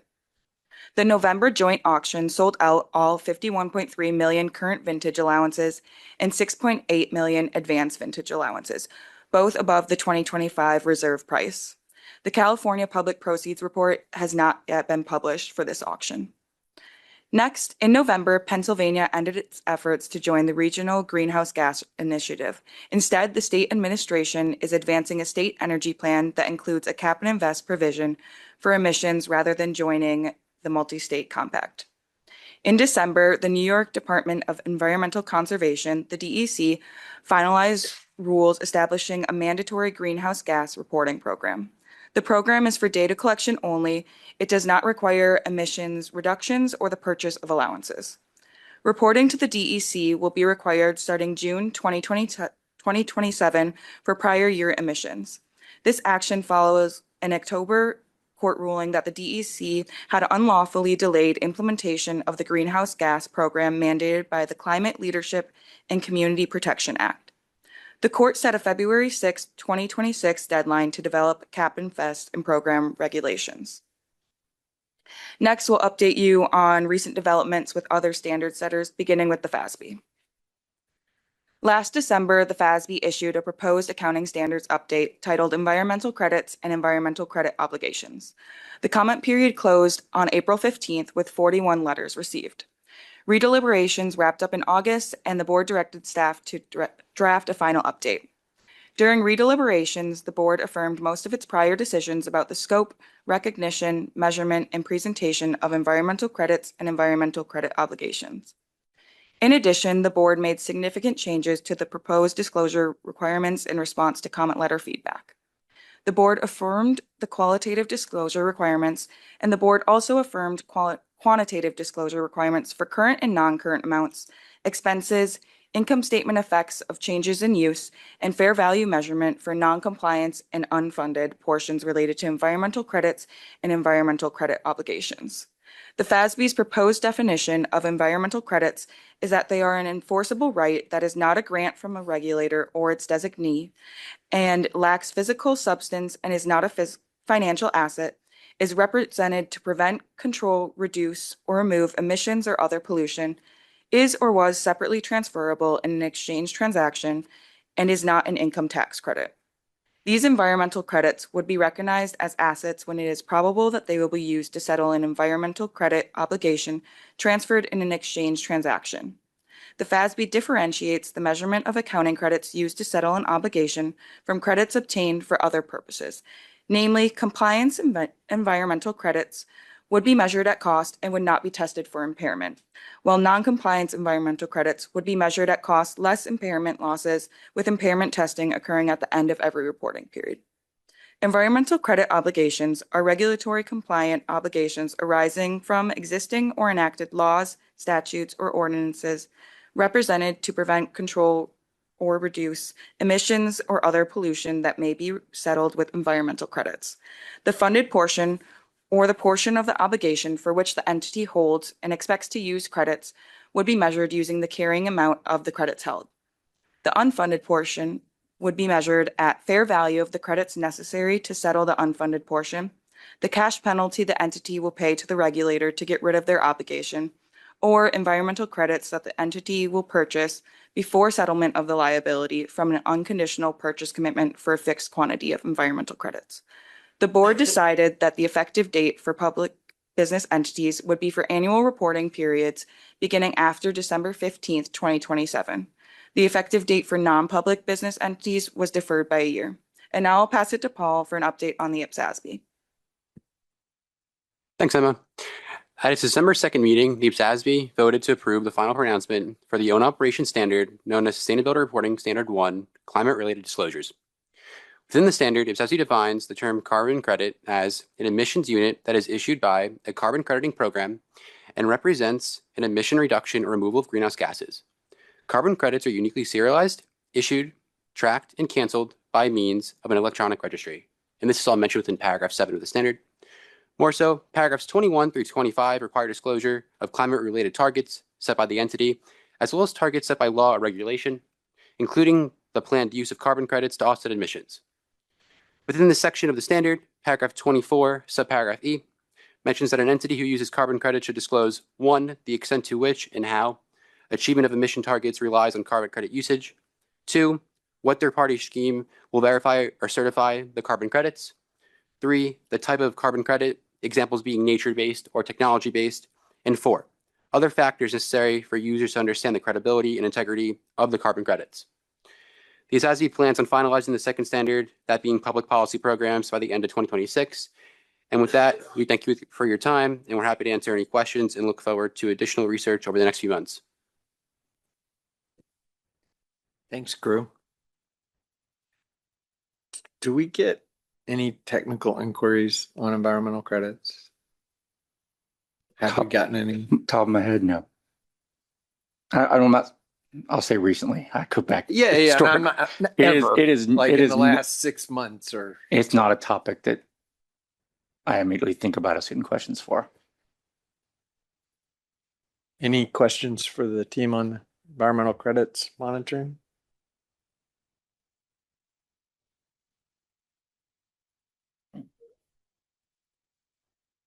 Did you get an answer from it? Someone has said we do, just not recently. We do, just not recently. Okay. Fair enough. All right. Anything else on the tech plan? No, sir, other than asking the board if they'll approve it. Let's proceed with the vote. Jeff? Approve. Chris? Similar to last quarter, I do not, based on the bifurcation of the ED for the RER project. Carolyn? I approve. Diane? I approve conditionally. Jackie? I approve. Robert? I approve. Mr. Chairman? I approve. Thank you. We'll get it posted. Very good. So before we conclude the board meeting, as we are done with all our topics, it's apropos that we have a vast majority of our PTAs, 6 of the 7 in front of us, and in particular, 3 of you that we just heard from that are leaving us in like a week and a half or something like that. You guys come to us for a year after you finish your studies and before you go on, and you all have great job opportunities ahead of you, but we appreciate that you come here and spend a year with us. It's a very unique opportunity, but we benefit greatly from having you here. You've improved standard setting. You've helped us with our processes. Hopefully you've learned a lot, but we really wanted to say thank you for your contributions. Thank you for coming and spending a time with us, and we will miss you greatly. Do you want me to say each of your 3 names? And then I don't know if you want to say anything, if you've got a group thing planned. Do you want me to just say each of the 3 names and then you take it? Okay. All right. So the 3 that are leaving us, Brett Thornton, Zach Martin, and Christian Schlowski. Thank you, Mr. Chair. On behalf of the 3 of us, we want to thank all of you for such a rewarding experience. We're really grateful for this opportunity and the mentorship and the leadership that all of you have shown us. We've truly learned a lot over this year about governmental accounting, the standard setting process, and general project management, and we're excited to use those new skills in our next roles. And lastly, to the board members at the table and the GASB staff, both in the room and downstairs, just thank you. It's been an absolute pleasure to learn from all of you this year and all of the different projects that we've had the pleasure and the opportunity to work on. And we truly value the relationships that we've been able to build. We look forward to staying in touch and continuing to follow a lot of the projects that we had the opportunity to work on, and staying in contact with all of you. So once again, thank you for the opportunity. Great. Thank you again, all three of you. Great job wrapping that up, and great job on the presentations just now. So we'll miss you guys, but thanks again for all the efforts. And with that, we have concluded the board meeting for this month. And actually, we don't have a short meeting in between now and the next regular board meeting. So the next regular board meeting is a virtual board meeting that begins on February 10th of 2026. So Happy New Year to everybody if I don't see you, and holidays and all that fun stuff. And we will see you next time. Board meeting adjourned.